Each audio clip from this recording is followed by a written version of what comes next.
Hello? We're live. We did it. Hello. And Whoa. BB, hello. Whoa, that was weird. Hi guys. Hey, how's it going, everybody? Welcome to the next episode of Book of Khorim. It's me doing the intro. It's weird. Hey, at least Khorim, thank you. At least when I gave myself the countdown, I actually started. Throwing back to last week when you fucked it up, yeah. Anyways, yeah. Welcome to the Book of Khorim. Today's episode, most likely the final in this first adventure. Before we go on to the next one, I'm excited. I hope we get to where I want to get today. So don't fuck around. We have Lila is back today, but she is off camera. We are missing a T, but she will be back later. She'll be joining us mid to late session for the hopeful wrap up. And from there, I think that's all what you're seeing here. I think we just get right into things, yeah? You guys, last time on the Book of Khorim, you all have made it to Cainhorn, the forgotten fort of the country of Attica before it fell to civil war. Your mission that was disclosed to you only a couple of days ago, that you have now fought pretty hard to achieve, being that your enemies are growing in the rat form. And you split up. Your team was sent to investigate some of the nearby ruined buildings inside the fort, and the rest of the company searched elsewhere. As you delved into the underbelly of Cainhorn, you did battle with a mimic, found yourself a little magical javelin, had your wizard's staff devoured. That was fun. And then 90%. And then found that there was one of those rat enemy individuals locked up into one of the nearby dungeon cells. Using some charisma, you convinced the individual to divulge in some secrets if you were to give him their freedom, in which he did. He gave you the location of a secret door that'll take you further down below, where supposedly enemies await for you. And you did not honor your agreement. The poor rat man was destroyed, and the secret door revealed to you as you are now ready to purge deeper.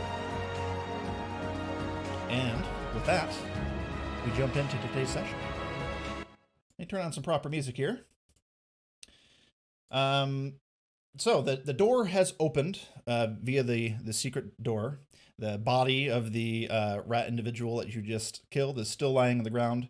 There's still a mess of weapons strewn about the floor from your battle with the mimic, and how crazy that went. But what would you guys like to do?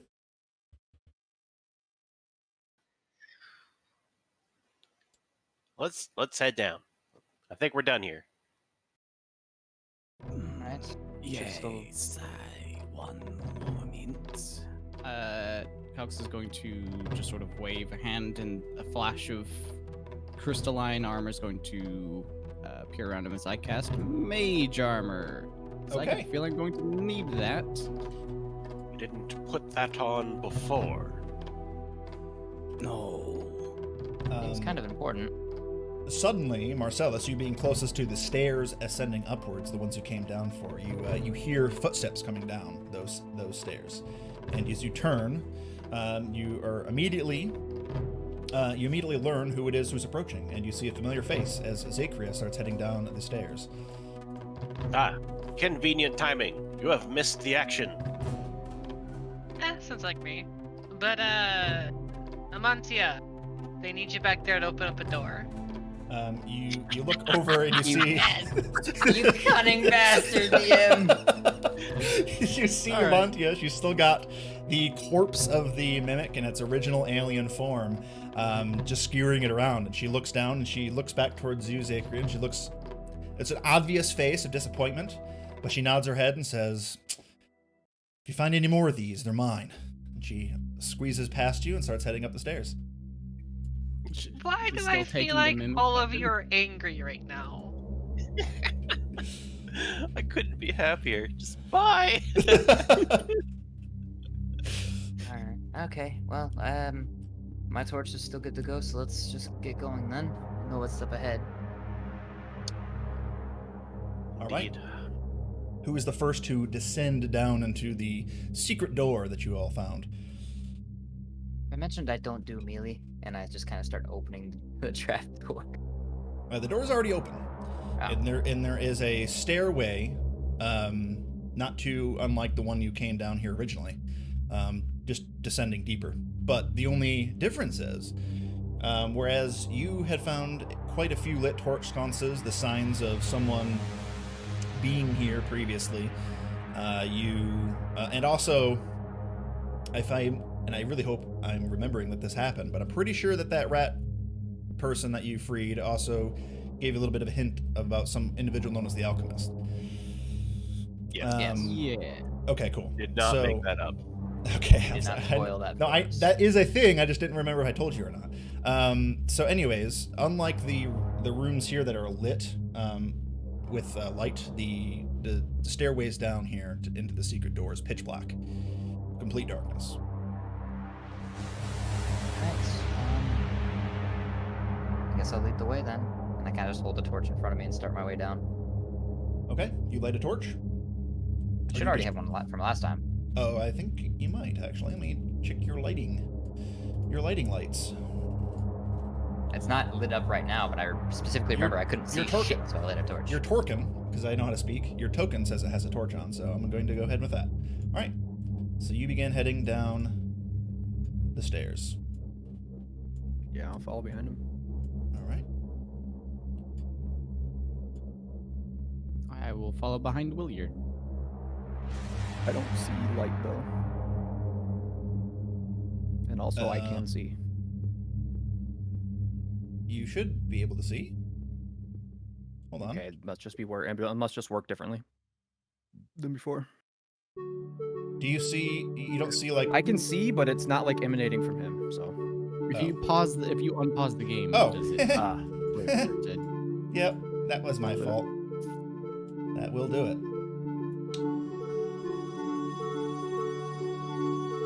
Does nobody go opening any chests suddenly again? I'd rather not see another mimic.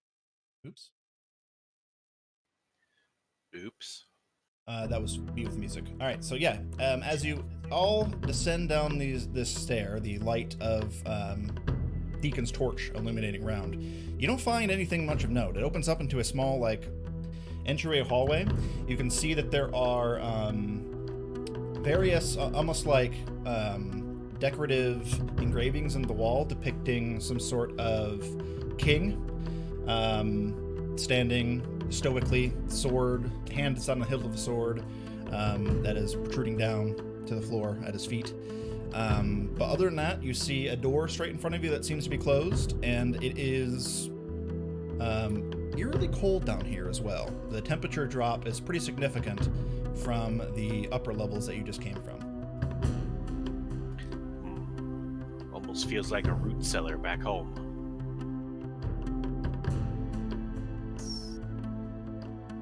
I don't know if I should be concerned by that or happy for you. In that it's cold. I ain't never felt a roof cellar this cold before. I'll go up and check the door and see, make sure it's not trapped. Alrighty, go ahead and give me an investigation check.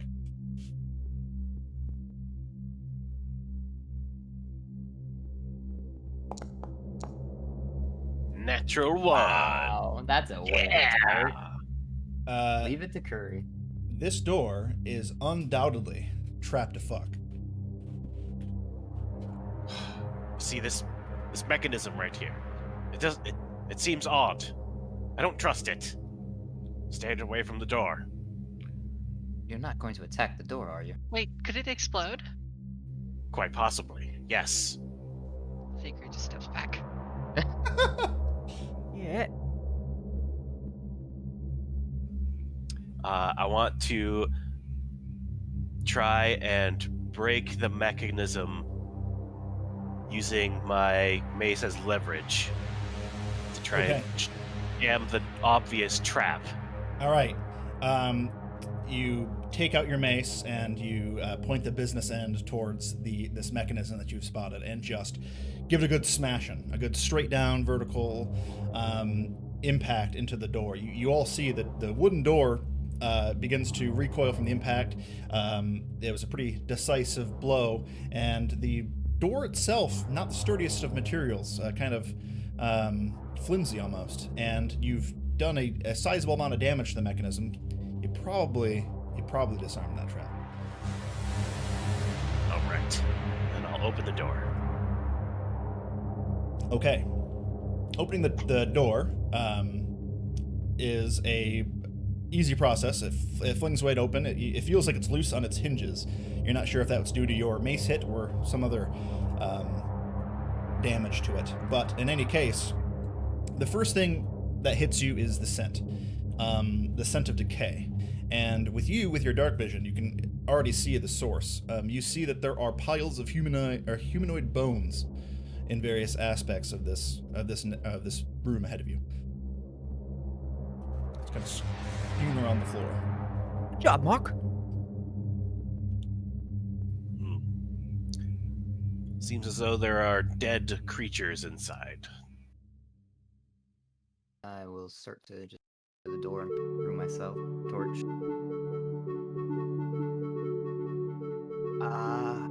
I'm just going to be following in Marcellus's footsteps right underneath him this whole time, using him as cover. Those must be I'll just stay back here though. quite That's my old. token. Seem to be already starting to go past decomposition. As you move up towards the door as well, Deacon, and the torchlight emanates a little bit more into the room, so you can see more signs of those bones. They don't seem to be rat-like, first of all. They seem, at first glance, to be humanoid, more closer to your form, as being human that you are. Those are eerily familiar. If you've disarmed the trap, I should be safe to step in, right? Tis so, yes. Step in first. Okay. Oh, that's a lot of bone. Make a death save. Alrighty. As you step in, the torch light illuminating more of the features of this room, you can see first of all, another pretty empty room. Unlike the two statues that greeted you in the previous room, this one is void of any such decor. And for the most part, you're struggling to figure out what the purpose of this room would have even been. But stepping through the door does not trigger any sort of trap, so Marcellus clearly disarmed it. And you are just now standing in this empty room that's wretched, just terrible, terrible smell, and looking upon a few different piles of humanoid bones. Oh, it smells worse than it looks. Come on, everybody. We better get moving. They probably already heard the combat above, and we want to get them before they can set up an ambush. All right. Okay. You begin moving all now into the room. You see the room kind of opens up through an archway into a much larger room, and you can feel actually who would be able to feel. If I put my token on top of yours, Curry, is it on top of yours right now? Yeah. That sucks. Yeah. Well, for him though, he should be able to see his token on top of yours though. Pretty sure. That's what I just asked. Oh, I gotcha. Yeah, it's weird. Okay, so It is weird. I'm basically underneath you between your feet, but I'm just staying off to the side with my token. Understood. Okay. Anything else you guys are doing? You've maneuvered into this next room now. You see the open archway in front of you, and I was gonna Zakria and Deacon, with your guys' passive perceptions, you also feel that there is a cool breeze kind of blowing in the direction from the archway towards you. It's very faint, hard to notice, but it is a cold breeze. Anybody else feel that? There is a breeze, or there is a coldness in the area. It feels like there's an open draft, as if this got some kind of link to the outside, but that can't be possible. And I'll start kind of like going forward towards, like, through the archway, Okay. As you step through the archway into the next room, you immediately understand where the breeze is coming from. First of all, the next room seems to be the final one. You don't see any other doors, or obvious doors, I should say, in this room. You do see another pile of humanoid bones, but you also see the most significant aspect of this room is that there's a large chunk of it that is completely destroyed, exploded inwards. There's signs of debris strewn about the room. And on the other side of this hole seems to be a cave. You see earthen rock just at the edge of your vision with your torchlight, and a pathway residing in that doesn't seem to be man-made like the rest of this keep is. Oh, figured it out. It's a way to go down farther.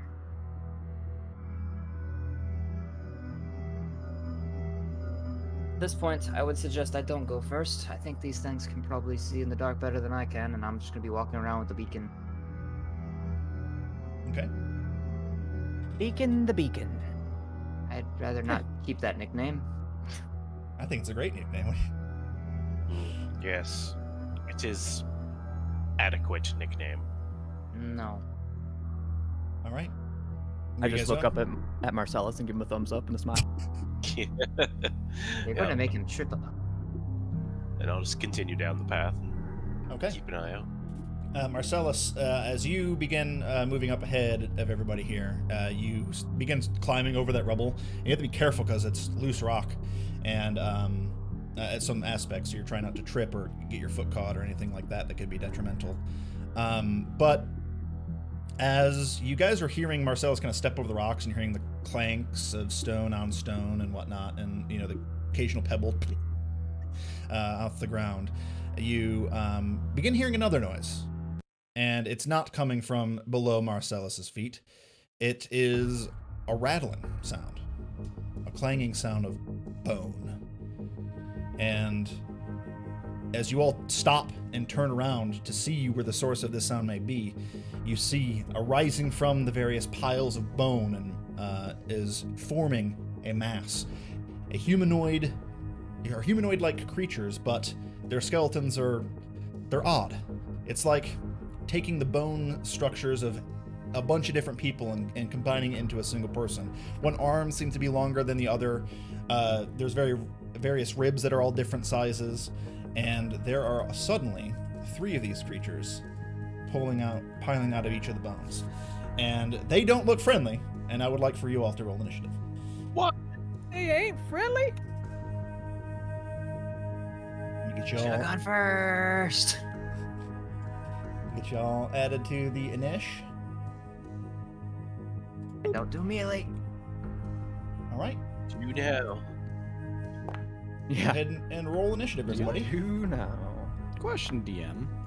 Answer, player. Did I spend my inspiration? You did.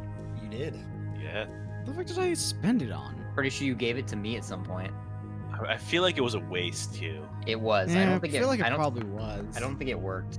I can check the alright. chat log because I didn't. Did I spend it? No, I trust if I spent it. I trust I spent No, it. it's not in your player or in your character sheet, right?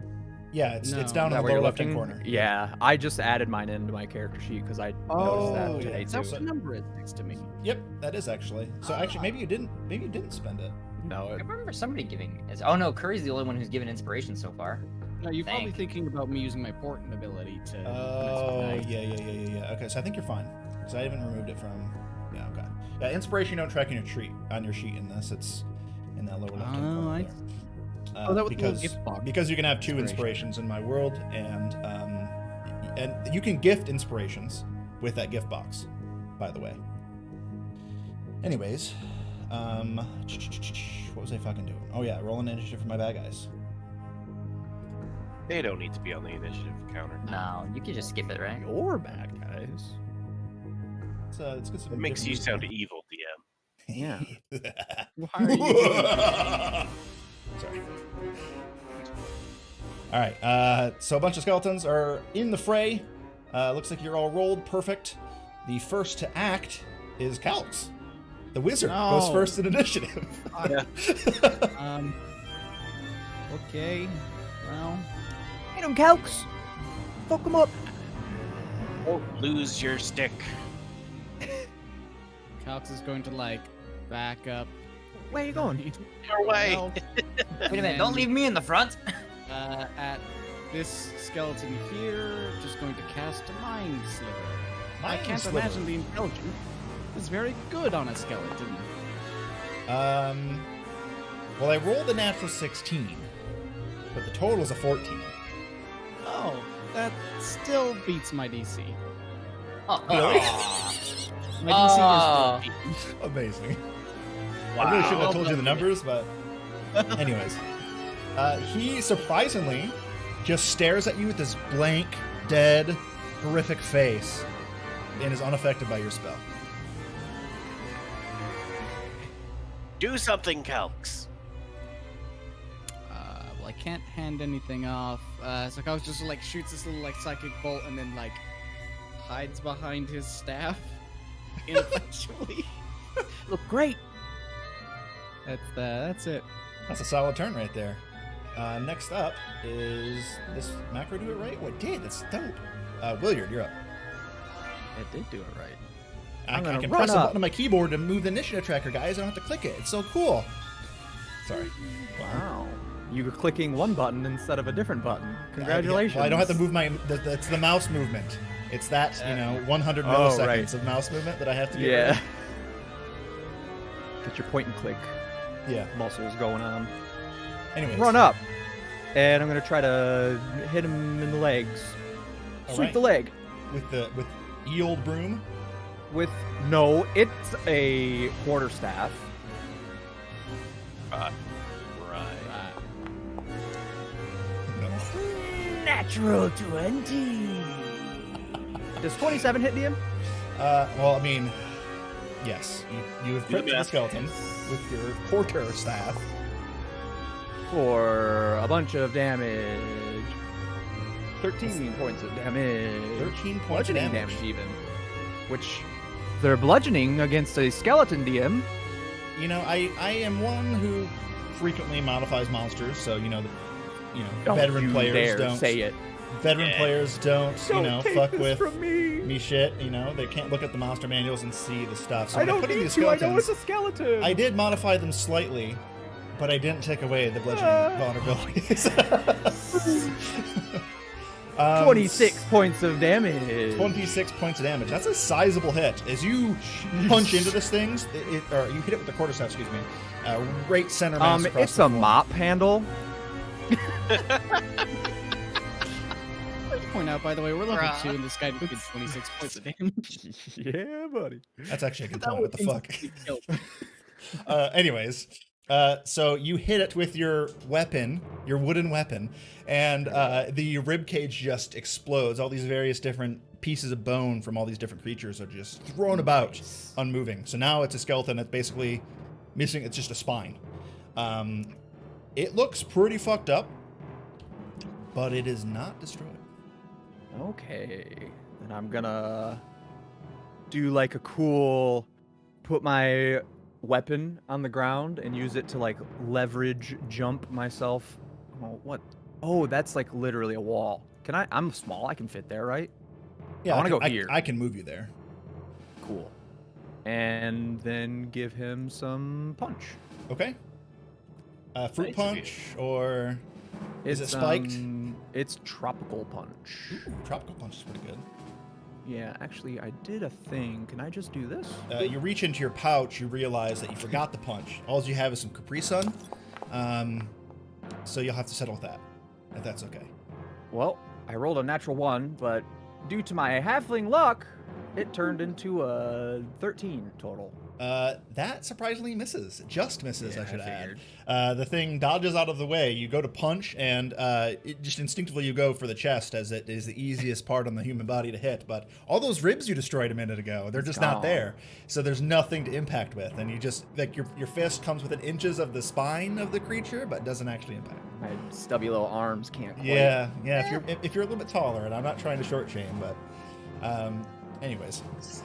Willard, you forgot to adjust your attack to a different part of the body. I'm just Hello, looking down at Marcellus. the ground, shaking my head, sad. Alrighty, that does end your go. It do. It do. All right, next up is the bad guys. Yeah. So first and foremost, the one facing you, Williard, is going to... It picks up a large femur of some sort and is using that as its weapon. It is going to make an Hit me attack with against itself? you. No, With, it's a with different... one of his friends? With one of his friends, yeah, his unanimated Oh. friends. Let's see here. Can I make this? There we go. And he rolls, a 16 to hit. Just misses. Okay, just misses. He brings down this massive femur bone in your direction, but he also did not compensate for your size and didn't calculate properly. Maybe he's dumb. He just missed. It's a whiff. Ending his go. Big whiffer. The skeletons in the back, whom originated from the piles you passed by in the previous room, all rush forward. And actually, this one's going to step forward a little bit here. The first one's going to make a attack. He's holding on to a large rock he picked up off the ground, and a broken section of stone from the wall you gather, and he's just going to try to bring it down with 2 hands on top of you, Deacon. That's really good. That's at 24 to hit. That definitely hits. Okay.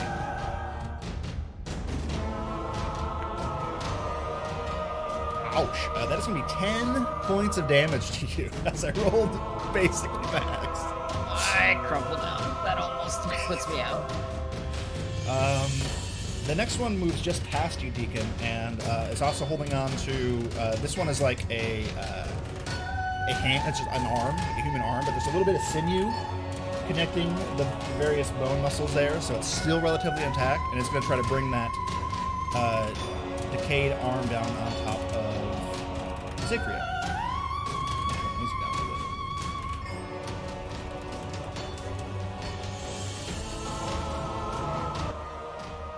There we go. Alright, and Zikria. That's a natural 20. Oh, you gotta be kidding me, right? I'm not. Just think, only the max damage it can do is 20, right? Yeah. Alright, that's gonna be... I don't know if you remember this, but I'm not playing a barbarian anymore. Yeah, I understand. Oh, that's, shit. that's 12 points of damage, though. It's actually not too bad if you consider it. Not. Literally almost as much as the one hit me for. That will end the bad guys' turns, though, and bring us to your turn, Deacon. And I'm just gonna, like, in that same getting hit, I'm dropping the torch and using my offhand to grab out another dagger, so I have now a dagger in each hand. Sure. And I'm gonna proceed to just try and get a little revenge on the one that just clobbered me with a rock. Revenge. Alright, I like it.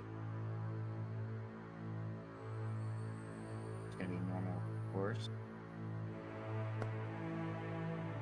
For a 14 to hit. 14 just hits. That is their armor class. Goodness. That'll be for 8 damage on the first attack. 8 damage, okay. And then I'm going to offhand take my other attack. Go for it.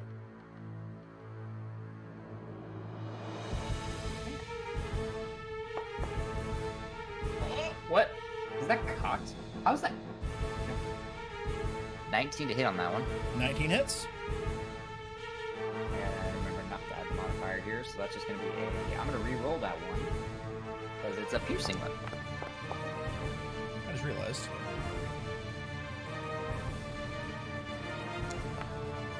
There we go. Good for reflex.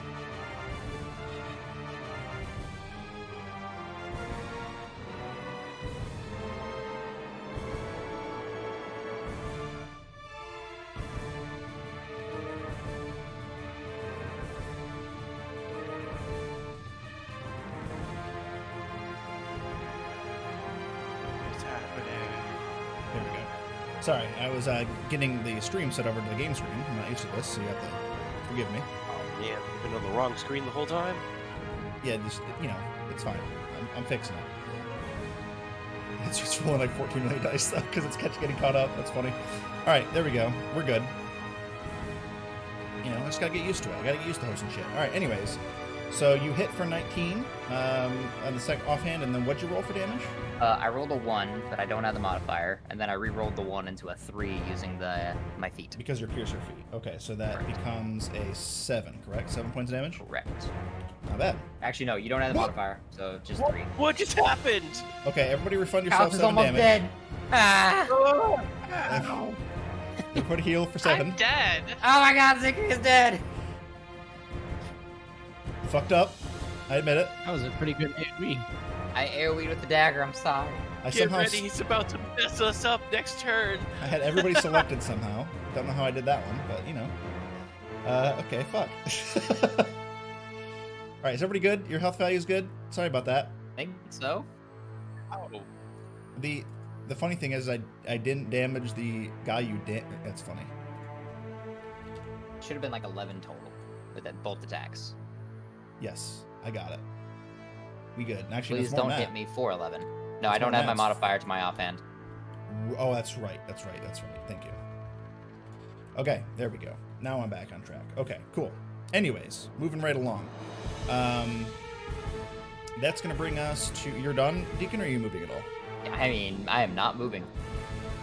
I want to live. Alrighty, Marcellus. I'm gonna enter into the room, All right. and then everybody's a little bit messed up. And I'll hold on to my beard, and a little bit of like magical healing energy will pop out as I'll use my channel divinity Huh? to pump some healing over into Zagria. Okay. So it's my preserve life channel divinity, and Zagria instantly recovers 10 HP. How does that channel Thank divinity you. work? That sounds amazing. It's literally I can heal anybody within 30 feet of me 5 times worth of my cleric Cleric levels. level. Fuck, I just realized how gross that's gonna be later. All right. And then I will, since that is my action, I will then use my bonus action to healing word Deacon. And it's not a spell. Dude, life clerics are broken. Wizards of the Coast, I need to talk to you. You made a design decision back in, what, 2012, I think it was? Maybe it was 2014, I don't know. Anyways, go ahead and roll Healing Word. All that fucking juicy damage I just dealt to your party about to get undone. It's about to full heal pretty much everyone. Let's just say I definitely do not appreciate it. Wait, did you say it was more than one target? I thought you said it was just Zagria. It was. He's rolling Healing Word. He's casting Healing Word after. I like how your Oh. lowest roll. Lowest roll. Still a 7 for healing word. 7 I'm damage to basically. That's 7 really damage. good. That's really good. just Suddenly gonna Marcellus start walks off- back in the room. You kind of step over those rocks again, Marcellus, and you just start throwing healing spells left and right, channeling it through your spectral green beard. And suddenly, the 2 party members who were severely damaged from these skeleton assailants are now, from what I understand, feeling pretty okay. I'll step a little bit closer to the center, and that will end my turn. Ready? Worried about having a life cleric yet? Definitely. 1000%. Anyways, moving right along. Where are we at? Next up is gonna be. Come on, Macro. There we go. Top or bottom of the order, Zagria, you're up.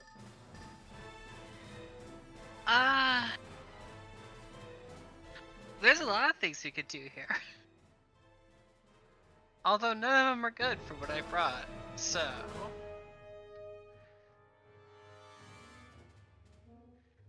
I'm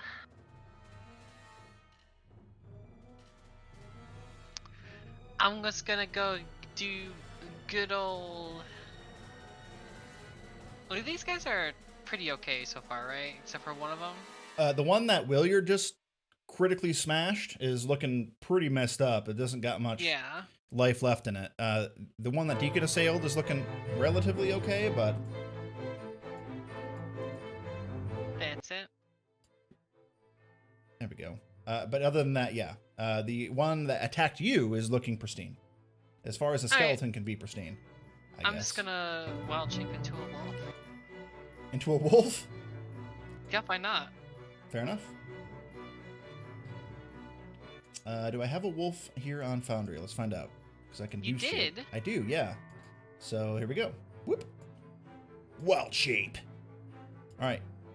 Using your action, suddenly your form shifts, and the tiefling form begins to become quadrupedal. I think that's the word. And growing a bunch of fur, you become that snarling wolf that you were previously. Yeah. I'm just gonna go ahead and hit the guy next to me. And Okay. since I have pack tactics, I get. Well, keep in mind it's an action to wild shape. Oh yeah, you're right. So you sorry. can't, yeah, unfortunately you can't attack on the same turn your wild shape. I am so not used to spells. Okay. Then that's all I can do right now then.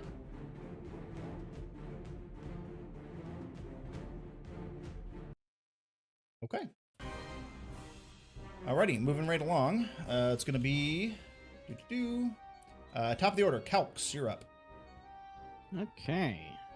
Well, Do something, Calx. are any of them looking like pretty fucked up? Yeah, the one fighting Williard looks really messed up. Oh, there's no way that one succeeds again. I will cast Mind Sliver again. Alrighty. Let's see if it succeeds this time. It got... Oh, nope. I got a total of 10 this time. Hey, that will fail, and it's going to take a d6 of psychic damage for 6. Wow, it had 6 hit points left. Suddenly, Williard, the one you're fighting, you watch as it just falls apart. All the magical, necrotic magics that keep these undead entities alive just crumble, and the bones platter across the ground. It is no more.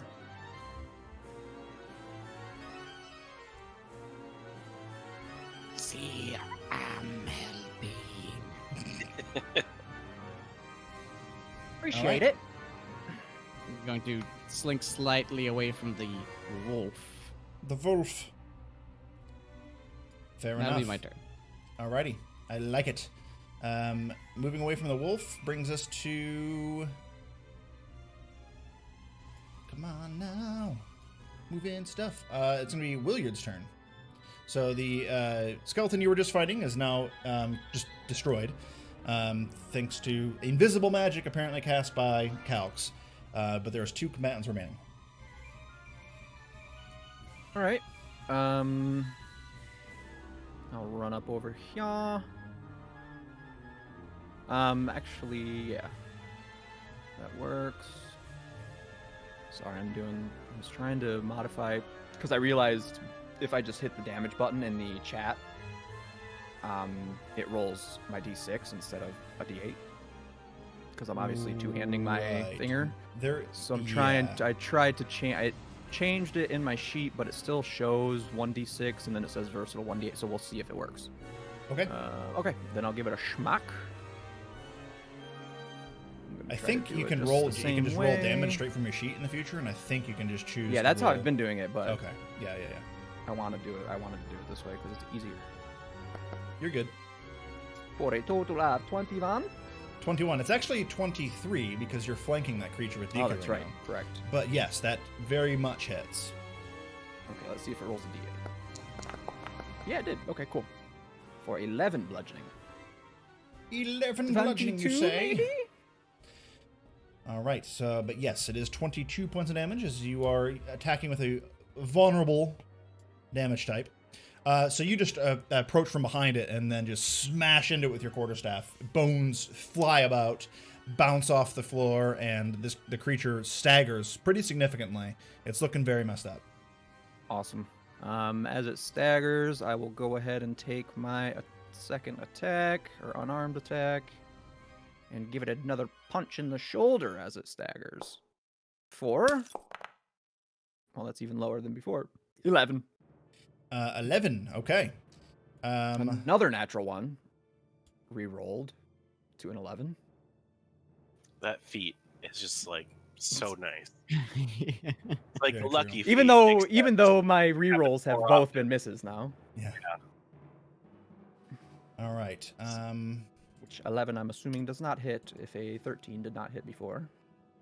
Correct. Oh wait, no, it's a 13.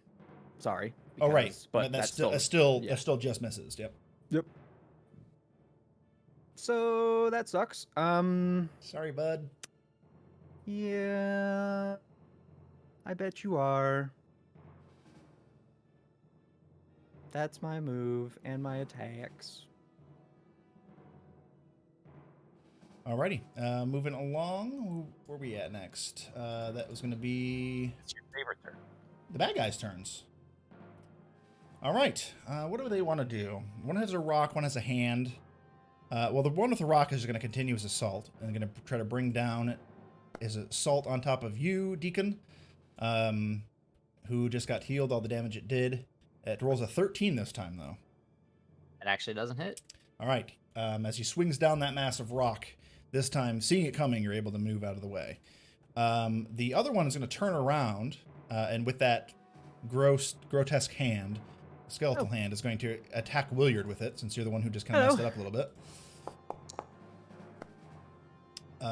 It rolls a 16 to hit. That just misses again. Okay. Yeah, that's Block a it solid, with shitty, my whiffy turn for that. Okay. All right. Moving along, that's Deacon's turn now. Just sidestepping the rock coming down, seeing that I've got Willard on the other side of the one. I'm gonna change my attack tactic to going for that one. I'm just gonna start okay. trying to stab it in the side. Go for it. Yeah. Oh, I have access to everything all of a sudden. What'd you roll? I see everything. Well, I rolled an attack, and now I can see the entire map. So you might want to fix that before I start looking around. Yeah, and it didn't roll even on in chat. Okay. Flipping around my other dagger, I'll just try to kind of using the back of it, try to break the bond or whatever this thing is holding it together. I feel like.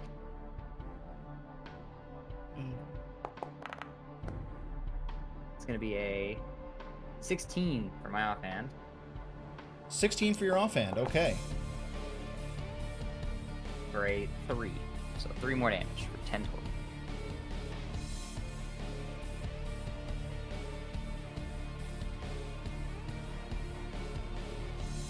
Ready.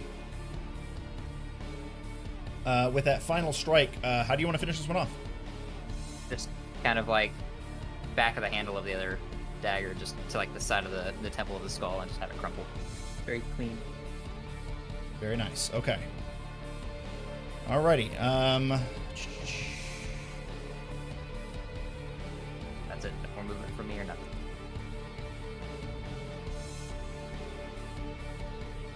Ending your go, that's going to bring us to, with one enemy remaining, Zikria, you're up as your wolf form. Just gonna skip over Marcy.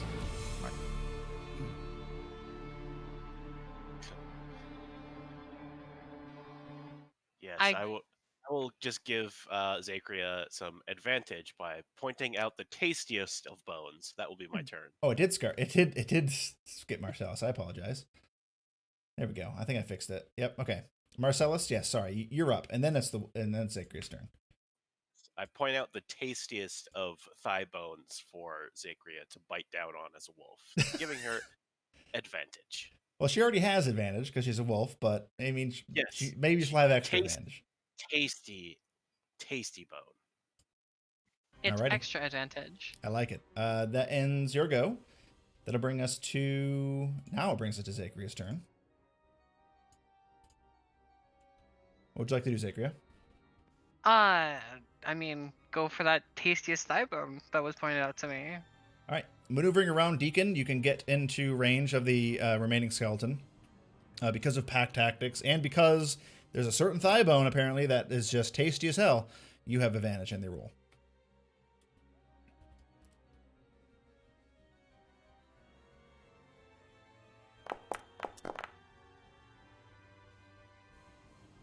Is that a natural 20? Yeah, that's a natural 20. That appears to be a natural 20. Told you it was That's a tasty. roll damage. As a reminder, because I know you've been gone a little bit. Yeah, there you go. You got it. You got it. Ooh, that's juicy. Is that 14? Is that what I'm counting? That looks like it.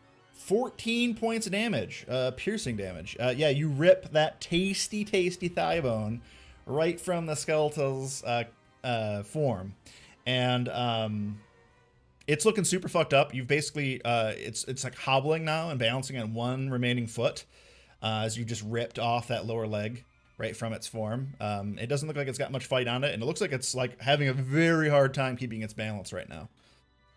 Okay. Zachary and Wolfarm will just lay down and start gnawing on the bone. All right. You gnaw on the bone with all your wolfy might, and ending your go will bring us to top of the order, Calx. Well, spell slots. Just another mind sliver. Okay. There was one remaining. You cast Mind Sliver on it. Mm-hmm. It rolls a total of 3.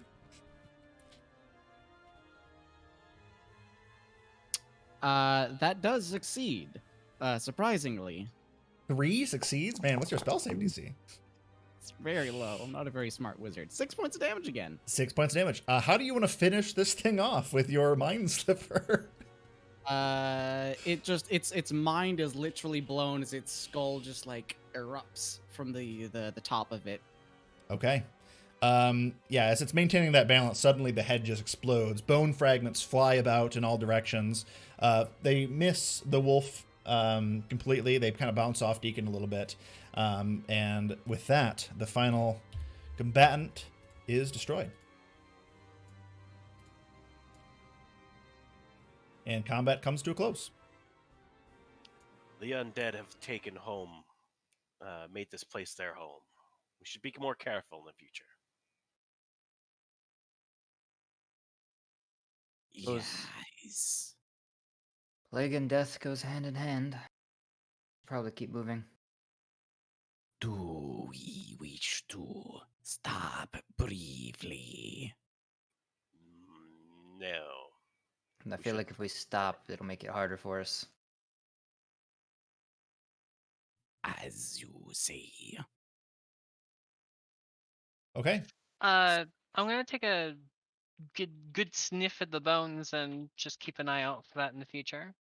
Okay. You sniff around, and hopefully, if you encounter anything similar to this in the future, you shall be able to sniff it out with your scent. But in any case, you begin all moving towards the rubble. Once again, Marcellus, you taking charge, crossing over the debris. You enter, for the second time now, exiting the room into this cavernous pathway. And using your dark vision, you can see it's void of light, as you might expect, but it kind of branches off in a couple of different directions up ahead. You can see like a path off to the left, and then also the path continuing forward. The walls seem to be kind of crude, and then they expand and contract and rapidly change in size. But it kind of creates a semi-fork in a way of directions that you can go. The path is before you. Which way is it that you'd like to proceed? And how do you like to proceed that way? I'll stomp forward. And kind of just like hanging out in the darkness because I can sort of see. Just checking for hazards as I go. Understood. Okay. I And figure it's like a natural thing, and I haven't seen anything like living too much yet, so I'm gonna go not really like investigating, more just like perceiving things. okay, go ahead and just give me a perception check as you're looking around. Are the rest of you just following behind Williard? No, not Williard, excuse me, but Marcellus? Like I said, I'm keeping an eye out with the nose. Okay, you can give me a perception check as well, actually, just specifically sniffing out for more of these undead creatures.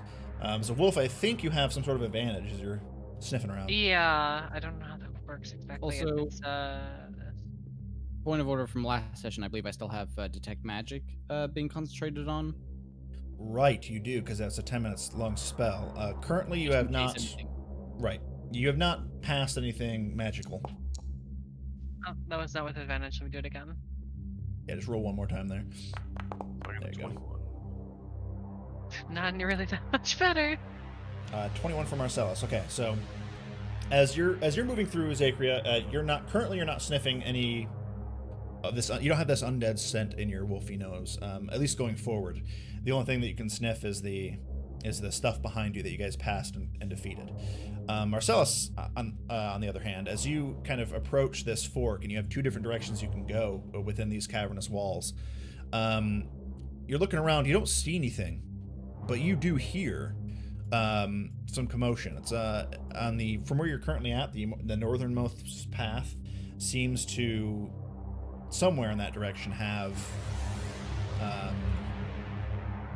you hear the sounds of faint voices, whispers, a couple of footsteps, stuff like that. There's definitely a commotion going on up ahead. I'll do a hand signal for everyone to stop, and then point in my ear and do a little pantomime like talking up ahead thing. And then Willier just runs into the back of your legs, not being able to see that you're motioning anything. yeah, you run into the back of my legs, and then I'm like, okay, good. And I take you and I push you forward, and then I point forward. Like, Okay. In front of you now. You do see him pointing because of Deacon's torchlight. You should be able to see. Deacon, the beacon is not lit up, I thought. Oh, that's right. No, I would have grabbed the torch before we left that room. Oh, okay. Okay. So yes, you have. Here, let me reset it. which There is you it? All right. So Deacon the Beacon has his What is torchlight now. How do you feel about sneaking forward and going towards those voices? Voices? Those voices are bad. All right. I can take a look. I'll point to my armor. I don't think I should be the one sneaking forward, so... Clang, clang. I get it. All right. I can stealth up a little ways. This is as far as I can see. Good luck. Make a stealth check first of all. It looks like yeah. It looks like it splits here into another fork. Yeah, correct. Yes. It. Okay. Well, no. Sorry. Up there. I mean, you can't see because you're limited vision. But to me, it looks like this Correct. is another part of the wall, and it looks Correct, like it yep. splits. Okay. So I'm gonna move up to right here. I'll make a stealth check. 9. Okay. Well, the good news is as you stealth ahead with your limited vision, you suddenly begin to hear the voices that was being pointed out to you from Marcellus a moment ago. They're closer now, and they're reacting to the fact that as you're kind of moving around, you're trying to be stealthy in the dark, and you just kind of kick a pebble, and it goes ping, pong, pong, pong. And not quite that metallic, but it is pinging off the stone, and you hear the hushed voices. And I think you actually speak Undercommon, right? So you actually understand the voices being said, and it's what you hear is, "Did you hear that? They're coming. They're coming. The humans are coming. Yes, we'll lay a trap. A trap. Yes, a trap. Get the dog." Okay. I'll move back so I can talk to everybody. All right. They said they know we're here. And there's a dog. I'll look at Zachria. A friend. Ears immediately pop up. Boosh. Head tilt. Yeah, friend.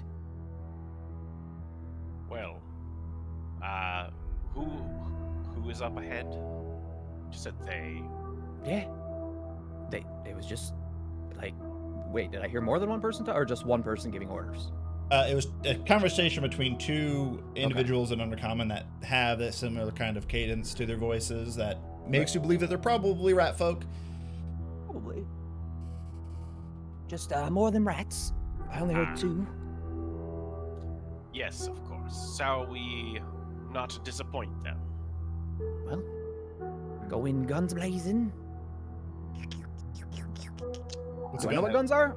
Actually, I will guns pull are in the out- world, so you might know. Okay. You might know what a gun is. Yeah. I will pull out a torch then. I All right. would like to not use my torch anymore because I'm gonna need 2 hands. I think I'm gonna switch back to my bow. All right. You put away a torch, and Marcellus, you light yours. I would So no actually, before he goes and lights a new one, I would offer the one I'm holding instead. You want to just do Sure, that? I take your torch. Pass the Yeah. torch? Use the give feature to give me. Yeah, I get to click the button. Yeah. No, you already broke it once. Give item. Offer one to. The server. Crash the server. If I click it enough, do you think something will happen? I know. Spit. Anyways, Did it work? Yeah, I Don't didn't give get. him all of them. I didn't get asked anything. Maybe if I do it from this instead.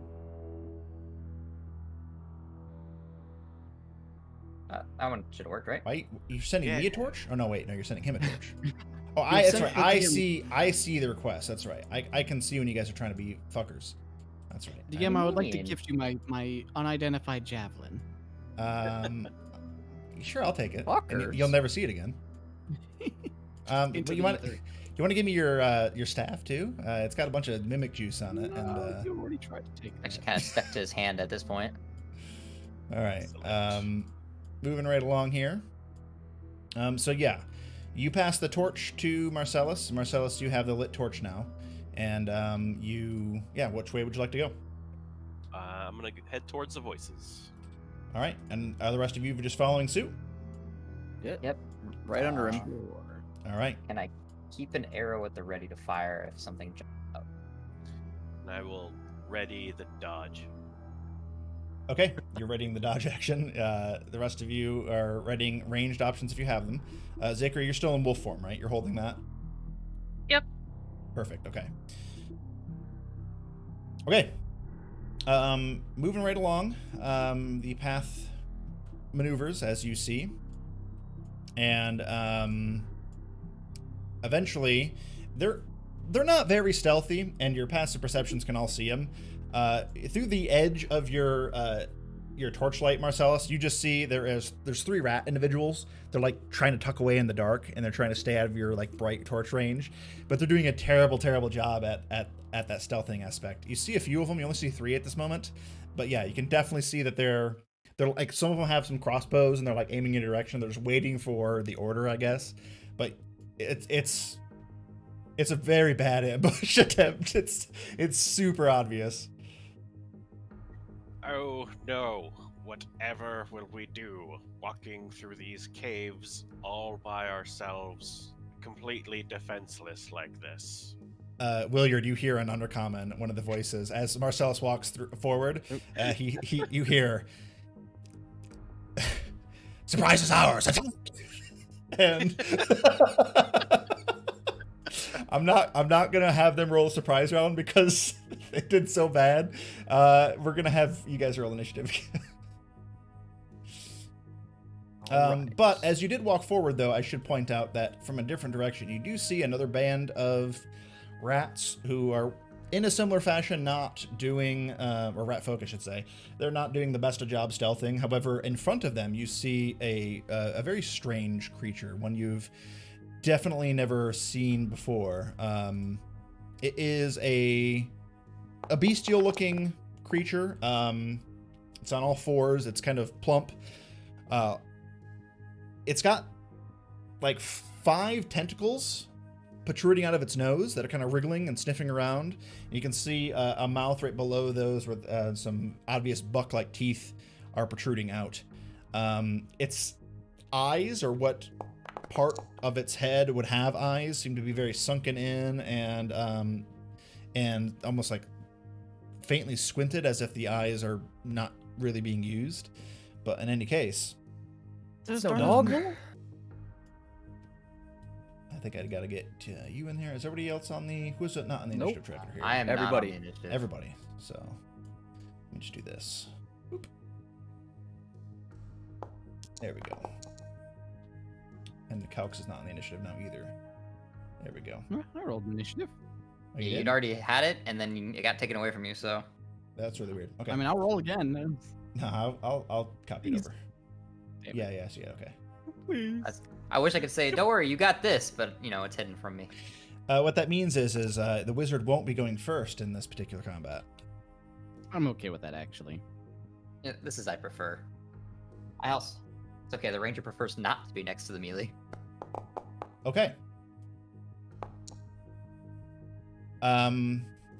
So the last thing you hear in Undercommon, Williard, before combat begins once again, against these time the rat folk individuals that you'd expected to fight down here, is, "For Lord Ratlington, protect the treasure," they say. Excuse me?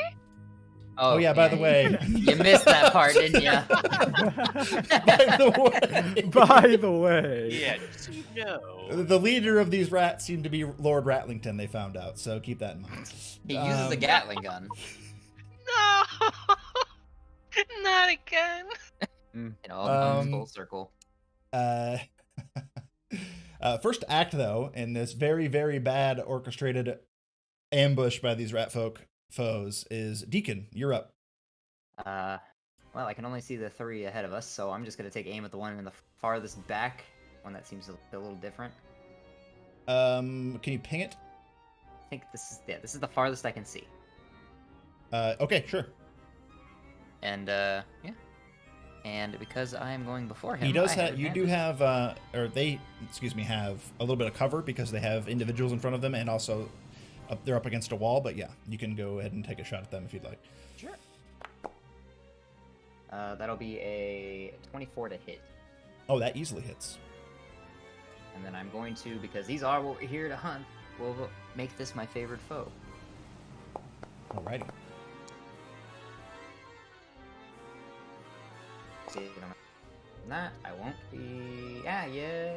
5 is better than average. I'll take it. So that's gonna be 10 total for my attack. 10 total to hit, or 10 for damage? Oh no, it's for Damage. damage, right? Okay. 10 damage. Okay. Okay. Not bad. Not bad. And that is literally all I can do. So I load another arrow into my hands, and that's about it. All right, you loose this arrow, and it's at the very edge of the bright light emanating from Marcellus's torch, and you strike true. That rat, you can see this rat is actually wearing these like decorative robes. They have a staff in one hand, and the clothes they're wearing seem to be a little bit more or less ragged than the rest of the foes here, but that's what you see. You strike them true. They kind of take that arrow to the shoulder, and curse in Undercommon, some terrible language that Williard, you would not even dare repeat. And ending that turn, Deacon, unless, are you moving at all, or you staying put? I'm content back here. Okay. Ending that go will bring us to, oh, that's interesting, the beast's turn. And it's just going to run straight forward to the first person it sees, and that's going to be you, Marcellus. Let's see here. He makes 2 attacks. He makes a bite and a claw, and you're going to get both of them. It's advantage. Oh, that's true. You are dodging. So it does have disadvantage. Thank you for that. Yes. Oh, shit. So because of disadvantage, the bite becomes an 8.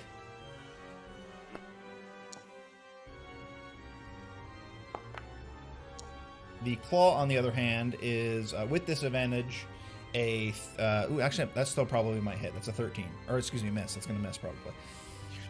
Say you have no faith in me at all. 13 Yeah. misses. All right, so this creature charges at you, and it just tries to make these bite and claw attacks against you. As it moves its hands and these paws, you can see these, like, 4-inch long claws protruding out of its feet. And but each blow ends up finding air. You're able to dodge out of the way as you were prepared for this very terrible ambush. Ending its go will bring us to Williard's turn. Alrighty. I'll slide here underneath Marcellus's legs. Go for I the really don't- rats. Yeah, I don't. There's a lot of them, sir.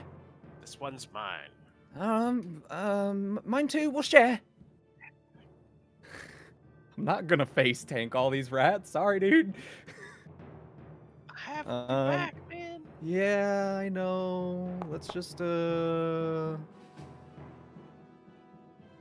is a dog apparently, and Williard, I guess, doesn't like dogs with weird tentacle faces. Is this gonna work this time?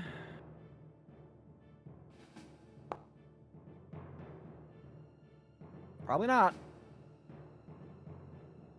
For 11, an attack of 11. 11. You go to strike against this this strange creature, and as you punch forth, you impact with it. With your staff, your weapon, and you hit it, and it just kind of absorbs the blow a little bit. It just doesn't seem to impact enough. Like you realize you're going to need more force applied to it. All right. If I could hit with more than one attack every turn, that would be awesome. It's kind of the point of having multiple attacks. For 21 with my fist.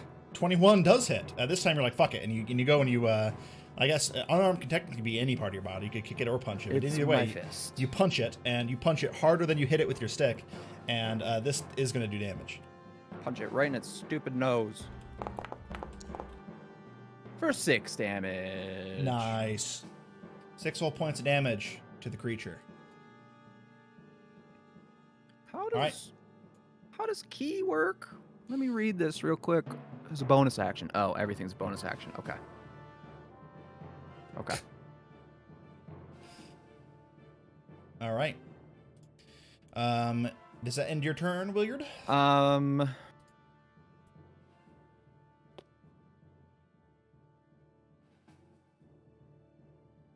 For now, yeah. Alrighty. Ending your turn brings us to the individual that was just previously shot by Deacon. It is going to, let's see here.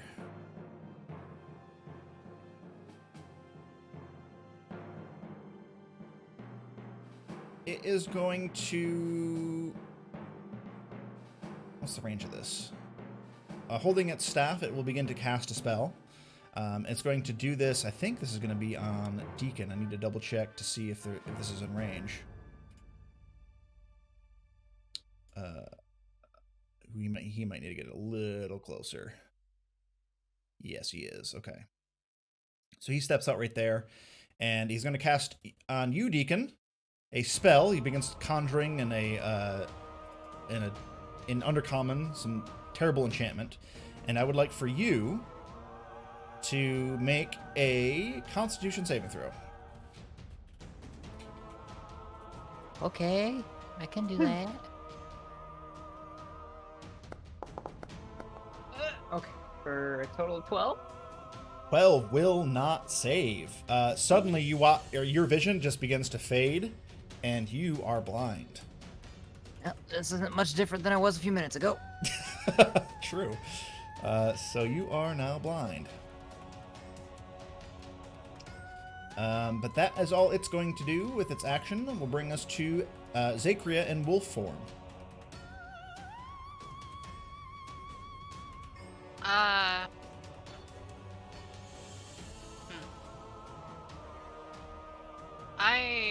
go. Which one's this guy again? That one seems to be the one calling the shots here. As far as you can tell, you're not sure. Okay, I go run up to them. Okay.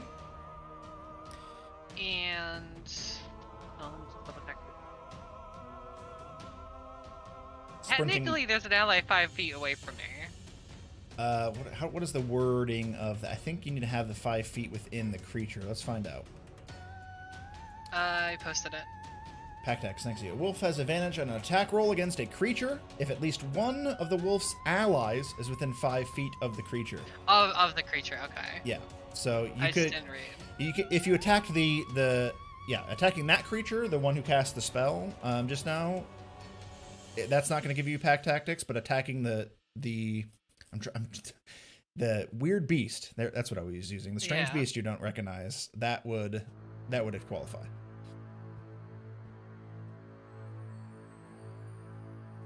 I'll go for the strange beast. Alrighty. Go ahead and make your attack. You have Just advantage. Seems like Marcellus really wanted the dog for some reason. The strange beast in this case would be the dog. Oh. Well, Marcellus really wanted the strange beast, so I'm going for this guy. Okay, fair enough. Attack! Attack! Attack! I will attack, but this time I am actually, instead of a bite, I'm basically just using the bone, but apparently that was a very bad choice for me to do because it only was 8 to attack. But oh yeah. Yeah. So you bite forth, and and you hear in Undercommon Williard the rat individual call out.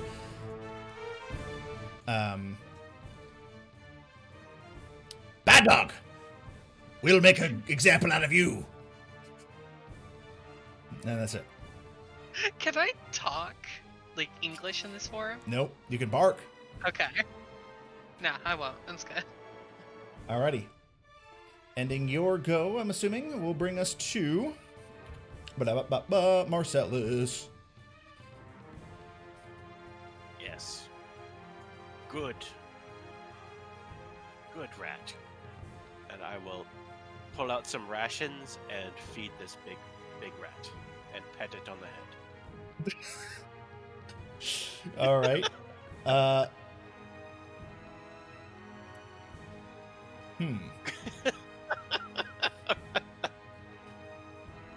Make an animal handling check. For reasons that DC is pretty high. You don't say.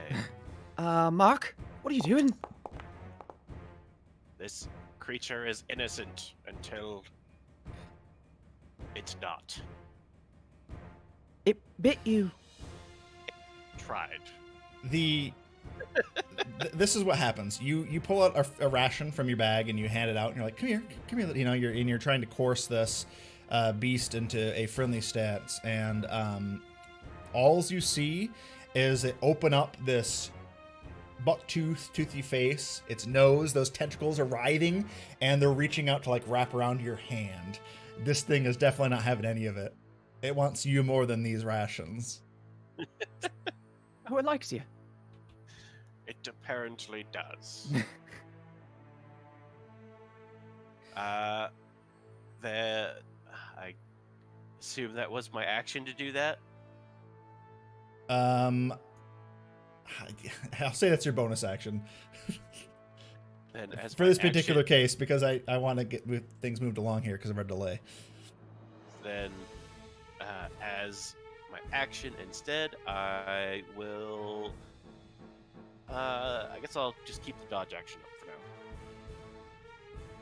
now. So wait, what are you doing? Dodge. Oh, you're doing okay. You're dodging. Gotcha. Okay. Alrighty. Taking the dodge action, that'll bring us to.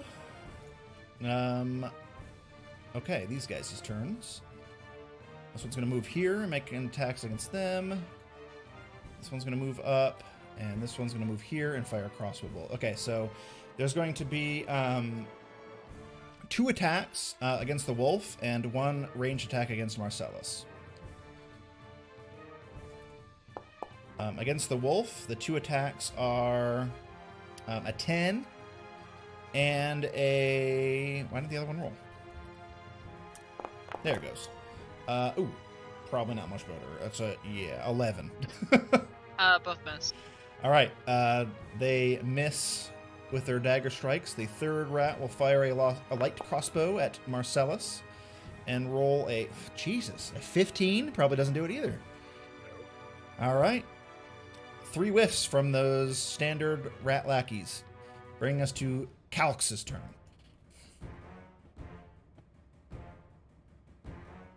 I mean, I should still probably be conserving spell slots, right? You hear in the distance a ominous voice. I'm Lord Ratlington. Fear me. I really feel like I need to be conserving those spells.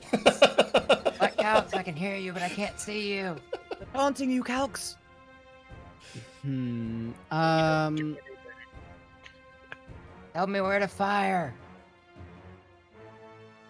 Oh yeah, you're having an issue. I don't have a way to help you though. Use your words. Is this plugin working, by the way? No, Do you literally here's- see nothing right now, Brian? I can't see a damn I'm thing. so- I actually I'm so thought happy. I thought Nope. I was like I broke it again, so I Nope. tried zooming out and nothing No, that was changed. me. I set the blind status, and now you can't see shit, and I love it. So Can't see continue. shit. Oh wait, can't I occupy Wilfred's space? Williard's space even. Technically, Because- yeah, because he's a small boy. Can we double check? Because how I'm much- nimble. You can. Because he's so nimble, you can walk your legs over over him. Yeah, Excuse me, getting pardon into me. melee though. Let me through. No. Instead, I'm just going to flake off 3 crystals from the staff and send There you go. 3 magic missiles at the wizard over there. Huh? Okay, all 3. Roll There's a damage. wizard. What? Wizard on Because wizard. if this Ooh. doesn't kill him with 11 points of force damage, that's 3 con saves, I believe. That is 11 points of force damage, and he is not dead, but that is correct. We did find out that Very fucking nice.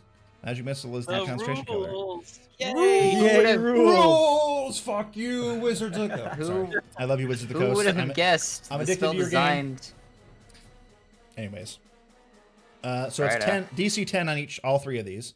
As the bolts fly forth from your crystal, they smash into the rat. He calls out. He says, "Oh, the agony!" And he'll make 3 con saves. The first one is a natural 20, so that succeeds. The second one is a 19, that succeeds. The third one is a 12, just 6, or no, I mean, it succeeds a little bit, but a little bit closer. But anyways, yes. Well, I tried. You did try. Very nice try. But the concentration remains. Deacon, unfortunately, is still blind. Alright, I'll take a shot in the dark. The wizard rat, as you are dubbing it, it does look pretty hurt, though, as he just got smashed for more damage. But Can I just that, like not in help action, just try and like push his crossbow to be like vaguely. I'm just pointing, like, I don't even notice it, but I'm just pointing directly at him, just next to me on the ground. yeah, you turn around and he gets aimed right at you. That will end your turn, Calix, unless you'd like to move. No, I'm pretty happy where I am. Okay. It's going to bring us Wide man to in front of you with a shield. That's going to bring us to the more roguelike rats. They're going to move up. One of them is going to... you're going to have cover on this strike, Williard, but he can only really get to you, so that's what he's going to do. This one will move up and go for the wolf. Actually, you know what? He's going to move down and go for Marcellus. I changed my mind. All right, against Williard. So Williard, add +2 to your AC for this strike.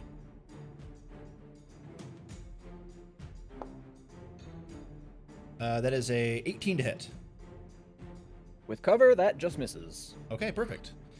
Against Marcellus, that's a 19 to hit. With me dodging? Oh, that's right. Thank you. Thank you for the reminder. I'll roll again. Okay, well, yeah, that was way higher. So yes, 19 to hit. 19 just hits. All right, so taking the damage. He is a rogue, so he does get a little bit of sneak attack. I apologize. But at the same time, not really. You're going to suffer... that's 11 points of damage. Ow. Yeah, that was a good damage roll. That will end their turn, though, and bring us to the top of the order. Deacon, who is blind. Just fire straight ahead. No, I'm kidding. I actually want to stop and try to listen, and I will lower my bow, and I'm going to instead take my action to dodge and just try to focus on anyone that gets close to me. Okay. In a panic, you are just trying to avoid being damaged yourself. Understood. Blind fire. Blind fire. I know, I was tempted. I really was. But I want to try to conserve everybody's everything. Kill Marcellus. Yeah, don't Alright. shoot our healer in the back of the head. That would be a shame. Yeah. That's going to bring us to the strange creature's turn, who is going to continue its, as its tentacles are wrapping around Marcellus's hand, is going to try to finish that job. Is going to do a bite. And rolls a 15, which I think misses because you're heavily armored. And dodging as well. And also dodging, so let me fucking re-roll just for the shit of it. Yeah, okay, so never mind. It's an 11 against you, Marcellus. Does that hit? And then it's just going to do a slash attack against Williard because you're not dodging. Wow. and it rolls a 18 against you. That does hit. All right. You're going to take 7 points of slashing damage as it gets a back kick against you. But that will end its turn and bring us to your turn, Williard.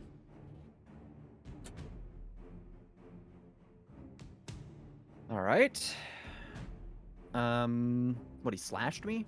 Yeah, he with a kind claw? of with a claw attack. Yep. Oh. Okay. Well, shit. What size are these creatures?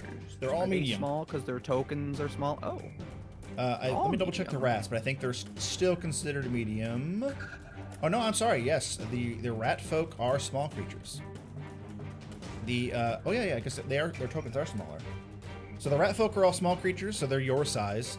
The strange bestial creature that they're referring to as their dog is a medium creature.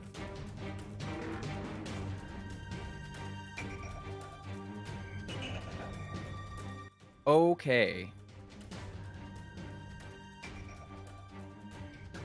There's a lot of mofos up in here.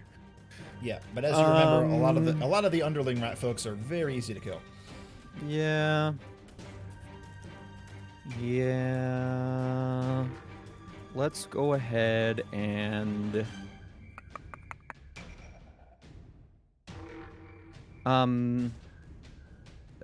I don't remember.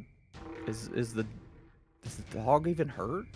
Yes, you Did I punched even it. hit it? You I punched it. punched it for like 6 damage or something. Okay. Yeah. Okay. I'm going to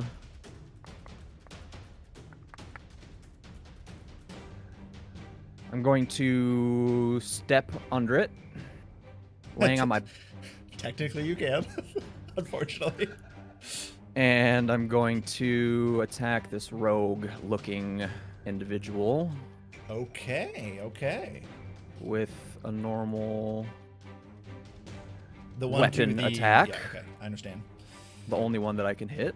All right, so you dive underneath of the strange creature, and with your stick weapon, you're attacking the rogue that's Forgetting I behind need him. to do this. The one that There we attacked you go. previously. Ugh. For 13. 13 does not hit, unfortunately. That is going to miss. Of course it doesn't. Okay, then I am going to cry. No, instead I'm going to focus and use a key point to do flurry of blows There you go. and go for, and as I'm underneath this dog thing, I'm just gonna start like I don't have a sibling, but I imagine this is how it works. When you're like the younger sibling and the older sibling is beating up on you and you're laying on your back, you start kicking like wildly up in the air. Sure, yeah. Yeah, that makes I'm sense just to me. gonna start like a little kid, just You're start just kicking kicking at this into the thing. belly of this creature. I like it. All right, go for it. So 2 strikes. For the sake of this, too, we'll do that so we can kind of see if you both. 20. 20 hits for the first one. The first kick hits. Just do normal damage on that for 8 bludgeoning. Nice. Okay. And then, can I just do this again? That sucks. That's only a 9. I 9 just does clicked not. plus. Yeah. Yep. The first kick gets in, and it kind of recoils a little bit. You hear a high-pitched squealing sound, one that I, as a person, am unable to emulate. But the second kick does not seem to make any significant damage. A squealing sound? Yeah, like a high-pitched screeching sound more than anything. I didn't like that a lot. Like a rat noise? I don't know. Maybe. Who knows? I kicked the rat, by the way. Oh, you're kicking the rat. I thought you So were did the kicking rat make a rat noise, or did the rat make a You were. high-pitched I thought you were squealing kicking sound? the. Oh, I thought you were kicking No. the creature. I No. misunderstood. So let me refund the damage on that guy, which was Yeah, I how kicked much? the 8. rat. 8. Okay. He made a rat squealing sound. All right, dope. And then, as I'm kicking, I also backpedal underneath Marcellus. Sure. Yeah, that makes sense to me. So you're now underneath Marcellus. And once again, I'll do one of these so we can differentiate. Okay, yeah, that makes sense. All right.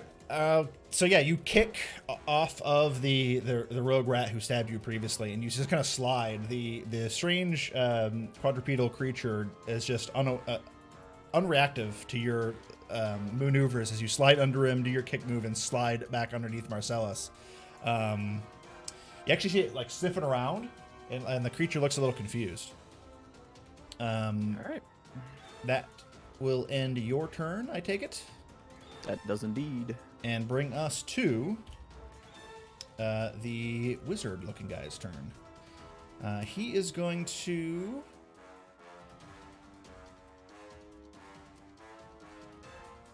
he's going to cast Magic Missile right back at you. Right back at you, Counts. Wizard v. wizard battle. Nice. You provoked him a little bit. That's fair.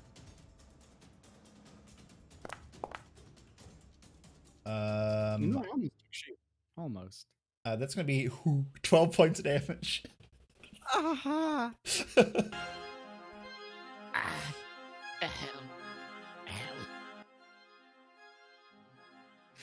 Wizard not feel good. Who said that? Suddenly, erupting over top of the battle, more magical darts fly in the opposite direction. All three of them impacting into Calx. And Calx, you still up, or how are you looking? 2 health. I have 2 health. Fair enough. That's going to bring us to the wolf's turn. So Zachria, you're kind of surrounded a little bit, but your choices are abundant. What would you like to do? Attack one. Which I one? think that might be You the have so best many. one. You have so many choices. Let's go for the one immediately to my left is one of the weaker ones, right? Yeah, that is basically like a little minion. Alright, I'm gonna go for that one. Go for it. You technically have advantage because you have 2 allies within 5 feet of it.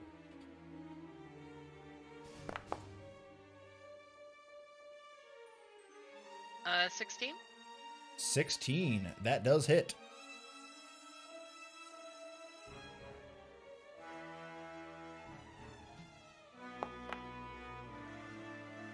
For 7 damage. 7 points of damage. That is enough. You just... Are these creatures? Yes, they are. It must succeed a DC 11 strength. Oh, it's dead. You have... they don't have it's much hit dead. points. Yeah, you have... Okay. You have pounced on this thing with your wolven might and just ripped into it. Chunks of rat flesh being ripped from its form. Much tastier, I would gather, than the decaying bone in the previous room. But still not very tasty. It's an improvement, but still not great. It's dead. The first to fall in this battle. It's something. That'll be it. Alrighty, ending your go will bring us to Marcellus. Yes. I'll look back towards Calx. And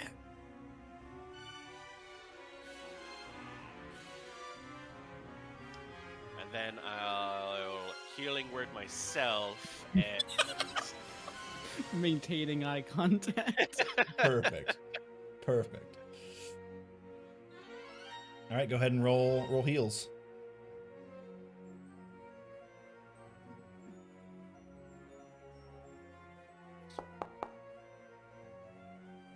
for 10. Heal myself 10. For 10 hit and points, that's not bad at all. That's pretty good, actually.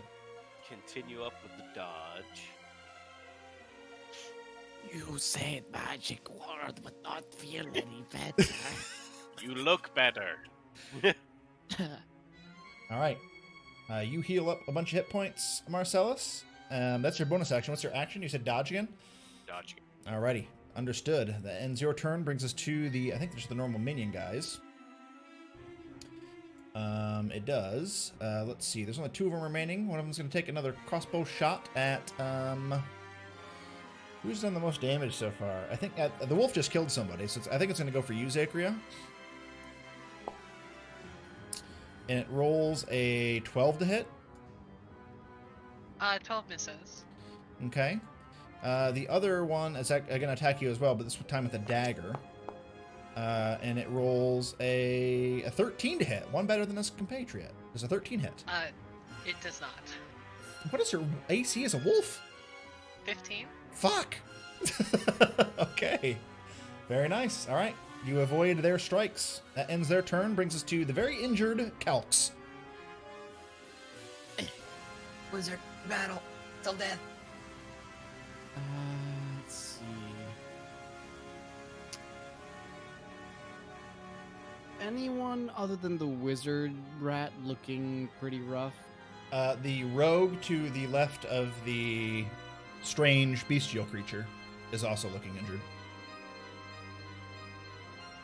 Okay, that one's gonna get a mind sliver then. He needs to make an intelligence I still saving can't throw. see.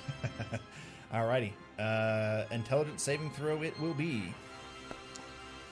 It rolls a impressive 6. That won't do it. Alrighty. Roll damage. What all also happens? It's like saving throws or some shit? The next saving throw it makes is minus d4. It's another 6 damage. Damn, dude, you've been really good on that. That's actually enough. You watch as the eyes of this creature begin to bleed,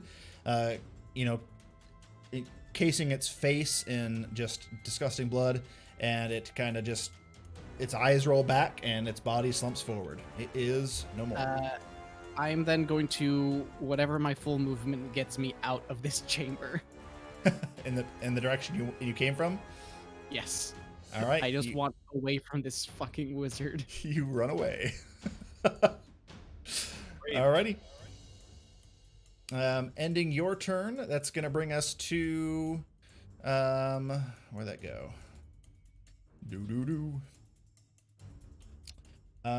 The rogue's turns. One of them is dead. The other one is going to stand... Oh, fuck. Yeah, actually, it's going to go right here. And with flanking, is going to try to attack... Which one does it want to attack? Marcellus, you haven't really attacked that much. I think it's going to go for Williard. Wow. Well, shit. No. Are you saying Marcellus hasn't attacked much? More as he hasn't attacked. Yeah, that is the more accurate answer, correct. Anyways, it's a 15 to hit you, Williard. I'm loving this No, theater sir. of mind. All right, this rogue rat goes for a clever maneuver and tries to stab you in between Marcellus's legs, but is unable to do so. With its turn ended, the top of the thank order you. is nigh, and it is now Deacon's turn. Blind as a bat, you still may be. So spending that last turn dodging and trying to listen, I heard that the wizard is still alive.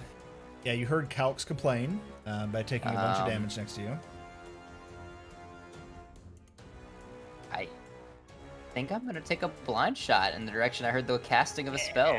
All right, make an attack with disadvantage. You just kind of... I am determined to end this blindness. Okay, fair enough. Listening to for where the spell came from, you're determined to hit the source. You can make the roll a normal roll with your human determination.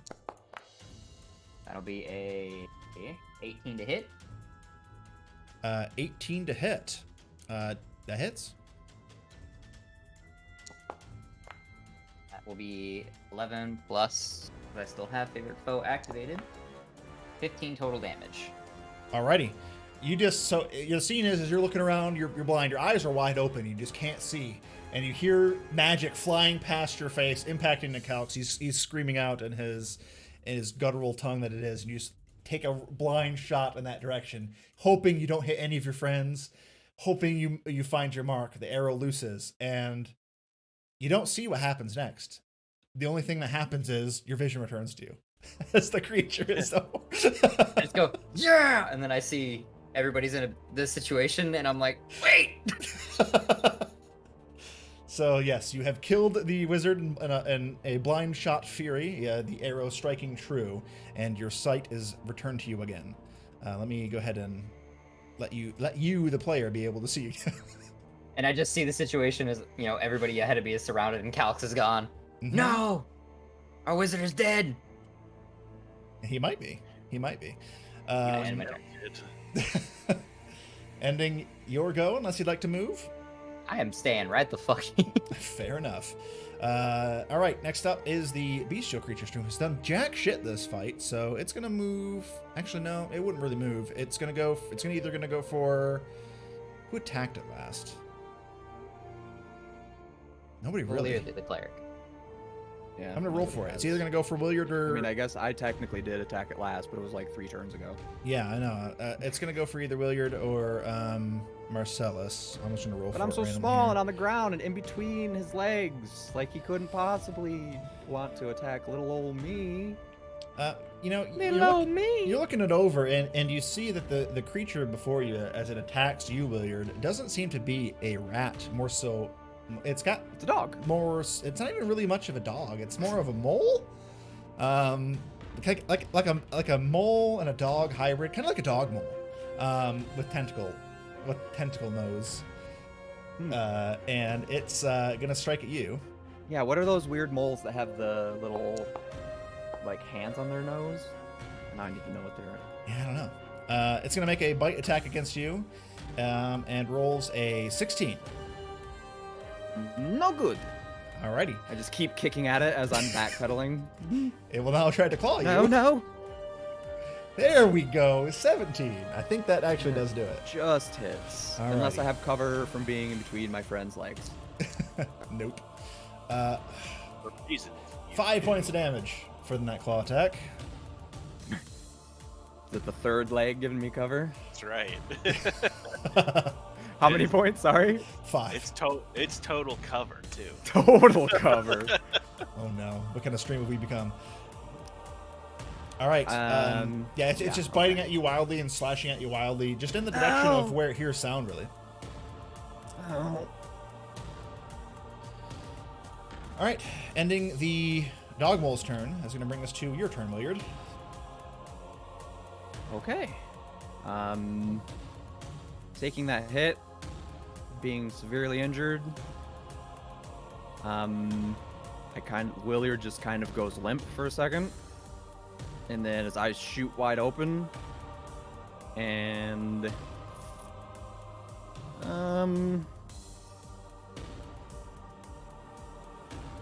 he's just gonna go all in on this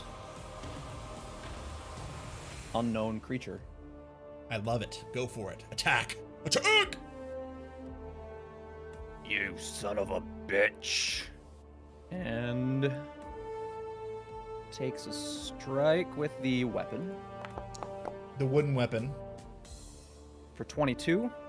That hits. Can I do this? It rolls a d8, right? Yep. Ugh, for shit damage. 8 damage. 8 points of damage. Okay. And I'm going to use... Oh, that didn't check off of there. Where should I do this? I guess here. I'm going to go for another Fury Blows on it. I love it. Go for it. I drop my weapon on the ground and just start going for haymakers. 1, 2... Make those attacks. At 23 23 hits. for 8 more damage. Nice. And a 17 Also hits. for 6 damage. Level 2 monk hitting with all 3 hits. So you watch as Williard just goes blank for a moment, Marcellus, and he just reaches forth. After hitting with the staff, he drops that and just goes in for these 2 epic wild punches. But each of them make their mark, and you see as the creature Screech is a high-pitching screech sound that I myself can't emulate because it's so screeching high, and it's recoiling. It's kind of snapping and biting randomly at the air around it in reaction to these strikes. It's looking pretty hurt. It's looking actually very hurt, but it's not down yet. How do you like that? Okay. Does that end your turn? It does indeed. Very dope. Zakria the Wolf. It is your turn.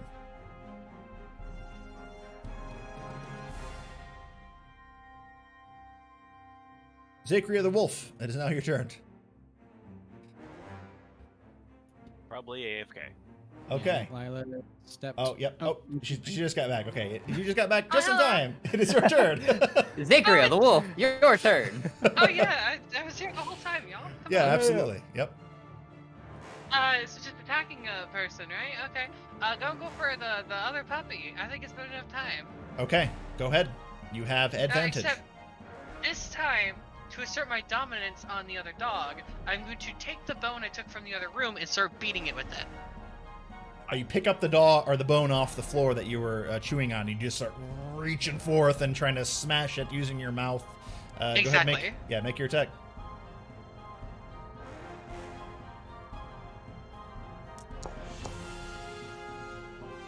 Person. 11 to hit. 11 does not hit. The creature is still kind of biting randomly at the air in the direction of where it was assailed by Williard just now. And as it's doing so, your strike does not find its true mark. This is what I get for trying to use a weapon I'm not familiar with. You drop the bone instinctively and growl. It's out of your control. Anything else for you? Nope, that's all. Alrighty. Marcellus, it is now your go. Well, Willard's looking a little worse for wear here. He ain't looking great. So I will, since he's obviously the most wounded one of our group, I will give him a little touch. Well, to be fair, he's the most wounded individual that you can see of your group. Not the third leg. I mean, no, it's just means I might not consider everybody part of our group. I'll give a cure wounds. Oh. Alrighty, roll health for Williard.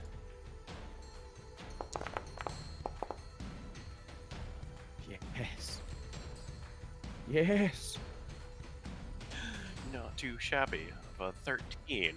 13. Sure. Very fucking nice. Very nice.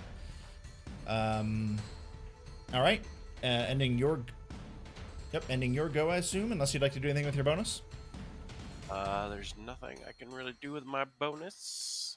So, nope, I'm good. Alright.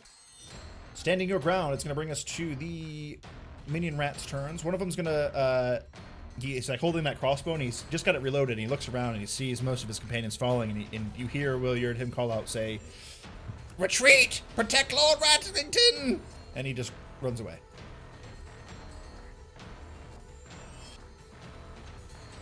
The other one will just continue its assaults against the wolf. They're trying to run. That's going to be a 15 to hit the wolf. Oh, of course, the moment I tell you what my attack, it hits. How convenient, right? How convenient. Oh yeah, what a coincidence. Never tell your DM your AC. He may forget. Yeah. You take a 4 points of damage. Not a whole lot from that dagger strike that hit you in the back. But I think that ends their go. So That just reminds me of Bryce just saying as many high numbers as possible every time I play Forge. Does a 38 hit you? 84. does Is the attack 107 roll? hit? All right, that ends their go. That'll bring us to Calx. You're up. All right, spend my full movement to get back to where I was. All right, moving up. You reappear into the battle. You're right next to Deacon. He doesn't seem to be blind anymore, so that's good. Alex, you're alive.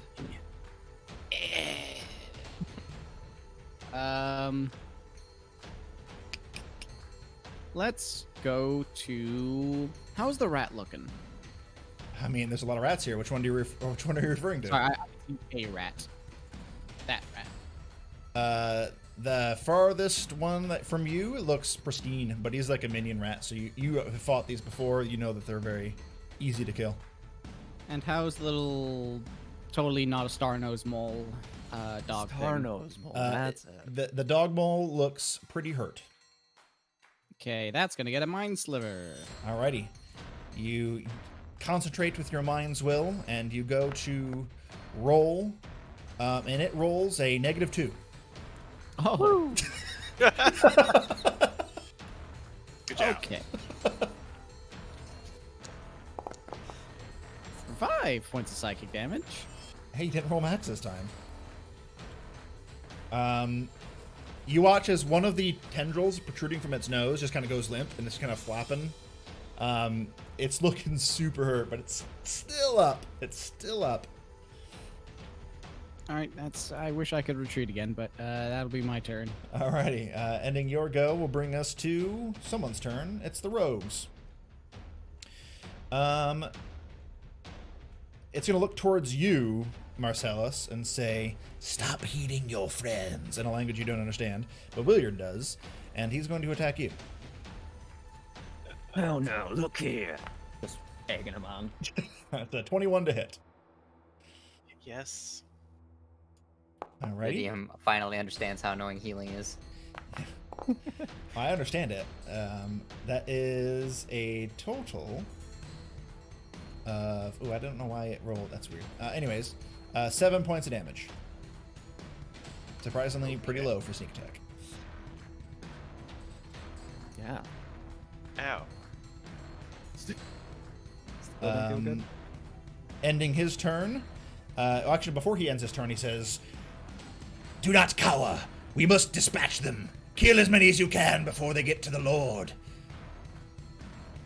And now that will end his turn and bring us to Deacon's go. Let's see. Eeny, miny, and I shoot the beast. All right. Now that you can see, you don't have any sort of disadvantage as you try to do this shot. That'll be a 17 to hit. 17 does hit. Nice. 9 damage. Take that as is. 9 whole points of damage. Because I'm assuming my favorite foe doesn't activate here. Nope, it is definitely not a humanoid. However, that is still enough. How do you want to finish the dog mole? The dog mole, I just see, like, it's this entire time I finally get to see it for the first time, really, and I just, a quick shot to the neck. Just Okay. piercing straight through. Understood. It screeches forth, but that screech fell silent, and all the tendrils protruding out of its nose go limp, and the body flumps over, twitching the back foot a little bit before fully being deceased. The And then I large just go. dog mole creature is destroyed. And that's a voice I recognize. I have a blast, Willie. And that's gonna be it for me. Okay. Ending your go, I assume, will bring us to Williard. You're up. Good shit, Deacon. I will just attack this one right in front of me. Do it. Swap. Oh no. It's only an 11. I think I've rolled 11 like 30 times. That's been a lot. You can't roll a single one, but you can roll a 2 once. Yeah. 11 does not hit, unfortunately. All right. Huh. Does anybody hear a really angry thing running in our direction? No. And another punch for only 13. 13 and 11. Yeah, those are my 2 numbers. Alrighty. 13 against that one will... that'll miss. That will not hit as Yep. well. Yep. Yep.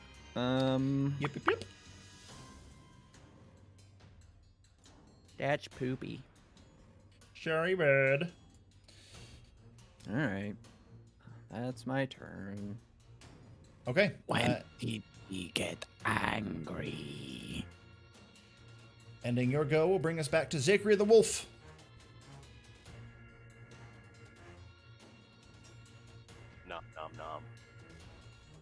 Zikri the wolf. All right. I'm taking over. I'm jumping in.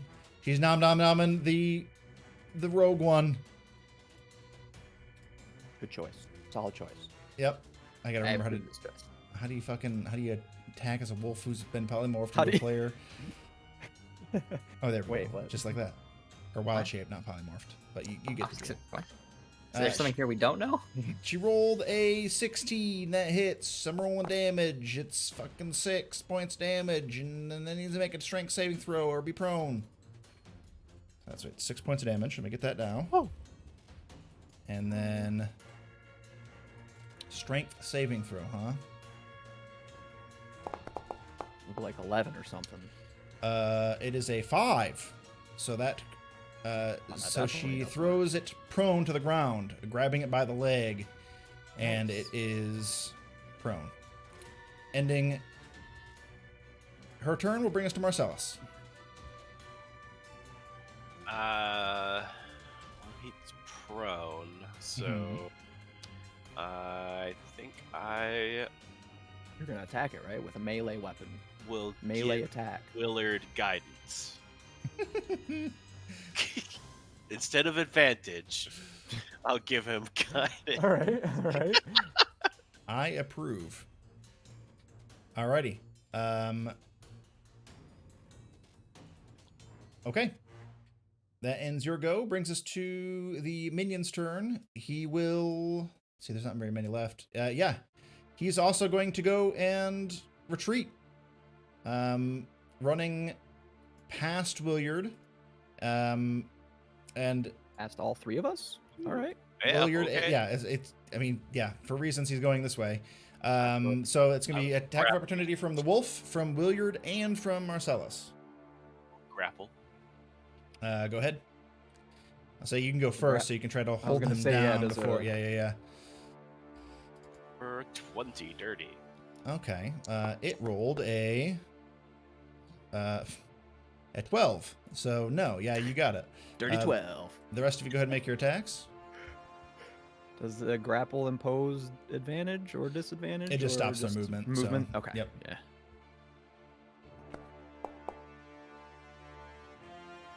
Uh-oh.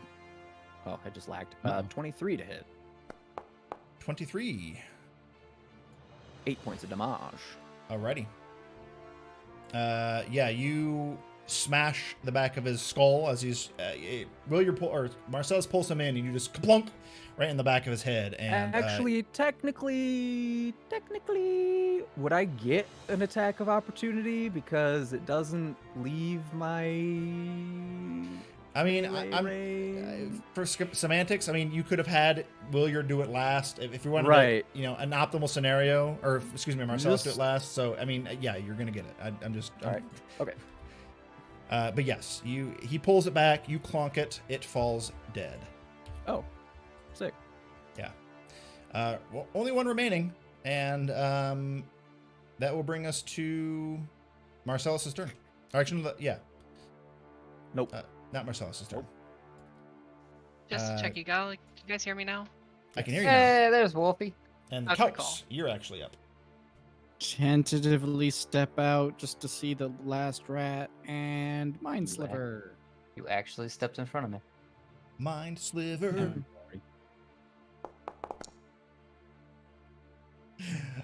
Natural one. That won't do it, surprisingly. For 1 point of psych. Oh, it gets to live for another round. Oh, actually, I clicked on Williard on accident. Let me refund that. Williard, I No. apologize. Give You're it just- back. Kill Willard. just- Yep. So yeah, it's just got knocked prone, and it's like, flailing around trying to get back up, and then it gets like a little bit of a headache, but not much of a headache, and it's still up. No, it's well. Actually, are you doing anything else, Cokes? No. All right. Sir. Then, in that case, it's going to bring us to its turn. Oops. And it will stand up. Very hurt. This thing is obedient and is going to fight to the last. It is going to... Who just attacked it? You did. But it doesn't want to run away from... You know what? It's going to attack the wolf. Not the puppers. Not the pupper. Against the wolf, that's a 17 to hit. That hits. You suffer 6 points of damage as he stands up and gives a quick slash against your wolfy form. But that will end its turn. He is fighting down to the last, and Deacon, you are up. We should probably move quickly here, and I'll start to move forward, and I'll just kind of like casually load an arrow and take a shot at this thing as I'm walking towards the group. All right, go for it. Oh, that's gonna be a 15 to hit. 15 does hit. It is a favored foe. Does 12 kill it? Yeah. Because Yes, it does. it's actually max damage for 16. Jesus Christ. All right. You step forward, knock an arrow and loose, and it strikes perfectly. How do you finish the last combatant in this battle? This one's just gonna be like straight through the head, pinning it to the wall, like through the mouth. Beautiful. And Go ahead. we should move before they set up a defense. Alrighty. Time to recover. Seems like a dangerous idea, but we They feel the need to. already know coming. Best Exactly. wait. Recover. If you want to give them time to set up a defense, then sure. They're rats. They're smart enough to be able to come in and out and raid a village unknown and take over an entire fortress defensively. I wouldn't put anything past them. Perhaps we should go gather reinforcements first, if they're going to be entrenched. It may also be their main stronghold up ahead, so yeah. Good idea. Let's go find our barbarian friend. Maybe she done opening door. Okay. All right, I'll go get him myself. I'll keep an eye on you, Willie. Let's have a talk about this attitude change of yours. Is Um, he okay? I'm fine.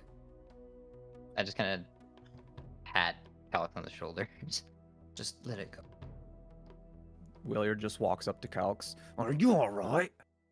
No. Just starts crying. He like cries like Uh, tears of a crystal. Yeah. It hurts. Weak. Zakria will walk up to Calix, transform back, and say, "Do you need some healing, hon?" Oh, that is still a weird thing to watch. Magics. Cox is just gonna start marching his way back the way we came. Okay. Okay. Are the rest of you following Calx then? Are you retreating? It's not retreating, we're regrouping. Regrouping. Understood. Okay. Tactical regroup. All right. So you guys all retreat to a group, or fall back to a group, and you find yourselves back. You exit the cave and head back into the proper basement of Cainhorn Keep. Through the entryway where this cave kind of busted into the lower realms of this place. And it's still cold. The stench of the undead, now re-killed dead, so they're dead corpses are laying. And yeah, Unalived. unalived. Well, we'll go with that, sure. And that's where we're, yeah. And as you approach into this space, what are you guys doing from there? Okay. Me, the torch, and I will just set up over there and to keep an eye on the tunnel. Everybody else can take a short rest if they need to. Yeah. Plop down. Start short rests. Okay. I will kind of be short resting, but I'm more just watching and listening down the tunnel. Okay. You guys all begin to sit down for a short rest to regroup and to recover for the next length of the journey. As you're doing so, for the sake of brevity here, you're not set upon. But you do hear distant sounds deep within the cave below Cainhorn. Something still lurks about. And then you hear something else. At the tail end of your rest, as you complete it, and you guys can roll that here in just a second.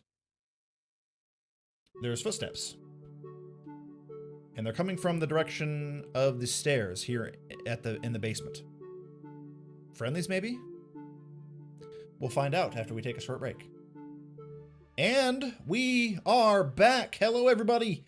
Welcome to the second half of the Book of Khorim. Hopefully the final episode of this mini adventure. And yeah, we are here. And you guys have retreated back out of the cave, back into the proper lower basement of Cainhorn Keep to short rest. You've all gotten your short rest in. And so if you haven't rolled those hit dice during the break, do so now. And you are interrupted at the end of your rest by some footsteps. And you see now the source of those footsteps are coming from two individuals. Thankfully, however, both individuals are friendly faces, or at least recognizable faces. The first one is Amantia, the party's barbarian. And following her, just shortly in tow, is Sandor Martin himself, the leader or the company owner of the expedition team that you are on. I'm trying to get his fucking token. I think I have it. Here it is. The myth. Go. The man, the myth, legend. Sandor Martin is Nice also token. here. It's a pretty great token, right? That is awesome. I'm immediately more respecting of this man. The stream doesn't The see it, but eyebrows. they will eventually. The I just eyebrows know are what What's the standpoint. What's the D&D equivalent to a Harley? Because he drives it. I want to say I made the okay. I'll just let me for the stream purposes here. Let me get you over here. Can't miss this. We'll just zoom in there a little bit. That's Sandor Martin's token. He's The got a leader of the sleeveless leather expeditions, a jacket. legendary adventurer, a famous individual. My headcanon, I pictured someone like this. Anyways, so that's that. Anyways, so Sandor is with Amantia as well, and it now all approaches. And what do you guys do? Well, let's start getting ready to. Oh, look who's back from opening the door. Brought the Trust- boss. Trust the door give you no issue. Still have the body of that No, thing. it's dead. It's dead. That's the verbiage I would expect. Yes. Like most of the people with us. It Right. was, Sandor calls forth. It was a bloody battle that we fought, but we survived. How do you all fare? By the looks of you, you've also seen some combat. Fine. Yes. Stop spitting up blood. Ratlington lies up ahead, still alive. We are about to engage. I figured as much. He wasn't where we just were. Why don't you fill your companions in, Amantia? I need to catch a breather myself.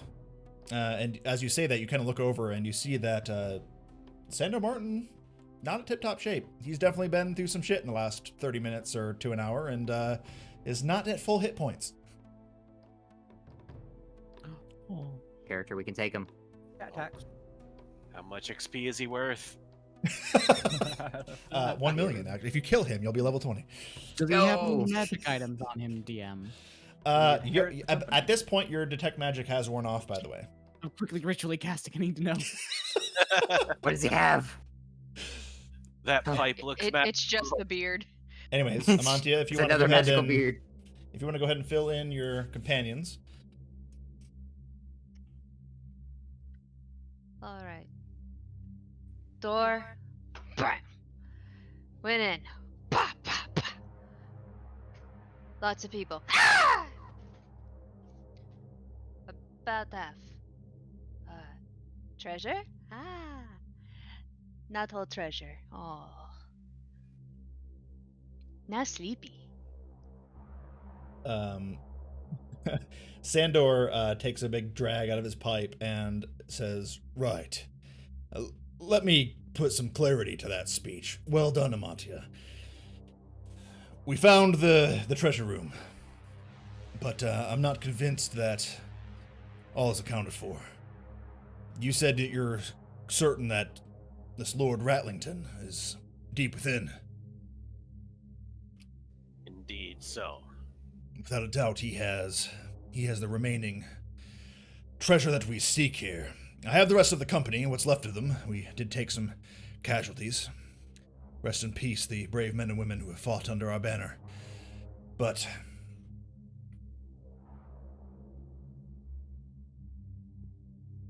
I want to make sure that we acquire all that there is to acquire. That when we walk away from this godforsaken place, well, your pockets are well full of coin. So, I'm with you now. Let's find this Lord Ratlington and show him the end, aye? excellent. Before we all move on, just a quick reminder. Does anybody recall the conversation you overheard the alchemist? I get the feeling what's lying up ahead may be something tampered with. Something that might be something we're not expecting. Beyond just your rats. Maybe whatever that creature was we saw that they called dog. Indeed. I would- Williard. What is the situation here? What have all of you experienced? We I mean, you're the one that understood them. expertise. Williard, would you like to fill him in? Williard is just sitting facing the corner in like a typical meditative crisscross applesauce on the ground, and hearing Deacon talk to me kind of snaps out of it. What? Recall the thing set up above, and then also any information you heard during that last fight that might help us? I don't understand those things. Welcome back, Montia. Hey, Sandor. Are you okay, lad? I got it that time. You good? Do you need a break?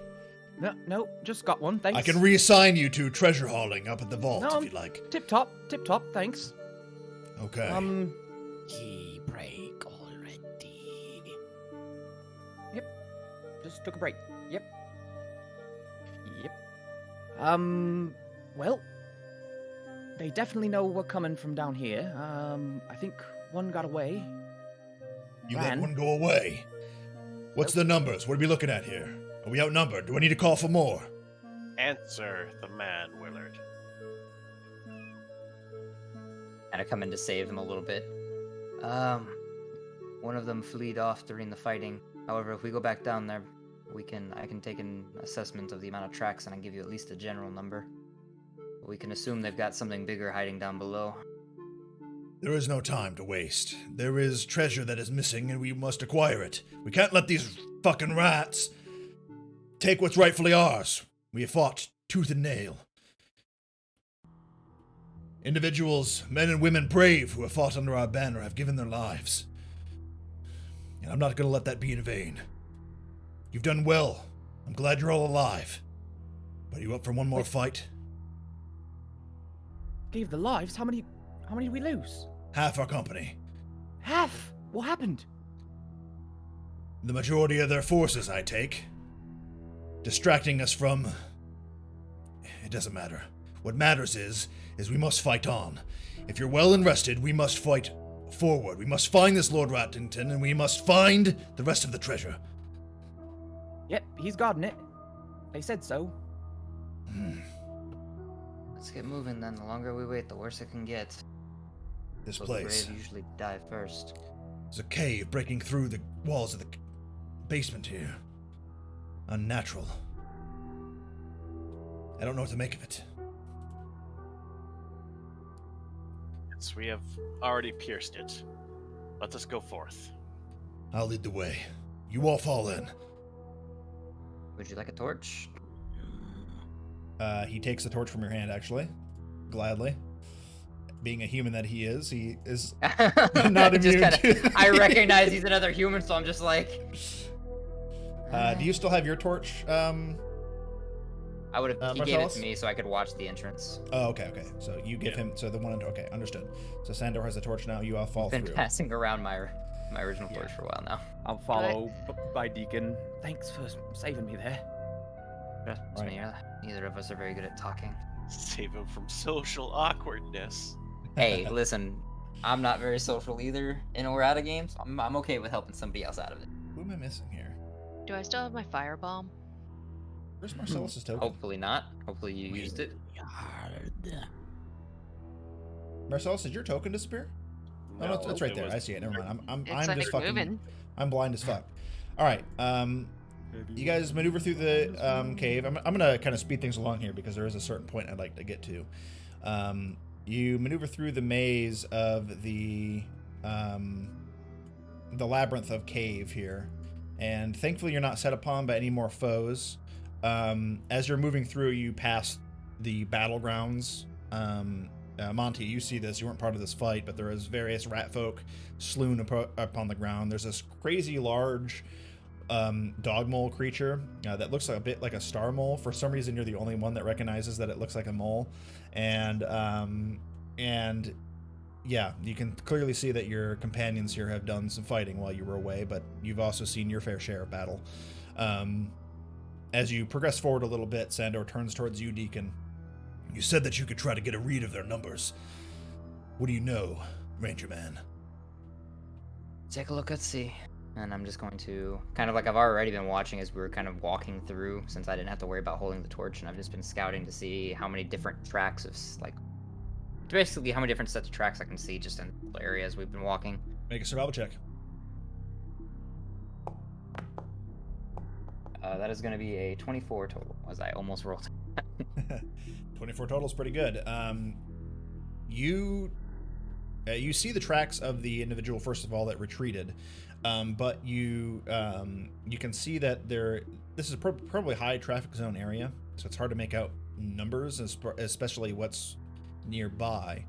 However, from what you can tell, most of the more fresh tracks that you can pinpoint out of the mass have all moved out of, or at least in the direction you came from. Basically, what you deduce with that pretty impressive survival check is the majority of the rat forces most likely were encountered by Sandor, Amantia, and the rest of the troop. You don't think that there has to be much left. If what they say is true and that they have succeeded at a high cost, then there shouldn't be that many more rats left barring forward. Kind of stand up and my eyes kind of have this dull purple to them as I kind of just respond and let everybody know. Seems like there may just be a handful left. If anything, it's probably the elites left to guard him. I would expect still a tough fight, but no more than one or two handfuls. Sandor looks at you pretty intently, especially with everything that you said. He gives you a nod, and he gives everybody else a good glance over, and he says, "You know, I've had many an employee under my command. I have ventured forth all throughout this continent. I've seen things. I am the first to discover Mount Igmar, pierced within its depths. But surprisingly, you all are among the most courageous of my troop. Too many times I have accounted that those would flee under pressure. Certain death awaits, yet you press on, overcome, and deny that certain death. I'm impressed. I don't know what lies ahead. I don't know what this Lord Ratlington is capable of. But know this. You're all going to be wealthy when this is over. If only I could find what I'm looking for. Well, I like the sound of that, Mr. Sandor. Ms. Money, so let's get going. And you're sure, Ranger, that the opposition is light, that we fought the majority of their forces in that vault? That is more than a safe assumption, but I wouldn't say what we're dealing with is going to be easy batch. It sounds like to me, based on what you have done these last 3 days, that we have the advantage. I regret not seeing you fight in the arena. I regret not seeing your work here down in these depths. Let me rectify that by watching you fight now, and me by your side. You've been in my employ, just a few days? And already I await your capabilities. Let us move forward, but carefully. Question for the DM. Is it possible to hide or to hide before combat to get a surprise round even if once initiative started? Or is it something like I have to straight up It's something you have to do stealthing ahead before for? combat, basically. Yeah, so I can't just say, can I stealth while the rest of the party isn't, kind of thing? Not unless you're sneaking ahead, basically. Okay, that's it.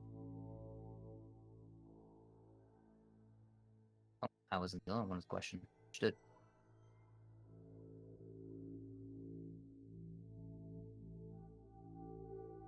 All right, moving forward. Let me get you guys ahead. You pass through various more of these cave structures. At some point, Sandor does stop, and he's looking over the various cavernous walls, and he says to you all, "I don't believe these are natural. Definitely dug. I've seen similar creatures do this before. Be on your guard." But you press on through, maneuvering through various paths, and Sandor leads the way. He is pressing forth. He is a man on a mission. He stops every time you guys come to a junction of multiple paths. He takes a moment.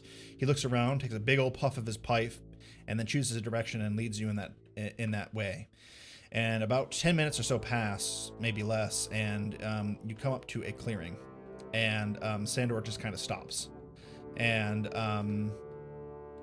as you're all following behind him, you begin to realize why he has done so.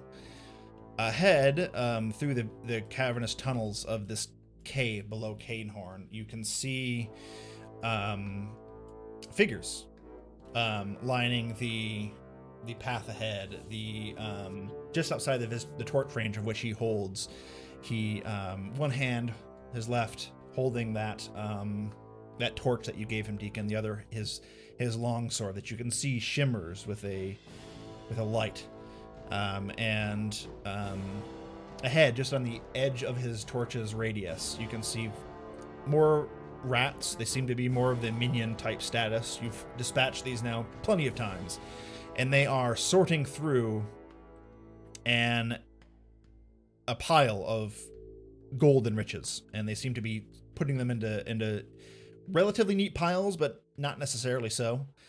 And Sandor just kind of stops, and the creatures all sorting through the treasure as well also stop, looking towards you. There's this awkward silence as both parties, yours and theirs, meet eye contact. You see 4. "Where is this Lord Ratlington?" cries Sandor. "Show yourself. I see your treasure. I see what you have siphoned from the vault. I know you're here. You wouldn't abandon this wealth. No one would." And sir, I don't think they speak never mind. Then very well. You speak the language then. Relay what I just said. Come here. He's waving you forward, Williard. Step forward. All right, sir. What is your charisma score? Come out, Lord Ratlington, you coward! I said come here, boy. Yeah? He's motioning you forward. Do you approach Sandor? Yeah, I've stepped in front of him like he you motioned me, and I am okay. saying in Undercommon. Understood. Okay. You all Or deep, or is it Undercommon or is it Deep Speech? Whatever that language is that I know and speak. Undercommon. You relay that in Undercommon, and in Undercommon. Come out here, you In Undercommon, you hear a response. You all hear the response, but it's only Williard who can understand. Well, well, well. Oh, God. If it's not the legendary Sandor Martin himself, I've heard of you, human. He knows about you. Skittering. All around.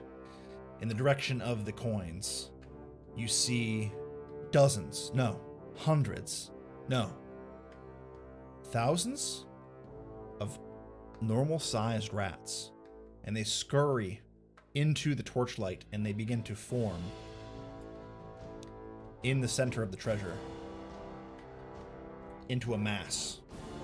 The rats crawling all over all around each other, almost like fusing into each other's spaces in this unnaturally grotesque way, forming a bipedal large mass of constantly moving rats. And inside the upper center of their form, you can see a human skull. And the rats, you can see their little paws reaching forth, and they're emulating, they're moving the bones of this humanoid skull to emulate the speech that they, in unison, are speaking. You can hear thousands of miniature voices in Undercommon. No, they've converted now. They're speaking in common. You can all understand.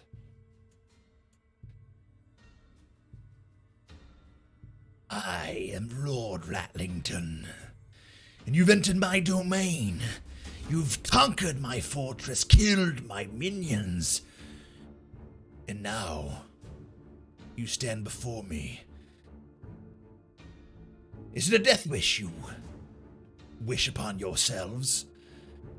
Is it your end you seek, because I can grant it? What is he saying? Is the first thing that Sandor says, but then as the creature transfers into common, he doesn't await a response, Williard, as he says, You!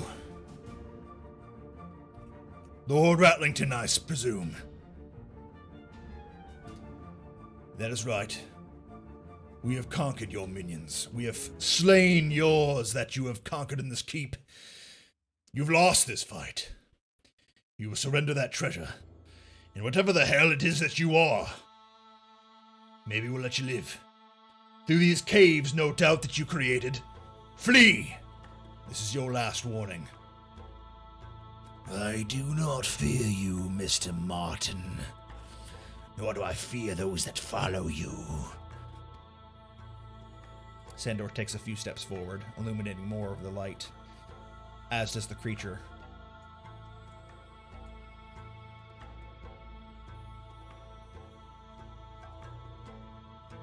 There's an awkward silence. About 2 minutes pass as they stare at each other, this massive creature made out of multiple rats, and Sandor himself unnerving at the face of this. The silence is broken by Lord Ratlington. Do you think that what you've accomplished here will win you the day? When the god of pestilence brings down his smiting wrath, you will be the first to fall. And I am eternal. Look at me. I am many, yet I am one. The gifts of the gods. The god of pestilence has granted me the boons that will endure my reign. And you, what is it? These shiny coins that you seek. For what? Sandor Martin drops the torch on the ground, allowing the light to remain. And he says, he takes a good look around, holding up the torch, and you can see, watching his head and vision glance through the various treasures that are emanating now from the edge of the torchlight. It's not here. It's not here. What have you done with it? Beast, thing, abomination? What have you done with the treasure of Cainhorn? The creature tilts its head curiously. Do not act coy, beast. I know what's here. It has to be here. What have you done with it? Where is it? Lord Ratlington responds. Oh, is that it? The artifact. Oh, yes, the artifact. Yes, I know. Now, you care not for the lives that we have taken. Despite your victory here, you would care not for the death that we have imposed upon you. But it's all in vain.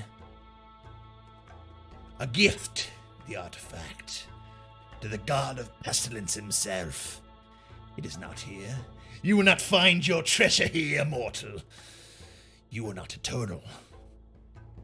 You will die here, whether it be by my hand or by age.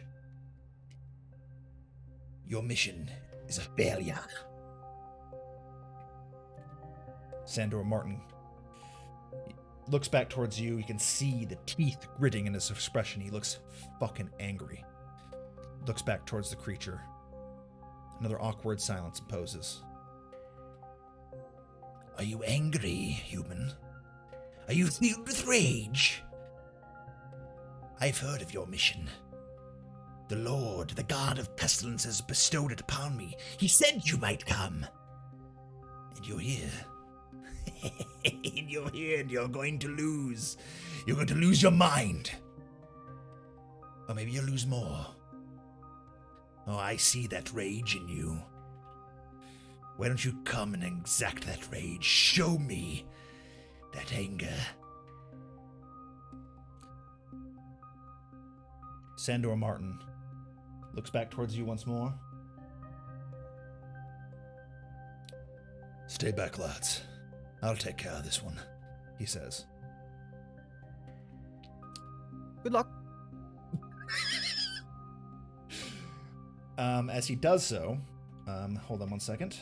I'm gonna emulate a couple of things here. I'm just gonna get back in formation here, and I take a couple If steps he back. dies, who pays us? Sandor, after saying that, We steps pay forward, ourselves from everything left. and that light did not do what it's supposed to do. No. The torchlight got very dim. Yeah, I'm fixing. I that haven't now. seen anything for a while now. All right, bright light, 20. Dim light. Oh, there we go. There we go. Hey! There we go.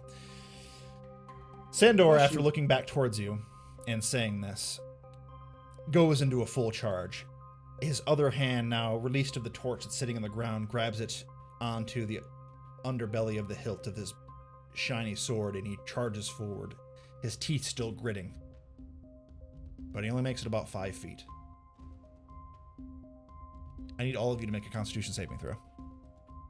Ooh. That's a good sign.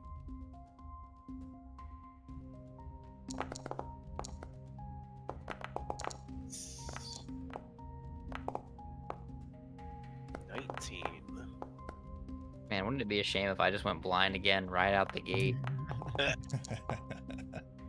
Glad dice being rolled. 6. 17? Right. 17. Whatever. Amantia 15. Calx 15. Williard 10. Marcellus 19. Okay. The DC was 10. So, as Mr. Martin, Sandor Martin, your boss, the leader of the expedition, stands forward, angry, he triggers a trap. A trap that explodes with a massive concussive blast. Fire emits from where he was standing, and the force, the shockwave, blasts past all of you. Fortunately, most of you, as you squint and turn back towards the source of the blast, are okay. However, Deacon, you were blind previously, but now you're currently temporarily deaf. What? Well, it's a good thing I don't need those. Jokes aside, when the smoke clears the dust and the soot and the rock subsiding, you see through that torchlight that was dropped on the ground the scene unravel. This abomination of a beast still stands, and the body of Sandor Martin thrown against the nearby rocky wall of the cave, unmoving, bloody and mutilated. You hesitate for a moment, unsure what had just happened. You're still kind of recoiling from that blast. And the creature speaks once more. You were all supposed to die from that. Oh well. I'll do it myself. Kill them, He says, and he points towards you with this massive hand made out of multiple rats pointing towards you. And Lord Ratlington, his vengeance is now upon you. His anger now fueled in your face. I need everybody, for the last time tonight, to roll initiative. Did he say something? Mop. Yep. Mop.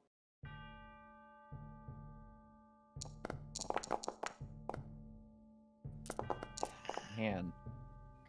Oh my god, I can't roll as this character to save my life. Oh, We can see see you in everybody's- 30 minutes when he gets to me. Don't worry, man. We're all down here together. It's almost an natural 20. Alrighty. All my ring. Let me roll for the combatants. Okay. Oh, cause we're still in last fight initiative. Oh, that's why. Yeah, you're right. Never mind. Everybody ignore that. Ignore that initiative. I'll add it manually. Give me a second. Sure, we can just roll again real quick. No, not Good. a chance. All right, so Yep. Deacon. He's like, no, my boss gets to go early in the round before you insta-kill it. All right, I'm just gonna go ahead and go down the line so you guys to speed this up a little bit. Amantia, what was your initiative? 10. Ken, okay. And Calx, your initiative. 11. Marcellus, your initiative. 2. Oh no. Oh, I don't want to tell you the bad guys stuff. Williard, your initiative. 23. Holy shit. And Zachria, your initiative. 18. Look at me, 23 initiatives. Did I miss anybody? Is everybody there? I think everybody's there. Okay, I think everybody's there. We've got Juice. Yeah, Juice. Can't forget Roll Juice. for juice, Juice roll is for there. Lobot. Where's my griffin? All right. The first to act, Williard. The battle has begun. What would you like to do? DM, it's real dark in here. Do you not see the torchlight? It's pitch black. Uh-oh. I just had that fixed, so I understand.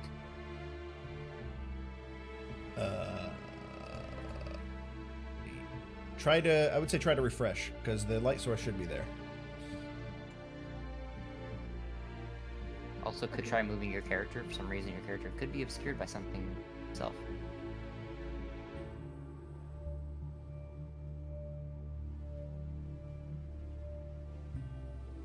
Yeah, it shows good on my side. It shows good on Durman / the camera's side as well. So yeah, just try to refresh, I would say. If worst case scenario, Yep, we're good. okay, perfect. Here, B, while I have a chat with my dice. All right, I so you don't can have see music yeah, now, though. Oh, there we go. you can see a number of creatures, including the massive creature Lord Ratlington himself. All of the other rat folk here, they seem to be the minions, by the way. And one of them seems to be the same exact one that retreated from the battle previously. He's still kind of nearby. But in any case, what would you like to do? Okay, well, let me actually do one thing real quick. Is this gonna work since it's... Aha, it does. Nice. All right, I'm going to...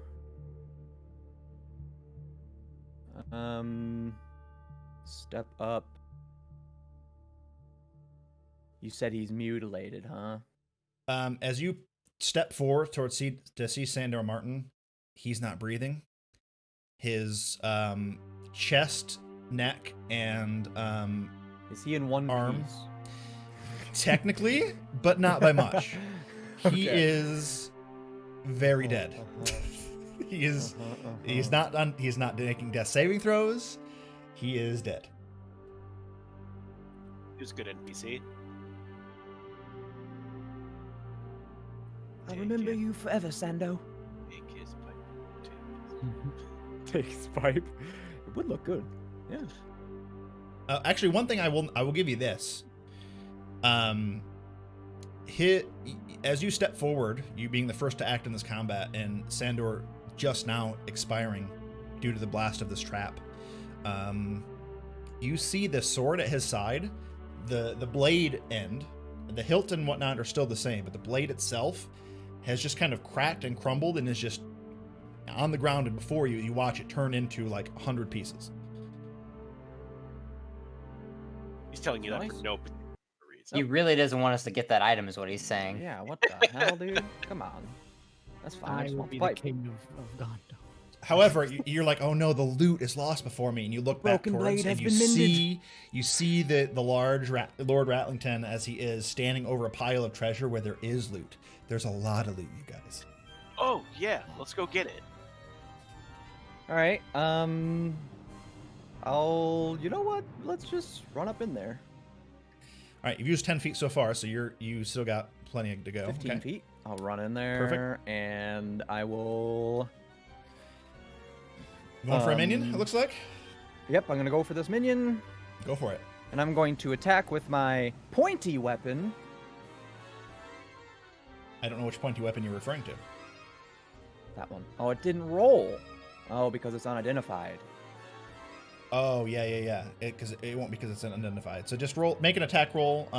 It's strength. It's just my normal based. attack roll, yeah. It's not not dex strength based. based. Well, you can turn that Well, into since a I monk can weapon turn if you wanted any to. simple melee weapon into a True. monk weapon. True. So it's just a monk weapon. Yep, you're right.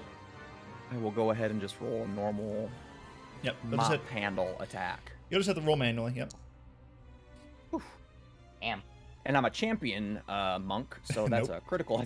It's pretty good though. 26. 26 does hit. Actually, technically it's a And 27, I think it's and you true. do get it's a D6 damage and plus your dex because it's a did monk we- weapon, and then plus did another we- 1 because Did we say that javelins are versatile as well? We they're did, not right? versatile. They're not versatile. Fuck. Then I don't want to use this thing. You already I rolled give for you- it. You get plus Well, 1 damage. You get plus 1 well, damage. It's 1d6 in- plus your dex plus 1. Not the same DM. Lame as hell. I've given you a useless bit of metal. I am Oops. sorry. Well, then it's fuck. I'll reroll. Make I mean, this all it's fucking a difficult minion, and shit. so like, I don't think it's impossible. Yeah. Like, Well, even I got that, a 1, so 6. plus 1 because of its magic weapon, which is 7, which means you kill it. Did that even? No, that rolled a D8 again. It doesn't matter. You still you stab forth with your magical javelin, and it pierces into the minion's eyeball, and it is very much super dead. And I look at this stupid javelin, I throw it on the ground. This is garbage. Shit sucks. Throws the javelin like a javelin. No, I'll hold on to the javelin for now until I do want to throw it. Fair enough. Going to want that back. I'll throw it at Calx. You should have just grabbed the mimic body. That's pretty versatile. True. Oh, True. man. You should have. That is All versatile. right. Yes, you have killed that minion though. No worries. That was 30 feet. I only have 5 more feet. I could. Yeah, let's do it. Get in there. All right, you I close the wasn't gonna, distance down but now on I'm Lord gonna. Ratlington. And I will. You got your key back because you short rested. Yeah, I know. Yeah, fuck it. Let's just punch it a bunch. All 2 right. times. I will use flurry of blows. Blows. I was really like, man, if all these things get to go all at once after me. Monks, man, they That'd have be like bad. 14 million attacks. For a natural 20. Very nice. Oh, I can't click just damage. Okay, damage. For minimum damage. It didn't roll a second strike though. So just roll an extra d4 Well, on it top of that. Okay. I can just do boom. Roll. There you go. For minimum damage. Minimum damage. All right. Sick. So 7 points of damage. As you I think it's punch because I did through, it, like, your fist hits, and you just like dislodge like a dozen rats from the form. The rats individually all are obliterated from the punch, and they all kind of flop down on the ground and impact on the ground. But then you watch as more rats like crawl up and try to refill that form of gap that you dislodged from the creature. You've done the damage, but it is very weird to attack this thing. Nope, stay gone. And I'll swing again for another natural 20. Damage again. Yes. Yes. 1 damage. Come on. Hey, it actually did it this time. almost. It did do it for 9 points of damage. 9 points of damage. All right. Once again, this epic punch goes through, and more rats are dislodged. Their bodies broken and splintered, and they're squeaking, halted in midair as they are removed from the mass of Lord Ratlington. That's but for Lord my boss, Ratlington- Sando. All right. That was pretty epic, actually. All right. Anything else for you, Williard? That's everything. All right. That brings us to Zachariah's turn. Actually, before I say that, let me double check something. Yep, it is Zachariah's turn. I wonder what could you could have been checking. Don't worry about it. Would have been that Ah. dexterity modifier. What? Actually, no, I see it. It doesn't matter. Anyways, yeah, it's your turn. I'm looking. I honestly have no idea what to do here. So, you know, if we're treating this like a video game, this is the boss. So, Yeah. if there are bars to hold, you should not hold them. I think that's how the saying goes. No holds barred. That's it. How many That's not bards it. in our party? He's saying you should flee. You realize there's no bards. You have to retreat. That's the only option. Well, now we do this for our own money. He's on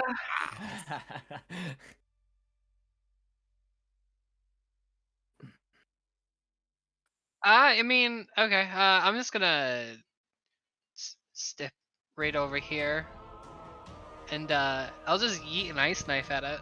Okay. You hold out your hand. A dagger of ice emulates. Go ahead and make your ranged spell attack against it. I'm assuming you're doing it in the sense to hit one of its minions. I was From actually the explosion, that is. Yeah. Okay. I got you. Go ahead and make your attack against Lord Ratlington, and we'll go from there.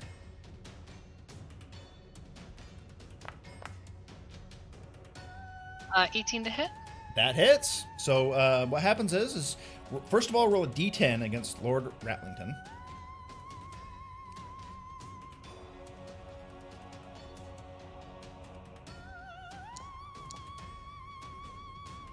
Eight. 8 points of cold damage. Nice. He takes all of that. As the dagger impacts into the body of rats, you watch as there's some squeaks. You definitely you hit it dead mass, and then the ice knife explodes.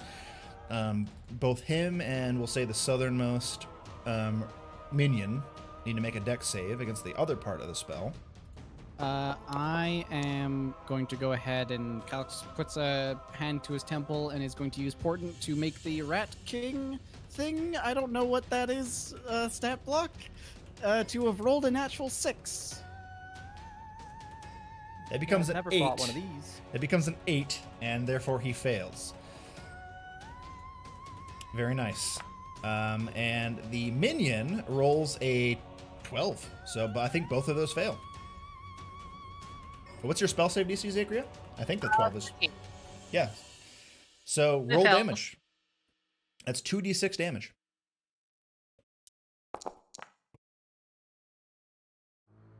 Two. Wait, did that work? Yeah, it rolls all the damage at once. Yeah. Oh, So I it got was- you. Okay, no, I did. You're right. Okay. So let's see here. So then that's 4. Okay, so 4 damage. All right. Oh, shit. All right. So the explosion from the ice knife emanates, and Lord Ratlington does take it as well, and the minion below him also had 4 hit points. So as the explosion sends shrapnel of ice all over the place, it embeds itself into the eye and throat of that other minion, and it is destroyed. Nice. But Lord Ratlington is still up. He has been dislodged with a number of rats, but he is still very much in the fight. Anything else for you, Zachria? That'll be it for me. Thank you.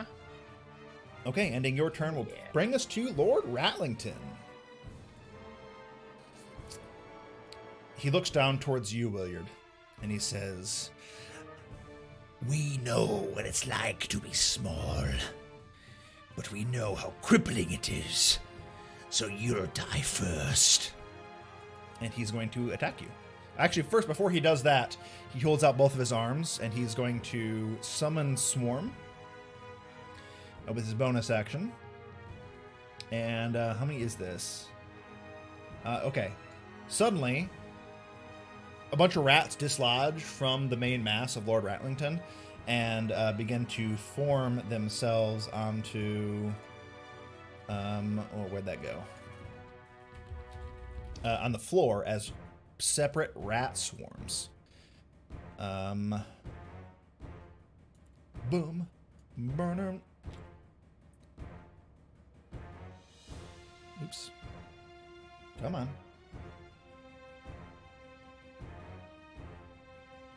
Fuck.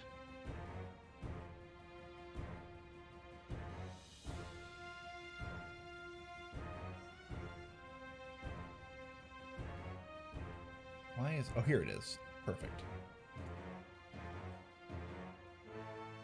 Alrighty.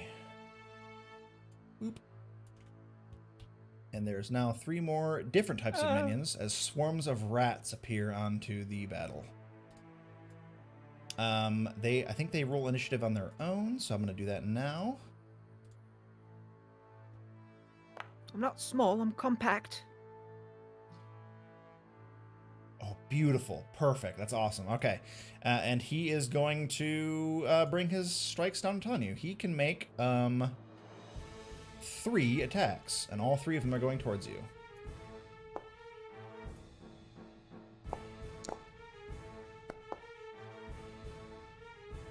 All right.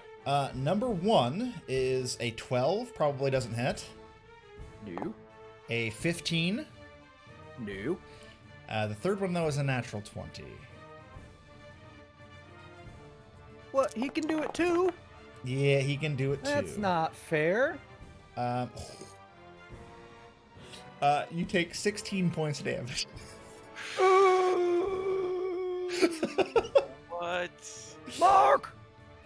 It's really I good. have no spells, so Mark!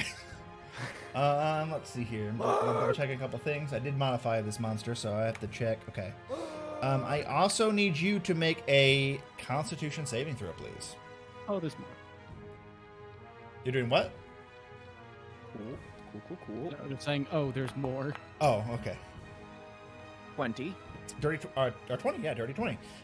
You feel as the one hit, basically as he's bringing these massive punch downs, and as the fists form, you just see it's just a mass of rats, and all of them open up their sharp, toothy faces and go in. And as he's bringing down the fist, they're just trying to bite down into you. And one of them does hit. You dodge the most of them, but the one does hit critically, and it hurts. And you feel, for a brief moment, pretty sickly, but you shrug it off. And that ends Lord Ratlington's turn. He's actually going to... Actually, before he does that, he's going to... He's going to move. He's going to move right over here. You can get an attack of opportunity if you'd like on him, He's going to try to cut him he's going to try to cut off the path from the rest of your party and cut you off by yourself. Yes, please. I would like to make an attack of opportunity, please. I grant you that that right. 19. That hits. Roll damage. Okay, I think I have to do it like this. Nope. Nope. Nope. Well, are you using the I wasn't going. No, because I mean, technically, I haven't had time to swap anyways. So. Okay, just roll it manually. Just roll a d6 plus your mod plus. Yeah, I have to do it like this, and I think if I roll versatile damage, it'll roll a d6. Yeah. There you go. Ooh, that nice. So 11 points of damage. So yeah, as he's retreating from you, you do stab in with this magical javelin, and you do kill. You skewer, like there's like 8 rats now on you have like a kebab. If there was a campfire, you'd probably be able to feast a little bit, but it probably wouldn't be super nice or yummy. But anyways, that ends Lord Ratlington's turn. It is now his swarm's turn. One of them is going to go back towards you, Williard. The other 3 are just going to march on forward.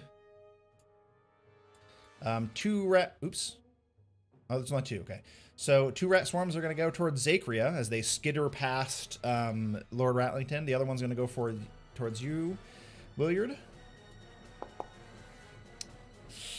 13, though. I think you're fine. For now. A bunch of rats try to bite at you and try to swarm over you, but you're like dodging out of the way and jumping, and you avoid their attacks. Zacria, 2 swarms approach you though. One is a 9 and then a 19. Is it the rolls? The 19 hits. Okay. You are going to suffer from various mouse bite wounds, 5 points of piercing damage. But that will end their turn and then bring us to Calx's turn. Okay. Oh, actually, just out of curiosity, could I use a reaction here from me being attacked? Yeah, technically. Actually, hold on. These probably are not that hard to kill, are they? You don't know. You've never fought a rat swarm. There's a lot of rats, so I mean, there's quite a bit of them. Basically, is what I'm getting at. Never mind. Never mind. Continue. All right. No problem. Calx is actually going to rush forward and call out, Want one of him alive. and come up over here. Ah, fuck. God damn you, Williard. What? I didn't know I was going to get. If what you're thinking crit of hit. is what you're thinking of, I think you're going to be okay because if you can angle it, I think, in a way that it'll be fine. I just love this. He finally charges forward into combat. He's And like, everybody goes last. "Wait." Yeah. Well, it's a 60-foot cone, and I don't know if there's much of a way I can angle it to not hit Williard other than... I disagree. Draw I the think I cone. could do it in a way that would not get that rat, basically. Like watch this. If you did one of these 60-foot cone, like here, I think you can see that. I'm not allowed to make cones or circles for spells anymore. Yeah, you're banned for eternal. One time. Yeah, I if make you a angle it just color. like I don't know if you guys can see my template. Yeah, it's half over that my square, point but not was mine. more I was looking to get... Actually... No, no. If the angle that you can see of mine, you'd be able to hit. You wouldn't be able to hit the rat swarms in front of Zacria, but you'd be able to hit Lord Ratlington and one of the swarms, and also 2 of the remaining minions who have not gone yet. Technically... Oh, god damn it. If I could just... Go away, character sheet. If I were to be here... I could do that. There you go.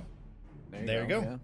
yeah. Alright, I'll do that then. So, Calx will clutch his head again as there is a flash from his purple eye, and I need each of them to make a intelligence saving throw. All right, the rat swarm.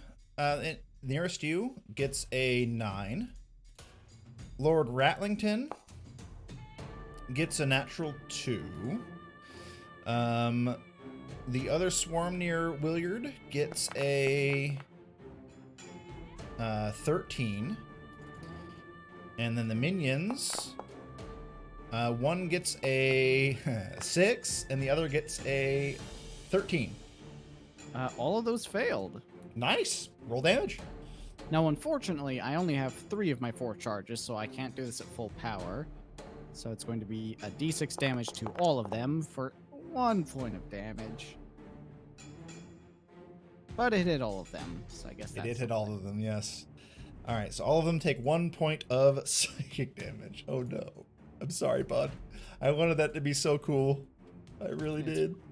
Fine. When you think about it, though, I hit, what, like 5 targets? So really, it's 5 It's 5 points of damage total, so it's not terrible. It's just not your best, you know? Could have been, 30 points of damage. There's a shockwave of psychic energy, and a lot of the rats kind of squeal for a little bit, but then they continue on. No casualties are met from your blast. I apologize. Anything else? No, I don't feel like getting the free attack opportunity, so I'm just gonna... Actually, wait, hold on. How many meleeers do we have? A swarm next to you, and then other than that, you don't know. It's more effective blocking teammates. I will just take the attack for opportunity and back away. Oh, gladly. Wow. Taking an attack of opportunity, huh? You I have gambled mage correctly, because unless a 12 hits you. Nope. Alrighty. Without major. The rat swarm does not meet its mark. Ending your turn, Kelks, brings us to Amantia's turn. Alright. I would like to shuffle through some people. You can walk through friendly Side. spaces, so that's no problem There you go. whatsoever. Fuck them up. And by the way, also I should point out, the rules as written is you can walk through a space of creatures that are 2 size categories longer than you. So if you want, you can walk through the rat swarm because they are tiny creatures. So if you want to pass by the rat swarm and go towards Lord Ratlington, you actually can do that. So it's up to you whether or not you want to go for the rats or go for the boss. Oh yeah. As I walk through, I am beginning a lovely form of rage. I would Let's hope just so. say some lovely flashbacks are coming up. Sure, And with absolutely. that, I pull out my lovely little oil flask and look straight at that big motherfucker. Can I do reckless and throw it with advantage? Because you can use it as a throw weapon up to 20 feet. Yeah, I mean, technically, by the rules to make it efficient for you, you'd have to roll it before you get within melee range. But yes, I will allow you to recklessly throw oil on the creature, on Lord Ratlington, if you would like to. I would. I imagine he still has some swarms on him. Those won't like that. Yeah. Okay. Sure. So as you're approaching, you're getting angry. You grunt out in that guttural rage that you have. And you pick out that oil flask from your pocket and you throw it. Roll with advantage because you're going reckless. It's an improvised weapon. I'm not sure what's the best thing to roll. Just roll a d20 and add your strength and proficiency, which is 2. So what is your strength now? 17. So just roll a d20 plus 5 with advantage. So just roll a d20 plus 5 and then do it twice.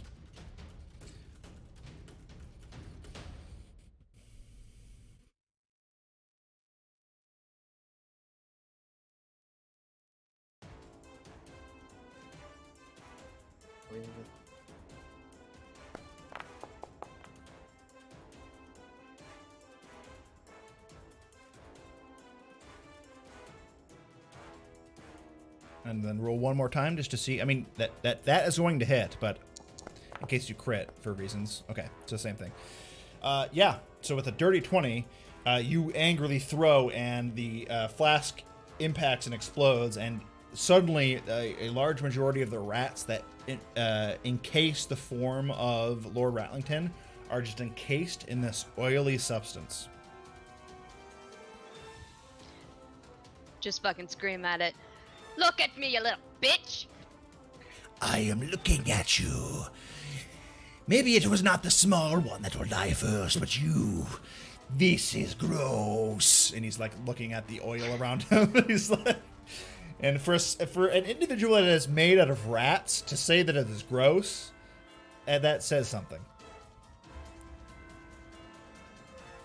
I'm just gonna pull my glaive out and just ready for him. I love it. Okay, perfect. So he is oiled, just so you all know, and you can visually see it. Anything else for you, Amantia?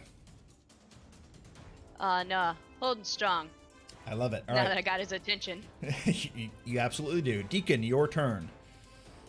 What is everyone saying? And I'm going That's right, to you're just deaf. draw. I'm gonna just draw my bow and aim center mass on Ratlington. All right. However, as I go to pull back the drawstring, I'm starting to kind of get a feel for these weird little things, and I'm going to one last time do a Brian strike. Brian setting up my strike. spell slot. Listen, I can't really argue that it's like. I mean, my it's. gimmick. Continue. I'd like to. Yeah. With haste. For a natural 20. Fuck yeah, bud. I finally hit yeah. it. It just took me changing the color of my dice. And that's what. Did you say Zephyr Strike? Yep. So I'm also Oh, favoring fuck. foe it. I'm going to keep both of those. I'm going to roll my favored foe, which is going to be 2d4 because I crit. For 5 more points of damage, and then 2 more d8 for Zephyr Strike. Oh. I can't re-roll those, but you know what? Extra damage is extra damage. That's fucking great, dude. For Well a fucking grand done. total of 27 damage. That is Or no, 18 yeah. plus 7 is actually 25 points of damage. Is it? Yep. I count. Oh, sorry, I was counting the 2 as separate. You're unable to hear, but you pull out. You're like, what? And you just pull out your arrow and you loose it, and it goes through the oily substance of Lord Ratlington and just pierces through a massive amount of rats, and they go Fun flying facts. everywhere. I actually have one more roll to make because when I score a critical hit with Piercer, I deal an additional damage die. Oh. That's true. And I can re-roll this one, but I don't have to, for a grand total of 32 points of damage. There you go. Let me add that on there. All right. So a bunch of rats are just like this expert shot, and you displace all these rats, and and they just go flying all over the place. The magical blow of Zephyr Strike impacting and just kind of causing a small force of damage that the rats go flying elsewhere. Lord Ratlington's looking a little rough now as he's still covered in oil, and he looks towards you and he says, I will not die like a vermin, like you make me out to be human. You'll pay. And not being able to hear him, I just go running forward through the swarms, saying, "See, Willard, you're not the only one. I'm coming." And I'm going to use all of my Zephyr Strike movement with that disengage to get next to Willard and stand over top of him. I gotta double So check that I can- actually. Actually, because you can't move through an enemy space, you actually can't walk through Lord Ratlington's space. But I So can walk through the body of Sandor, who's laying on the ground dead. Right, but this here, that takes up more than half of a square, so you can't pass by.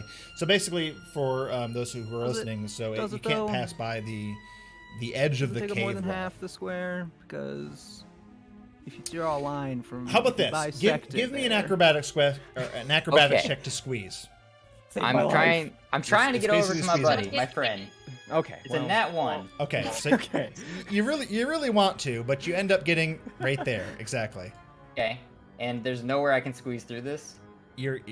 At this moment you're unable to squeeze through the portion of cave wall and Lord Ratlington. Lord Ratlington moved forward on purpose to kind of block off this path, Eight just nailed it with a threatening. natural Yeah. one.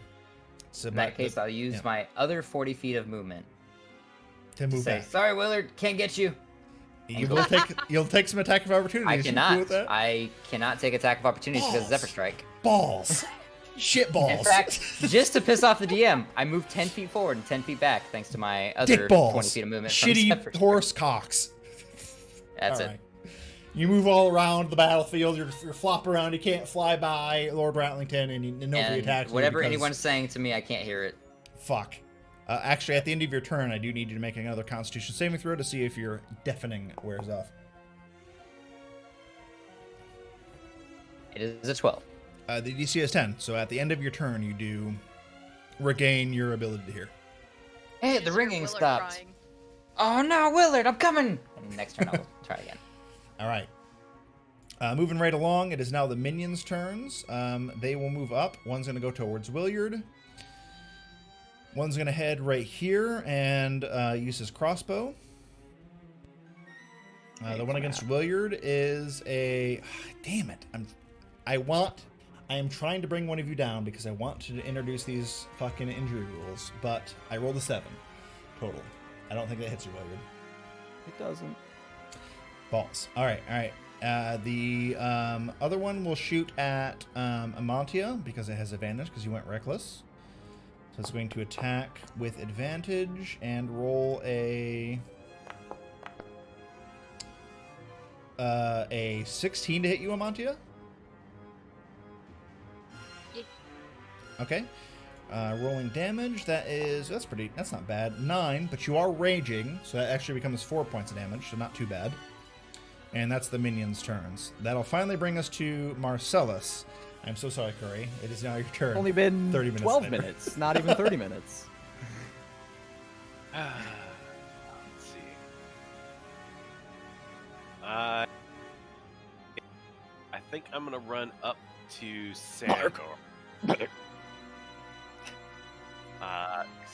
No heals or anything. I'm gonna start going through his pockets in his bag and see if he has possibly a healing potion on him, being such a wonderful adventurer that he is. Use your action to make an investigation check.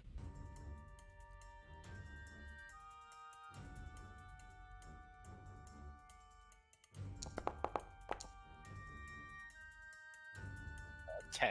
Okay. With a 10, you don't find anything useful on him, unfortunately, at least in this moment. However, something does happen.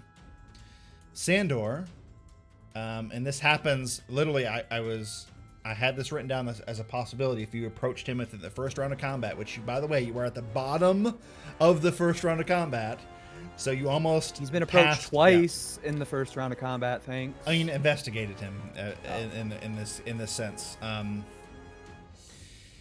With his last final boats of breath, and you can tell you're a cleric. You've healed people. You understand kind of the general aspect of someone before they are passing on to the eternal end. And he's beyond that point. But even within that realm of the end, a body may be able to hold on to that last semblance of life, and that is kind of the state that you find Sandor here as you go to look through his body, the mutilated body of Sandor Martin. He reaches up towards you with what is left of his form, and he grabs you by the arm, and he says, Don't let the company die. And you find the Moonstone. and that is the last thing you hear as the life ends from Sandor Martin. His body now fully gone. His soul now expired. Moving on to wherever it is he may go. You don't find anything useful on him, but you have that final message. Find the Moonstone. Don't let the company die. May we just bring in peace.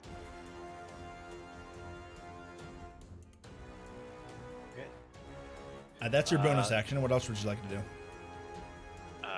That's my bonus action to investigate that. In this particular instance, yeah, because you're like, you go down to look at him and he quickly grabs onto you. You don't see anything at this moment because you're kind of distracted by what he just envisioned onto you. So yeah, I'm not going to take your action from here in this particular instance because of what you found. Because I had a scripted event of this message as the mechanics side of things of what could have been said, and you've unlocked that, so you're not going to take your action of it because, yeah. Anyways. Would it really piss him off right now if I did spare the dying? Like I said, there in my world there's like I grant. Yeah. Anyways, we'll go into the specifics. Yeah. Anyways. Yeah. I just figured this like whole like death speech. Spare the dying. Oh shoot! live and fuck up the plot. No, you don't. You don't want to be in charge. You've never heard of a story before? Dodge. Dodge action. Understood. Alrighty, Marcellus. With that information in tow, you kind of you're taken back a little bit, and then you look back up and you see Lord Ratlington, his massive rat form looming upon you, and you're like, oh shit, and you begin to dodge against any strikes that may come upon you. So, question, DM. Did he say the Moonstone or the Loonstone? Moonstone. Very specifically the Moonstone. Okay. Yeah. Just check. It's a good question. It is a good question, but yes, the Moonstone. Ending your turn, Marcellus, with that information in tow, you look up, you begin to dodge away from any assailing strikes that may come upon you. Williard, it is your turn. You are, in this sense, kind of behind enemy lines. Lord Ratlington has advanced and blocked off your party from you. You have a couple of minions and a rat swarm by you, and also Lord Ratlington has kind of passed by you to advance and block off that path. You're alone and you're injured. What would you like to do? So this big old fuck is covered in oil, yeah? Yes. He's looking rough. Not on death's door. How He's do looking rough, his and he is in masses of rats all over him look? like I said, mainly made up of. He is looking rats. a little rough. He's looking, because he's covered in oil, pretty vulnerable to fire. If you have anything that could. You can do. Yeah, I'm gonna cast Fireball. If only. Where's that torch? In my hand. Yeah.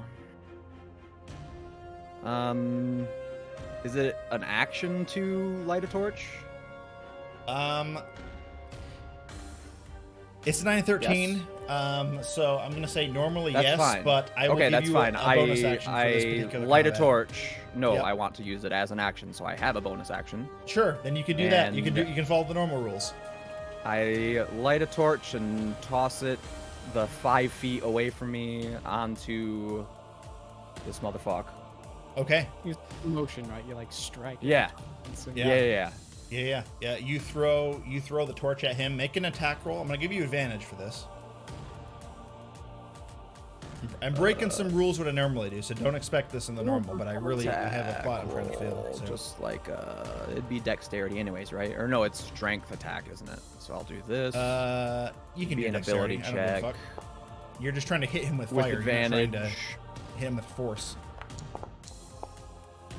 There you go. 20 total. There you go. Yes, the torch hit, and suddenly Lord Ratlington engulfs into flames. Just flame, all of the oil that is emanating and covered in all the massive rats that encompass his form go up into a ball of flame. And I would like for you to roll 4d6 fire damage, please. Mini fireball. Jesus. 20 points of fire damage. I with slightly my regret giving you torch. 4d6, but okay. Suddenly, Lord Ratlington goes up into flames. He's crying That's out. fucking All of teamwork. the hundreds of rats that call forth from his form are screaming out and squeaking and crying. And what's remaining, just say for No, not like this. Lord of Pestilence, God, my lord, save me. he says. But he is like crying out. He is in super bad shape. The majority of the rats that consume or that make up Lord Ratlington's form have deceased, either by fire or by assault. He's looking rough. Then I'll use my last key point, Step of the Wind. Step of the Wind. Is that what it's called? Whatever gives you the That's what it's called, disengage right? action, yeah. I think Step in Yes. the Wind gives you, yep. And I see barely that there's a little bit of shit over here. So I'm running and just, can I feel and tuck myself further in there? Sure. Yeah. You tuck your way. You see towards the edge of the torchlight and the firelight that's now emanating from Lord Ratlington's form. You And I tuck just- away into a nearby section of cave and As far back try as I to can. avoid combat. Your very injured form. Yeah, that makes complete sense to me. All right. Cool. Does it end your turn, Williard? Yep. All right. Everything. Zakria, you are up. You see Lord Ratlington, his massive rat form is now under serious duress and very, very injured. You see Williard has retreated. There is other rat swarms about, and one more, I think, minion remaining as well. Actually, technically two. What would you like to do?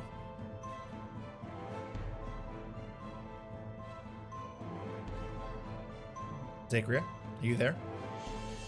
Yes, I'm here. Okay, what would you like to do? It's your turn.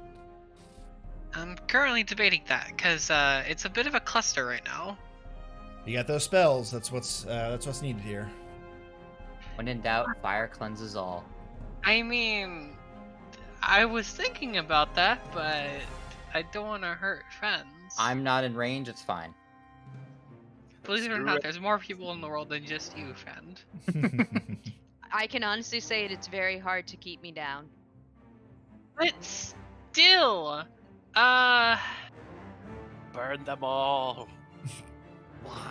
That includes you. Burn them. is that still covered in oil? Not technically. I kind of buffed it a little bit, but the oil that buff has been expended.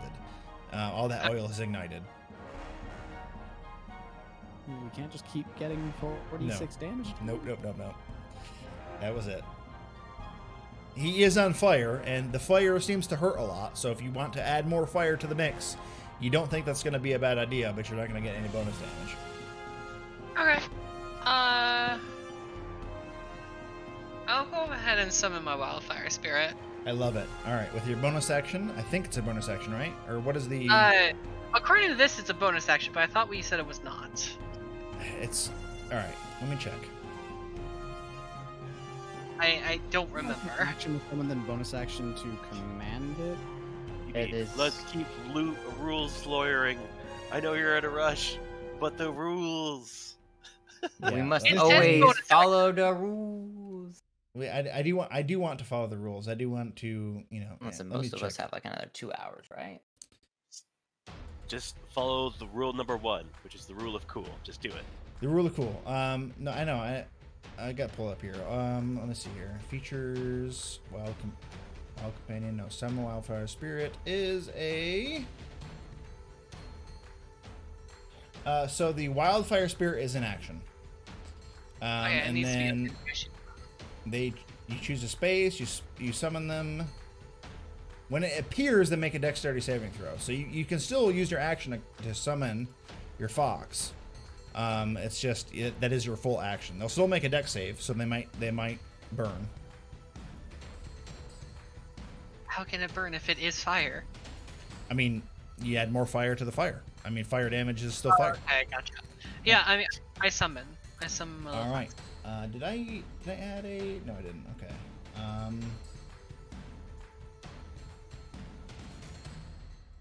All right. Let's see here.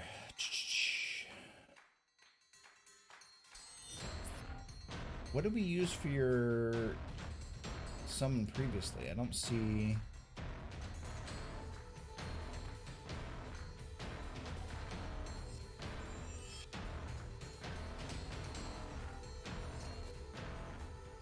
All right, I don't have a token for it, but it's fine. We'll just put it into. Yeah, you summon your wildfire spirit next to the creature.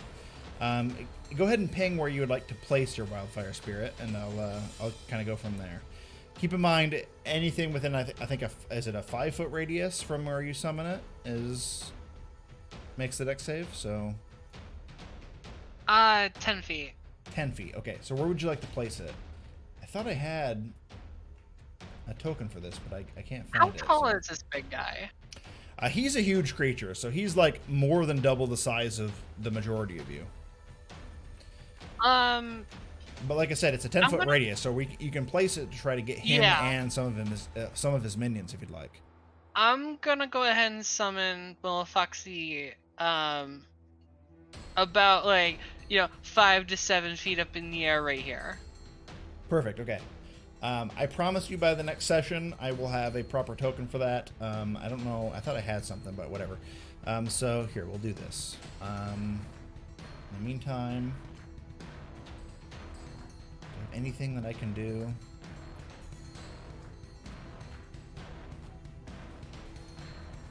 Yes, I do. Stand by.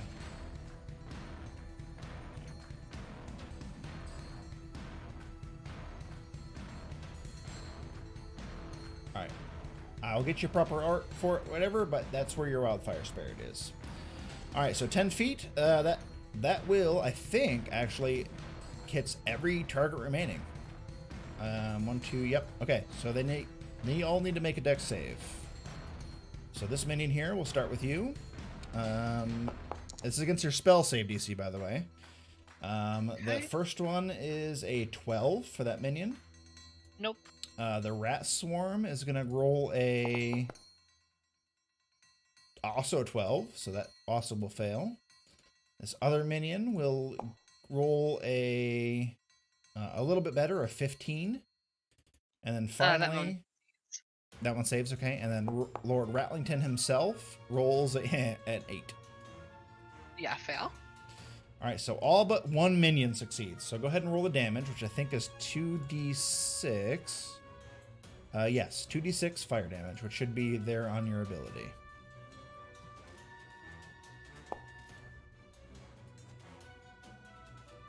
That is a 5.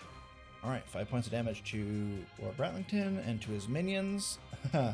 One minion is engulfed in flames and is destroyed. One rat swarm is not quite destroyed, but the majority of the rats in that swarm are destroyed. And another minion is severely injured. Oops. All right. So yeah, as your fox, you all see this fiery fox appear behind Lord Ratlington and just explode into flames. One of the minions just cries out in pain, screeching these rat noises, and collapses into the ground. Another, the rat swarm, the remaining rat swarm, a large majority of it also, they kind of dissipates into about half mass. The remaining minion that's closest to Williard is like barely alive as he's like patting out flames from his body, and Lord Ratlington himself is looking pretty hurt, and he cries out at the end of Zachariah's turn here. No, I can't end like this. Not like this. I am more than this. And that's it. Anything else for you, Zachariah? No, I don't think so. All right. And in your turn brings us to Lord Ratlington himself. In a panic, he's going to attack all 3 times. He's going to bring, let's see, 1 attack against Zachariah, 1 attack against Marcellus. I'll roll for the 3rd attack to see which one it's going to be. It's going to be against Amantia. So 2 attacks against Amantia, 1 attack against Marcellus.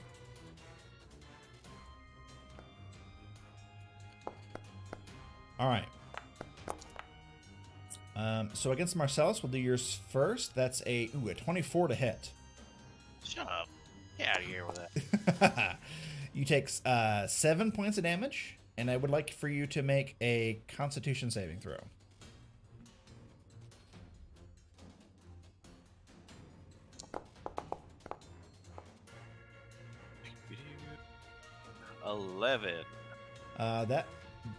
That succeeds. Damn it. All right. So against Amantia, we have a 23 and with the 3rd one didn't roll. So let me check that real quick.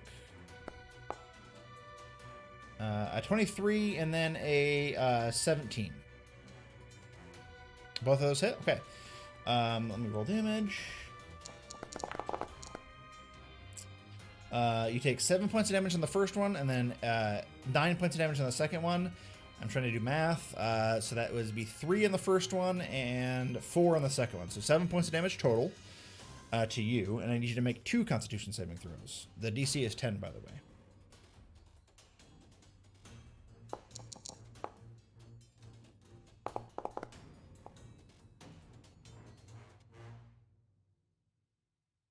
So a 21 and an 8. So the first one you shrug off, but the second one you feel kind of weakened a little bit. There is a sickness that's kind of overtaking you, and it's overtaking you pretty quickly. We'll see what that means later on. Let me mark this down.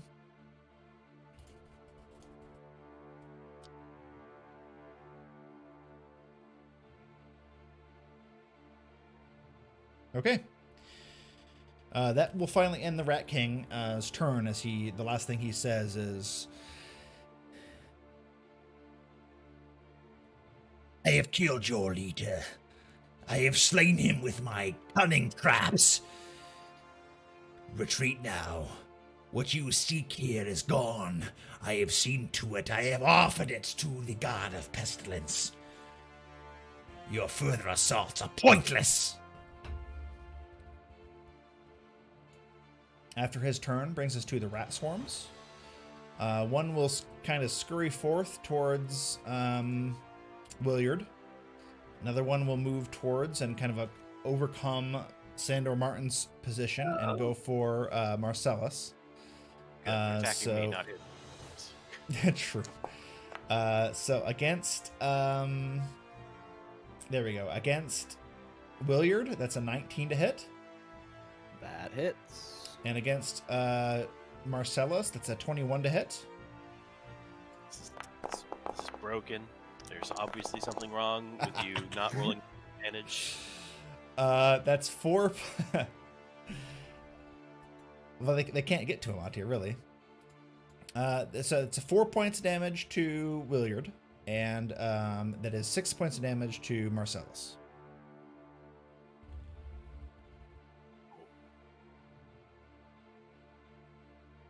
How you both looking? It's fine. It's fine. Oh, I see. Okay. Yeah, it's fine.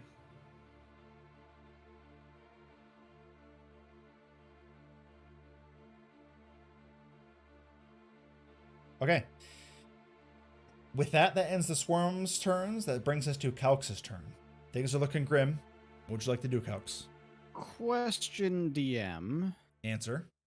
When this thing is talking, you say it's like a bunch of separate voices and whatnot. It's multiple voice. It's like every rat that forms the remaining of its body is all talking simultaneously. But once they leave the main body, like the swarms that came from it, do those still also Nope. talk? It's only the main mass. Huh. I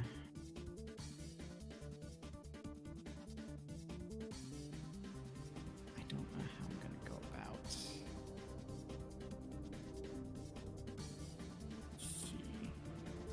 What is your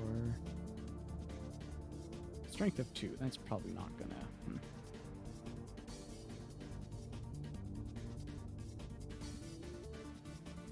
And how's the biggest Ratlington looking?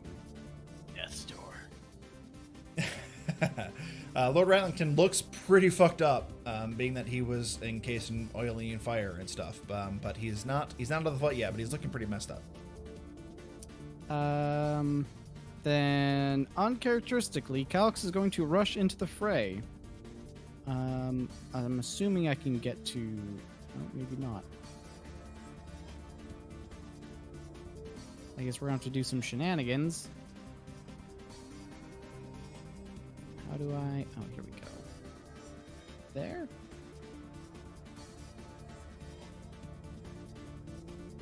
And Calx is going to basically try and grab onto the rat swarm and just try and, like, rend a few rats free. So you actually can't squeeze by into that space without an acrobatics check. Because of the wall and where Lord Ratlington currently is. Okay, so give me that first to see if you can get that far. Then, total of 10? Nope, you find yourself unable to get that far, so we'll say that you're probably standing over like right there. Over top of kind of in the same space where Sandor's body is and where another rat swarm is. Fine, I use it as height leverage to get up and try and just I'm trying to just like capture some of these rats out of this guy's form. Like specifically, if I can tell any particular the talking, I'm Try to Okay. nab those. So you're trying to grapple some of the rats from the rat swarm that's over top of Sandor's body. Okay. And I'm gonna drop my staff before, like, it's basically back behind Zacria, and going to just grab one of my pouches, and I'm just trying to, like, shovel rats into the pouch. All right. Well, it's still Save some considered for a later. grapple check. So give me a athletics check against their acrobatics. Boy. All right. Yeah, I wish I take my important. I'm gonna Yeah, you spend do. my inspiration on this. Yeah. Okay. You spend your inspiration. Let me mark that off. Oh, they already did it. Perfect. Fuck. 3. Oh, 3. That's not enough. The rats are too squirmy. By the way, you had to beat a 7. I thought you were gonna do Oh. it, but you did. All right. Sorry, bud. I apologize. Worth a shot. Yeah, that will be that then. Alrighty, ending Calx's turn will bring us to Amantia's turn. What would you like to do, Amantia? I'm going to go ahead and recklessly attack the big one. Alrighty, give me an attack with advantage against Lord Ratlington.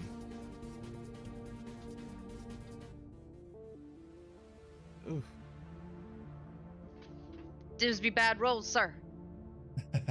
Yeah, not great. What would you get? The highest was an 8. An 8. That won't do it. You bring down recklessly, and Lord Ratlington, there's not much rats that form his form, and he kind of scurries away a little bit, avoiding the blow, and he says, Not that easy. You got your trick with the oil, but you won't take me down. Not before I kill one of you. and he looks back towards the direction of where you last saw Williard.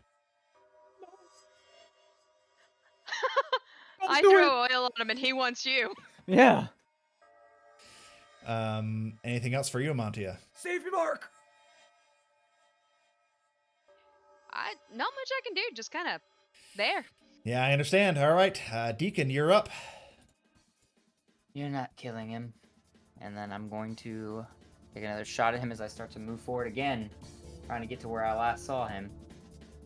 Without all my special bonuses this time around, though. But I'm going to be determined to end this fight. As I went on a short rest, and I got that back. Have you used it since your last short rest? We took a short rest after the fight I did use it in, so... Okay, yeah, you're right, you're right.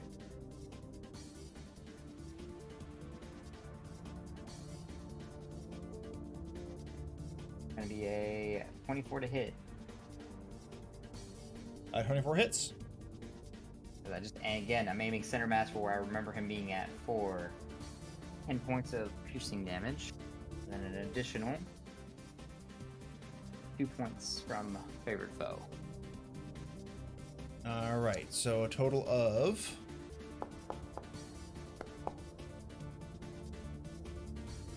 Is that 12 points of damage total? I think, yeah, it's 12 points of damage. Lord Ratlington is looking fucking rough, you guys. All right, And then... anything else? No, I can't. Unfortunately, I think because I have an ally in the way and then a swarm in the way, I can't squeeze by even if I want. So I will move up next to Bakery. Okay. I think there is no more rat minions remaining of the normal rat folk, so that I might go ahead and remove these guys from the niche. That's going to bring us to Marcellus's turn.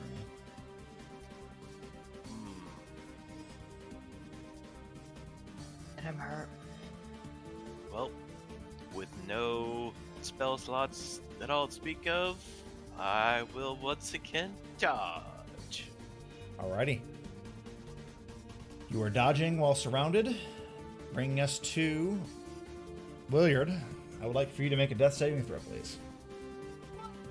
How'd you know I was dying? I'm up here in the dark. What do you Uh-huh. mean? Uh-huh.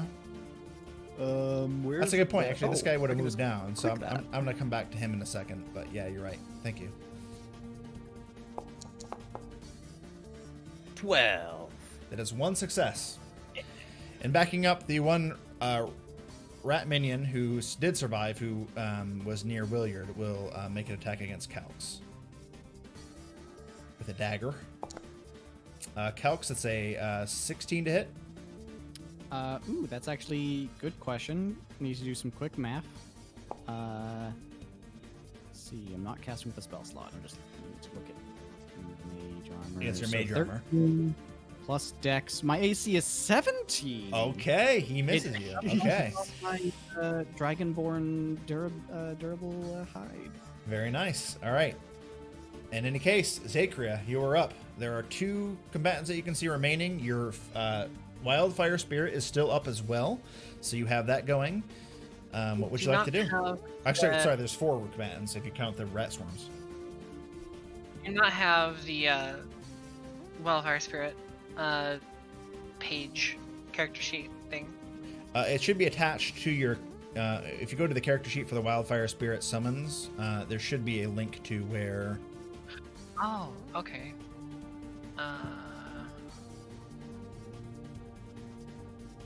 Oh, okay, I see it. Yep. Oh, that is weird. Okay, thank you. Yeah, you'll still have to roll it manually, I think, because I don't think it lets you roll from that page. But yes, so the Wildfire Spirit goes. What is that? It shares your initiative count. Yeah, So it goes immediately afterwards. after you. Yeah. Okay, so yep. Okay.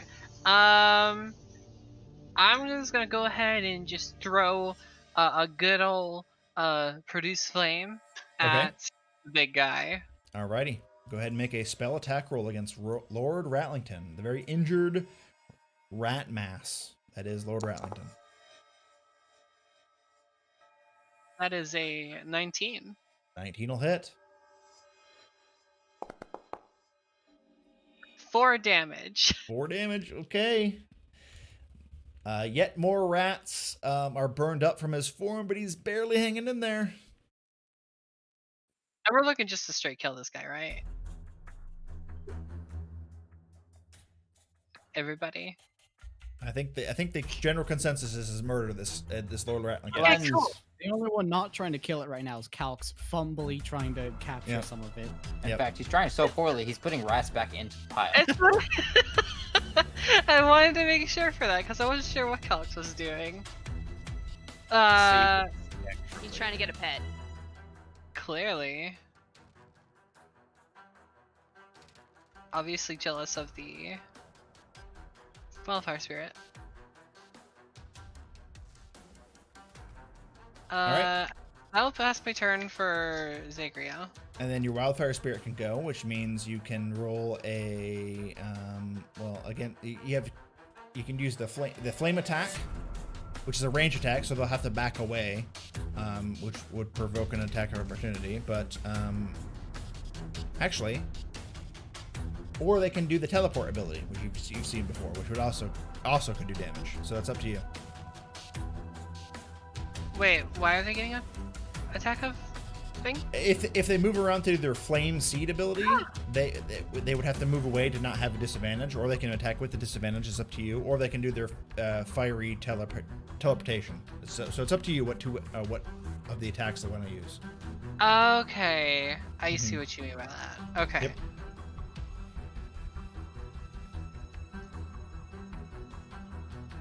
And he's looking fucked up. This is what I'm gonna go ahead and do. Get back to there. I can't move my spirit, so my spirit's gonna go right here. Okay. Understood. And then teleport out. All right, and where does it teleport to? It has a range of, what is that? That would be a 15 feet. There you go. So where does it teleport to? That's not what I wanted. Drops into fireball. No, it's not. How do I get the regular ruler? You click the little person icon in the upper left-hand corner, and then click the ruler icon from there. Okay. There you I was like, wrong thing. Darn it! It's 5 feet away from me. You can also just you can ping it too, like if you wanted to go there or yeah. No, I was just gonna see because like I was hoping just to get him on my shoulder, but that's 20 feet, so that's not a thing. Gotcha. So we're just gonna teleport over to the loot. Take a look at it. All right, so your fairy spirit teleports away from the creature and towards the treasure. So the remaining minion that moved up to attack Calx needs to make a dex save, as well does Lord Ratlington himself. So the minion gets a total of 11. Lord Ratlington gets a total of 13. And this goes against mine, or Your spell save DC, yep. yeah, your spell save. Okay, my spell save is 14. So both fail. Go ahead and roll damage for your fiery spirit. Just 1d6 plus. Should be 1d6 Proficiency? plus your proficiency bonus. So for you, it's 1d6 plus 2.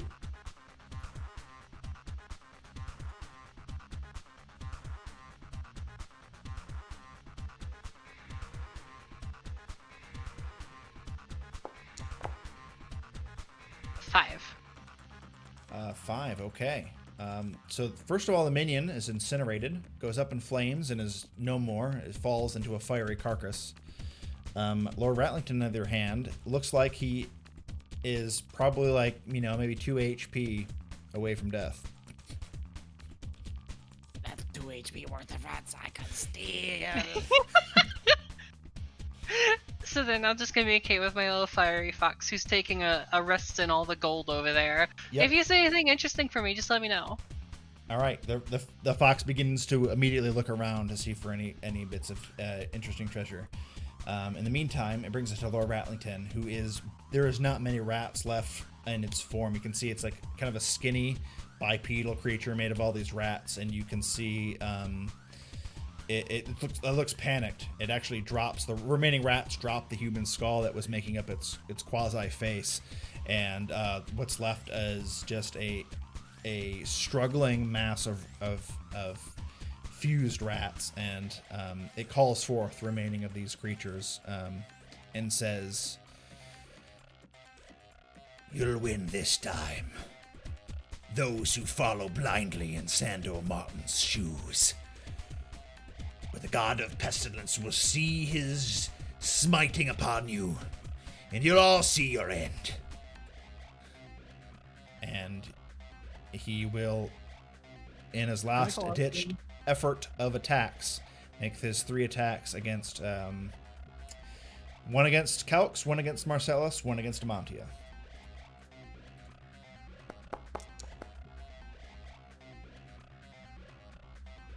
Alrighty, against Calx, that's a 23 to hit. I would like for you to make a Constitution saving throw. You also take 7 points of damage. That could be worse. Against Marcellus, it's a 16 to hit. Nope. And against Amantia, that's an 18 to hit. Alrighty, that does hit. So Amantia, you take, let's see, 7 points of damage, reduced to 3. And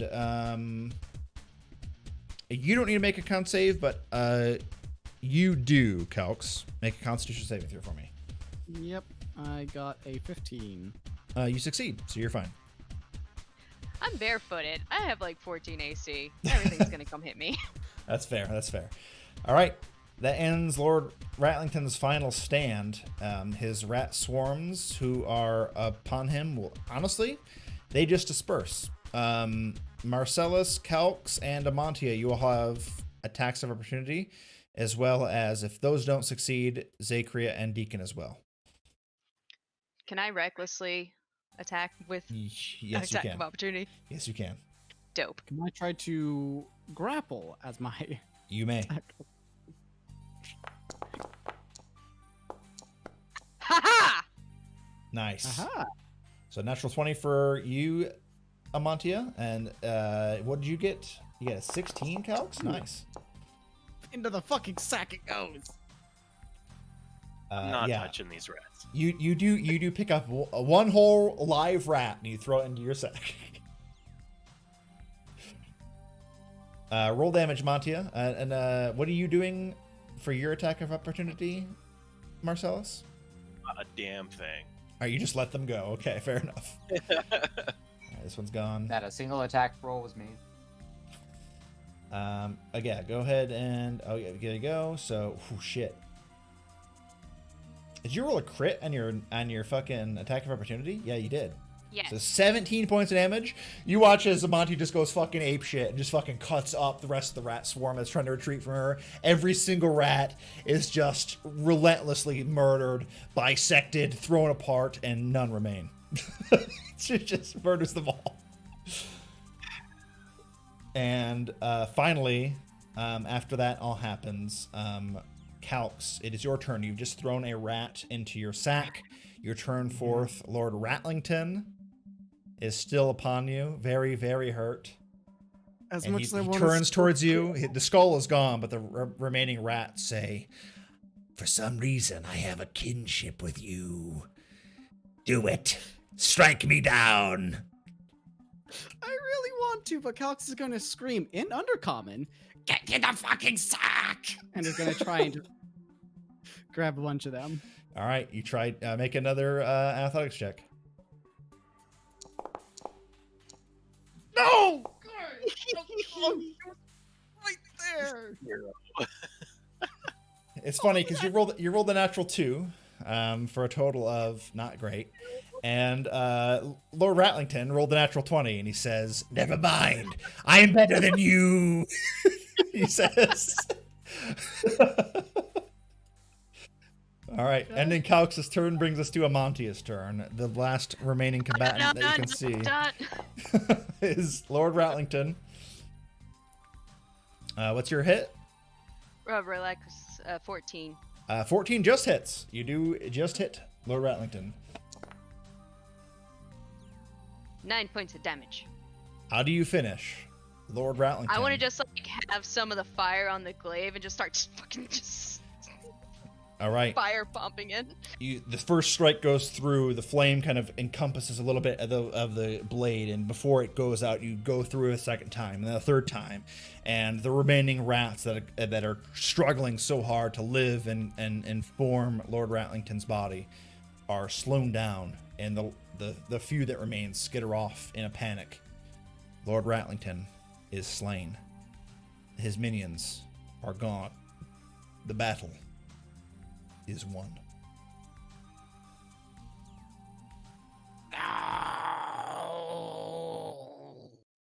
Alex, what are you so upset about? Look around you. At all the loot. All right. Coming towards the end of things, because I really want to get things along here. You all gather yourselves. You rush over towards Williard, who you see is bleeding out. What do you do to rectify that situation? You're the dying. Yeah. You have I failed me. I beg Mark to help him, because I have no idea. I'm running over to help as well. I'm useless. I'm gonna steal a pipe from a dead man. Got his pipe. The body that Calx is currently kicking. All right. Does anybody have any healing magic that they can assist in Williard's recovery? Hell no. I'm just here to give advantage to whoever's trying. Don't need it. I can help. All right. Zachary, please. What I'm tapped. healing spell do you cast, Sacria? You see the unconscious body of Williard in the corner of the cave here, who is cut off from you and struck down by various rat individuals. I have. What's what I call them? Cure wounds. Do you have a spell slot for Cure Wounds? I do. There we go. Go ahead and, for the sake of this, I would normally have you roll, but don't need to worry about it because I want to move things along. You were expending that spell slot and infuse Williard with some magical energies. Williard, you wake up from the brink, and you see your party above you. You're still very dark. It's not a whole lot of light encompassing, just what little torch light from the torch that Sandor dropped is illuminating. But nonetheless, you're still here. Extend a hand to you. Hi, friend. Hello. Come on, get up. Did you sleep well? No. Well, would it make you feel better if there was loot over there? Yes. There's a lot of gold in my Very book, much. so take a look at it. All right. All right. Force you to your feet and kind of guide you. In general, how do you guys handle the treasure that is amongst you? You see a sizable pile of gold and riches, and also some items that we will distribute momentarily if need be. But what do you guys do? There is wealth upon you. You guys are the only ones here that sees it.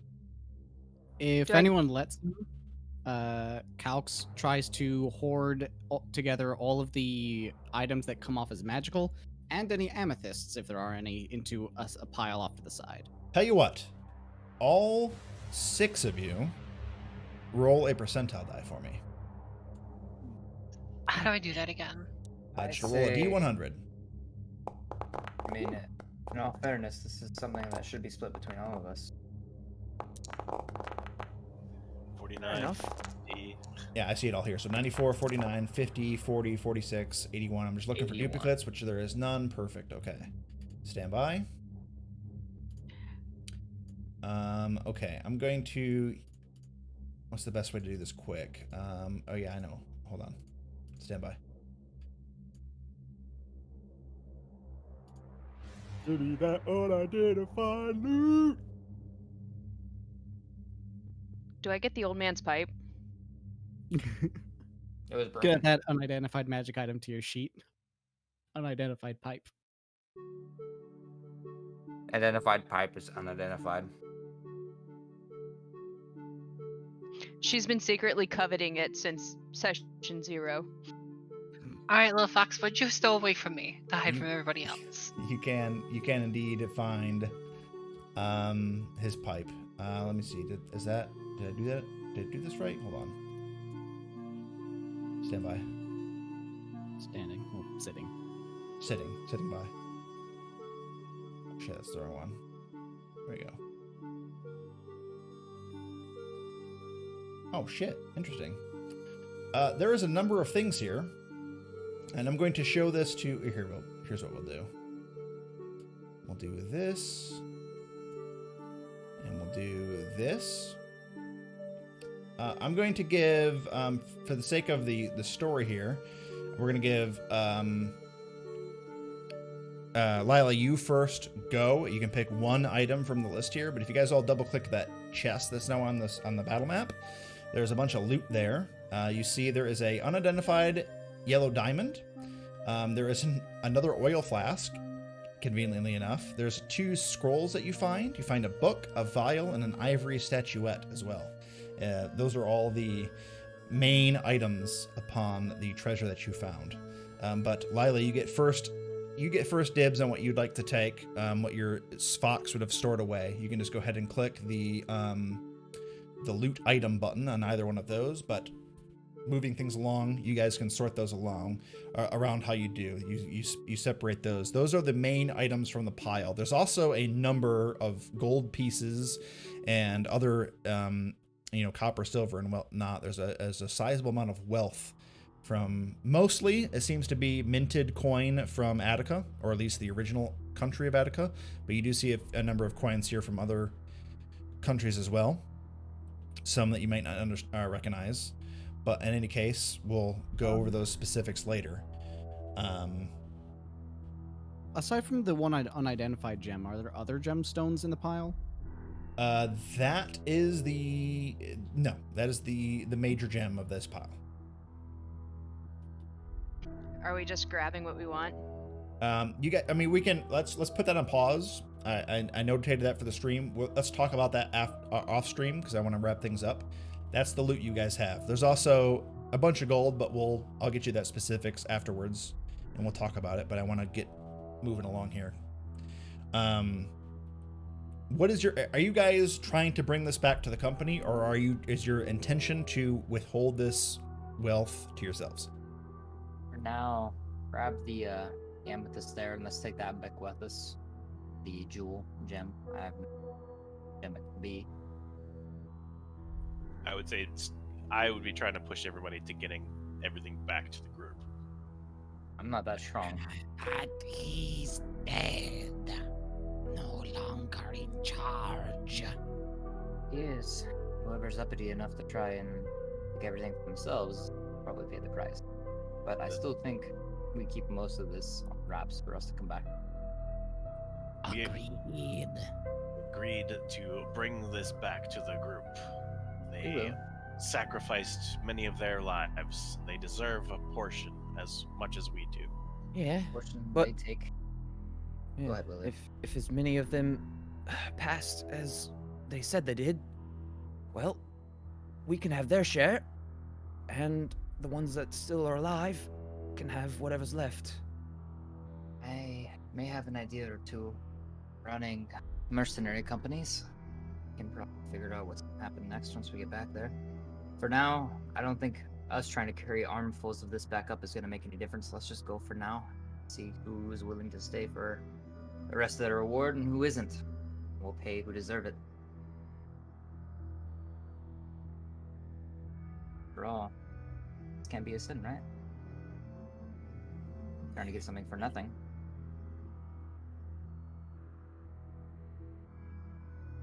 Okay. And I will start kind of walking my way back to the seats. Does everybody agree with that sentiment? Agree to leave all this behind and make sure everybody goes out ahead of me. Calx like slowly just reaches for the book. I've already grabbed the yellow diamond. Fair enough. I'm stowing that away. Just Slowly. pushing your hand away. You just kind of shovel a bunch of gold into my bag. Fine. Storm off, picking up my staff as I go by. I almost died, so I actually do grab 2 handfuls of gold. Fair enough. Fair enough. I do hand you your staff, by the way, Calx, as I'm walking by, since I'm in the front. Calx takes it and then is like shaking the bag with the rat. I assume is just freaking out like, You better talk. Squeak, squeak, squeak, squeak, squeak, squeak, squeak. All right. We'll deal with that later. Don't Fast let it forwarding, you make your way back to out of the cave, back towards the surface of Cainhorn Keep, and back out into the courtyard. You see the remainder of the troop, those who have survived from their previous encounter with the vault that you apparently were not a part of this assault. Many of the survivors are also carrying off treasures to be sorted at a later time. Gurnik Toughbrow, the dwarf, second in command of Sandor, approaches you all and says to you, "Oi! Didn't Mr. Martin go with you? Where is he at?" May I have a word with you? Tough brow. Nah, and I kind of put my hand in front of him to hide him from the rest as Calx does that motion. Aye, very Just well. smoking the pipe in the background. Why do you... I had the hands up on both sides, trying to just like half-heartedly block these two. I got a feeling that this is some bad news. It is, Speak. but I'd rather do it away from the rest of the company. He walks with you away from the crowd. All right, out with it, boy. All right. Well, I'm not one to put in all the extra details, so to cut to the chase, what Sandor was looking for wasn't here. He's dead, and the rest of the loot that we could find is found. However, Whoa. Let me... Sandor's dead. picked a fight with Ratlington himself, and well, I'll be honest, I was blinded by a flash and deafened when I could get my senses. He was dead against the wall, dying against the wall. Fortunately, beyond saving. His sword was completely destroyed in the process. If it gives you an idea of how powerful that attack was. There's no words at first from Gurnik. This uppity dwarf, very charismatic in a certain way, friendly, has gone silent, has gone blank. And he walks away from you with no further words. You are approached eventually, minutes later, by Robert and Sam, who are still alive from the fray, and they have various orders from you. They get the the situation report from you guys. I'm assuming, are you withholding any information from what happened from them? I don't tell your them. bosses. I don't tell them about the magic items that we found. I just say that there is a large amount of items that we found below. Okay. They will eventually send some teams to go withdraw the coin as well from the underbelly caves that you guys uncovered. The magic items, or at least I shouldn't say magic items, but the main items that you guys looted, you guys keep to yourselves. Nobody questions about that. They recover all of the gold and add it to the pile from what they retrieved from the vault. And you guys help, maybe you don't, it's up to you, but through the course of the next couple hours or so, there's just basically people working. They're just gathering the gold. Everybody kind of understands, they get the vibe that something is off. And there's whispers on what might have been, but when people start realizing that Sando or Martin himself doesn't show up, they start to question. Even if nobody has confirmed that information of what has happened, people start to gather their own opinions. And after a few more hours after that pass, Gurnik, who had disappeared for the majority of the last few hours, approaches you all again. He says, "Can I talk to you all private?" Yes. Let us go. Place. Actually, a nice view from the walls if there. He leads you all into the interior belly of Cainhorn Keep, a section that most of you haven't traversed. Zachria and Monty, you've seen briefly this section of the tower of the keep in your off adventures here. But he takes you to a small room where you guys can speak in privacy, deep within the keep, away from prying ears. "Things are about to change," he says. "Things are about to change. Sando was like a brother to me. We've been through a lot. I've watched him save my life 4 times from countless beasts, giants, wyverns, the like.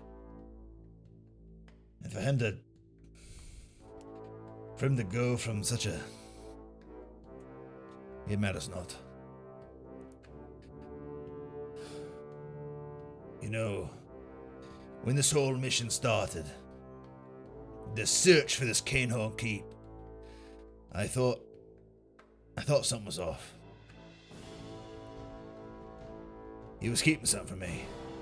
Seeking something. And I don't know what that is. But before this mission started, we had this really awkward conversation, and I'm not one for the sappy shit, but here it is. He told me that what he was seeking was going to be the final expedition. And he'd be changing the company. And he'd be stepping down from leading these searches for gold and riches, forgotten ruins and dungeons. But should anything happen to him, he'd leave the company to me. I didn't want to take that from him. The guy's immortal in my eyes. I've seen him withstand shit that you could not even dream of. And yet here we are.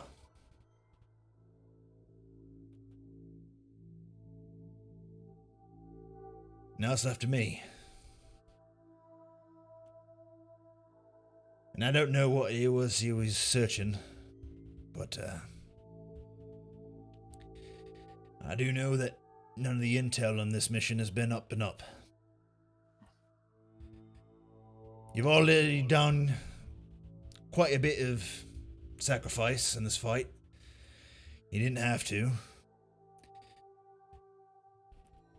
I'm sure, like most of the raffle out there, those that survived, it might have been the promise of gold and riches, sure, but I like to think that the rest of you perhaps there's something more. And I have not seen recruits, lackeys, employees, whatever you want to call them, fight nearly as hard as you, do nearly what you've done in the short amount of time.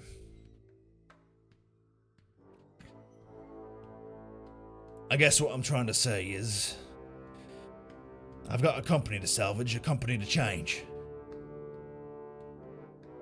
And I'm gonna need people to help me. Now, you don't know me, I don't really know you.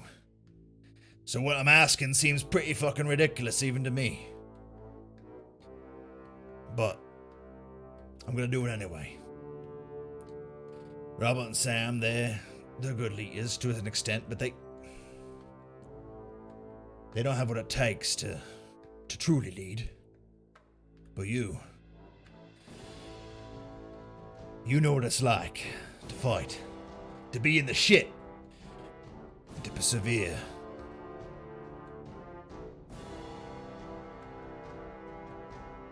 SM Expeditions is dead. It died the moment Sandor fell as well. But I can't let his legacy die. I owe him too much. Now, he was after something. There's a piece to this puzzle here that I don't understand, but I'd like to.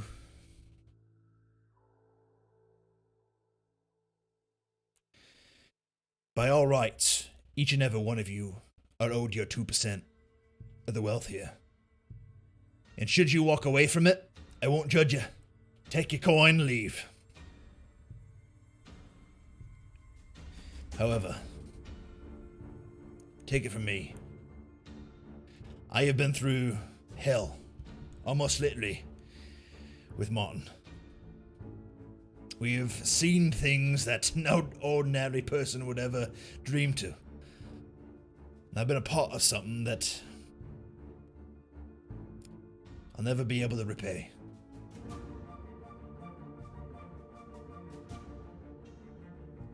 We don't have to let that dream die of his.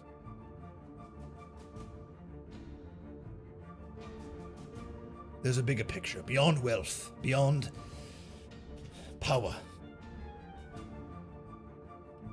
If you can figure what that is,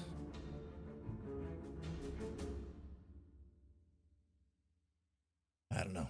Maybe I'm rambling. I'm an old dwarf. I can't do this alone. I don't know what I'm saying. Except for...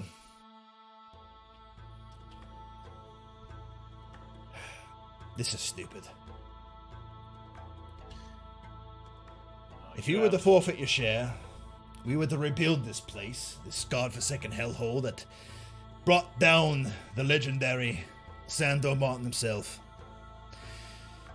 To recapture his vision of where the company would go after he succeeded in this one final journey.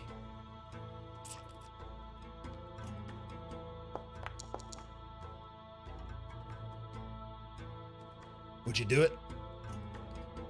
Would you abandon your goals and stretch forth to the unknown with a stupid old dwarf who knows fuck all?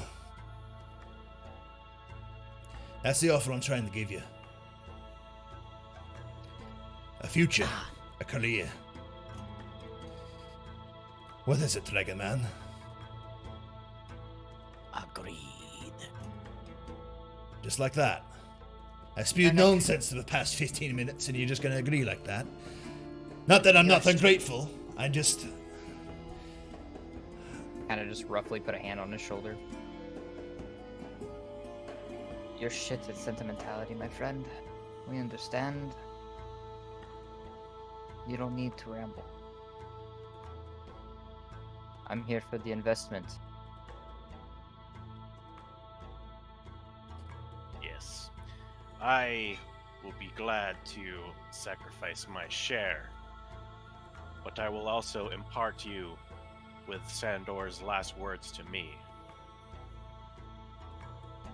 While he was dying, his last words were to save the expedition and find the Moonstone.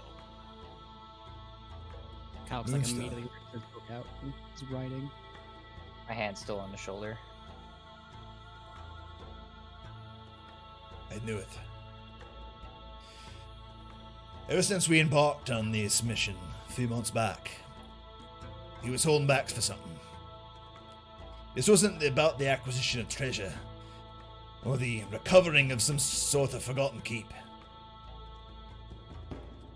He was searching for something particular. Moonstone. Does that mean anything to any of you? That's it.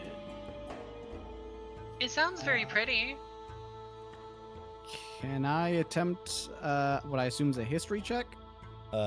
Sure. You can give me a history check. Means a few ales and a long talk, I think. I don't so I don't know how to I don't know how you do like the background features and stuff, BB, but does my background give me any like benefit for this? Not necessarily. Okay. God, son of a With mother. Does it have anything to do with Arcana? If you want to make an Arcana check, you can. Oh, dope. I'll do that. I was gonna say, even though I'm The not, DC is different, but yeah. I'm not Have proficient. anything to do with religion? If you want to make a religion check, you can. The DC is different. I would say I would try to think of something and go history check. Okay. For backstory reasons. Sure. What's everybody's roll so far? I haven't 7. rolled anything because I'm not proficient in any of these Fair things, so I enough. don't. Yeah, I me either. can. Yeah, Unless no, I can roll I for wouldn't know survival anything or about that. something. I'm not proficient in any You're of good, you're good. 21 religion. Right, on religion. 10 in Arcana. A 9 history. The only person that has any inclination of what this might be is Marcellus. But even then, you are aware of. There's been tales, especially from where you're from, acquisitions of forgotten places that talk about ancient artifacts.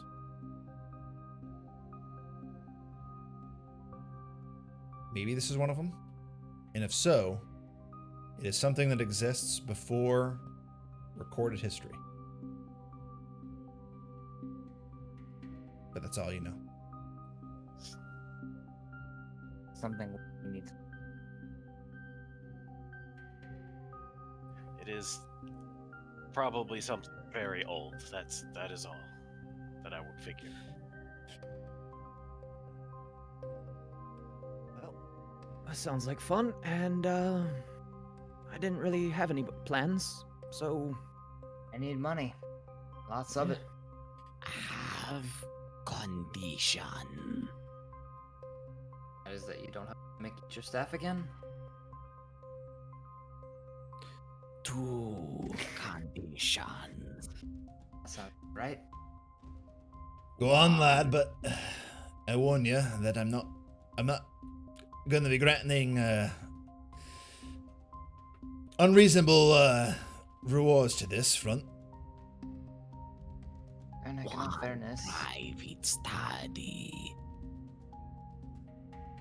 You want a study? Yes. Well, I suppose we have to fix this shit up. Okay, what else? Oh, other one was about stuff. No more mimics. I just kind of gesture, like hands up. Look, I know what I'm asking is ridiculous. There's a plenty of coin that you could all walk away with. However, SM Expeditions is a reputable company. Now that company name is gonna die, without a doubt. But that doesn't mean that its purpose has to die.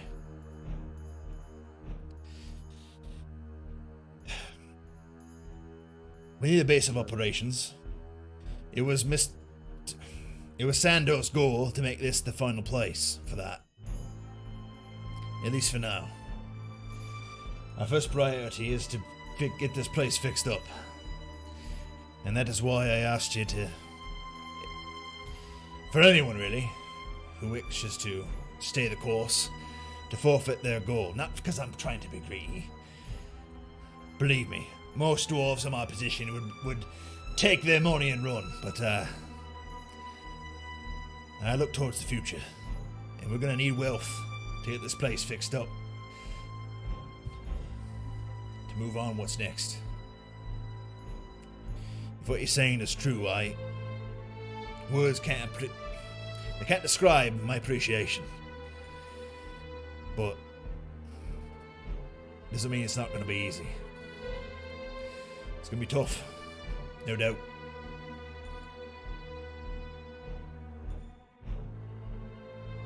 Just get it done. Yeah, my first priority is sleep, and then we'll start Aye. fixing her up, yeah? Job is done. You give me a shit ton of alcohol, I don't really care what you do next. I like you all. I hope this is a profitable relationship in the end. My only question for you: Aye, you've earned that much. How do you feel about destruction? Just overall, like destroying things, fire. How do you feel about it? It depends on what the context is. This place is pretty fucked. I'd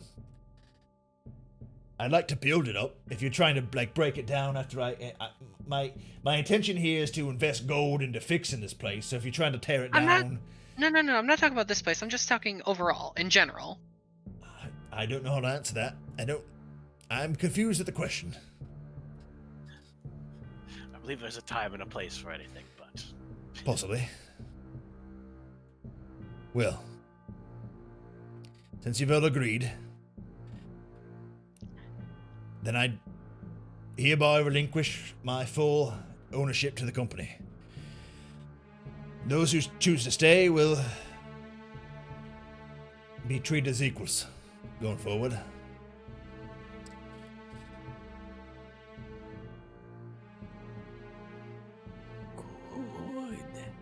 And if that's not so wise, you can treat us all as equals, but they still need somebody to look to when the decision has to.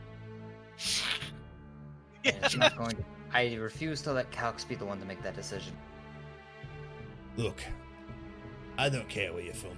I don't care what kind of greed motivates you, what your goals are. The only thing I care about is repaying the debt to him that deceased. And if that means making a deal with strangers I don't know, then so be it. I don't know what the future lies, but at least you're giving this old dwarf some hope. Let's reconvene on this some more later on. I have some contacts to reach out to if we're to move forward. And assess the situation from there. Sorry, what? Can I live in the cave? Well, that I suppose is possible, though I would like to maybe destroy the entrances. Close it off. I don't want surprises. All those rat things fucking crawling in through our basements. If you want to leave a little bit of it left to live in, I won't deny that from you, but I'd like to, do a proper investigation of its full workings. Let's talk on that later, yeah? I appreciate your understanding in the matter, and should you change your mind, come find me. I hold no judgment. I'll make sure you get what's owed to you. Thank you. Truly. done. Yes. And I'm gonna go off and find someplace to sleep. And you do. Go get as fucked up as I can. You all long rest. You all rest up. You all forfeit your shares. Half of the company, of what remains, those who survived the Battle of Cainhorn Keep, remain. A lot of those who survived, they take their money and they run. They did what you guys refused to do. In the following months that passed from the events that happened, that transpired here at Cainhorn, things moved pretty quick. It would appear that Gurnik's resources, his contacts, were not just a ploy.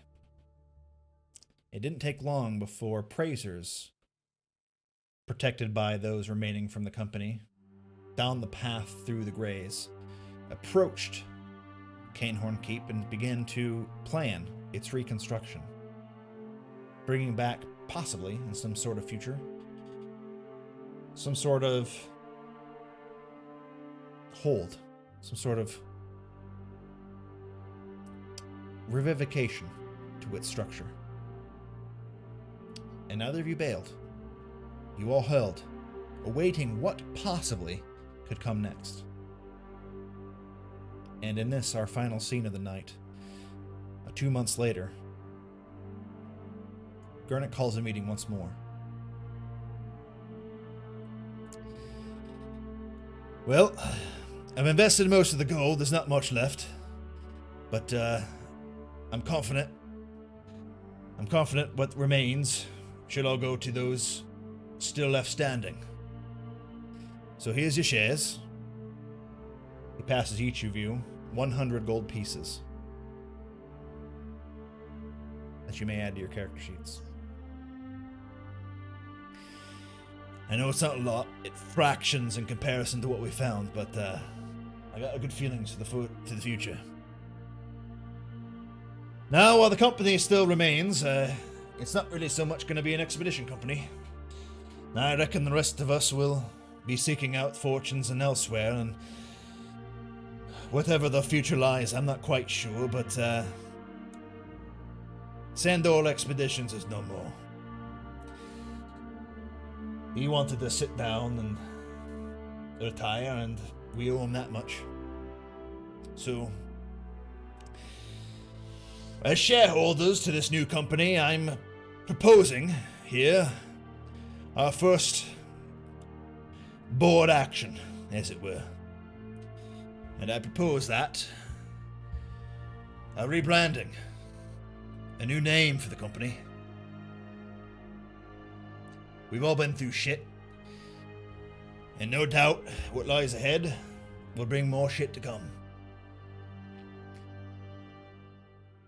Whether it be further keeps to explore, extraction of the treasures, or more dungeons to explore from the old times, I don't know. But I propose a vote. Going forward, we will no longer be known as XM Expeditions. I've got a better name. And maybe it's a shit name. That's the purpose of this vote. But should this vote pass, may we then be known as the Dungeoneers. I think that's copyrighted. I've heard of no such company on this world, of such a name. I think it's open. The copyright, the patent is free. Perhaps it expired. As long as it's not a lie, like something like the guilds around, I'm fine with that. What say you? The vote? Unless you have a better name, please, put it to the table. Oh, I'm terrible with names, so... How about MP Enterprises? And what No. are those supposed to stand for? I vote no on that one. In all honesty, I don't think it really matters what this place is called, as long as the person in charge actually gives a shit. Paid. We need to do. Really don't care what you call yourselves. This creature did Ourselves. put squirrels into a bag. Sorry, rats into a bag. And I still don't know if they're alive or not. I haven't seen them in months. The interrogation continues. And that is why he doesn't get the vote. So, Aye. Well, Dungeoneers it is. we all agree? Very well. Rest up. Further. I know it's been a long couple of months, but I asked for a couple of more. I'll try to find you all a job. What? My hand, it got. Never mind. The left one. Walk it It's off. strained. I've seen many Yeah. injuries in my time. You'll be fine. You'll be fine. I'm working on getting you all a job. Try to get you more coin than what I dispersed today. I'd just like to point out that with the naming of today's meeting, all for the profits, well, just that, profits. No more expenditures. Everything is in place to get this place restored. What the From here on out, profiteers? the Profiteers, that's not a bad name. We'll think on it. We'll keep it the Dungeoneers for now. I got a feeling that that's like the purpose of all this, you know? Yeah, I see you've got some art lined up already. Aye, yes. yeah, that'd be true. Why are the flags already out in front? I just figured it doesn't matter. Look. Thank you all. Let this meeting be adjourned. May our next adventures be more profitable, eh? Hey. Yes. And that is where we're going to end for Money. tonight. Woo! All right. Come next session, we will be starting the next adventure.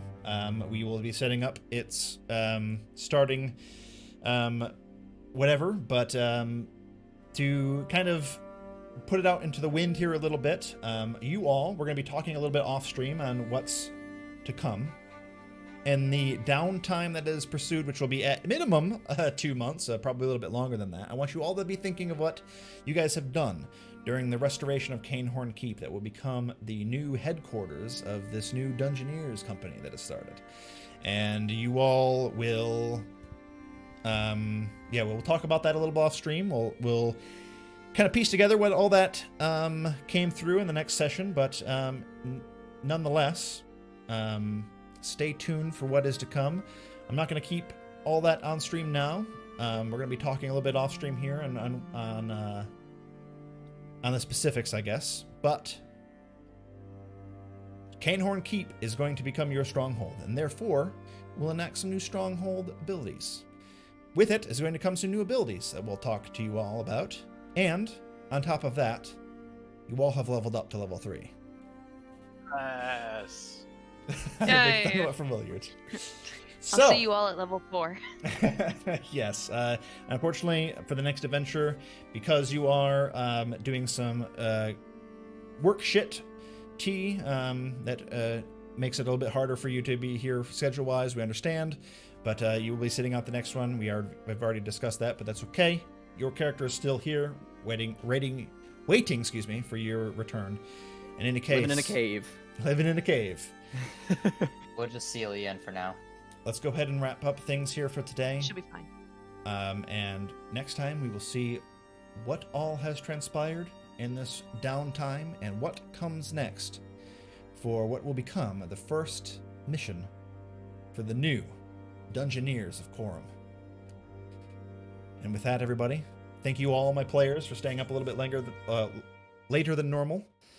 And goodbye, everybody. We'll see you next time. Bye.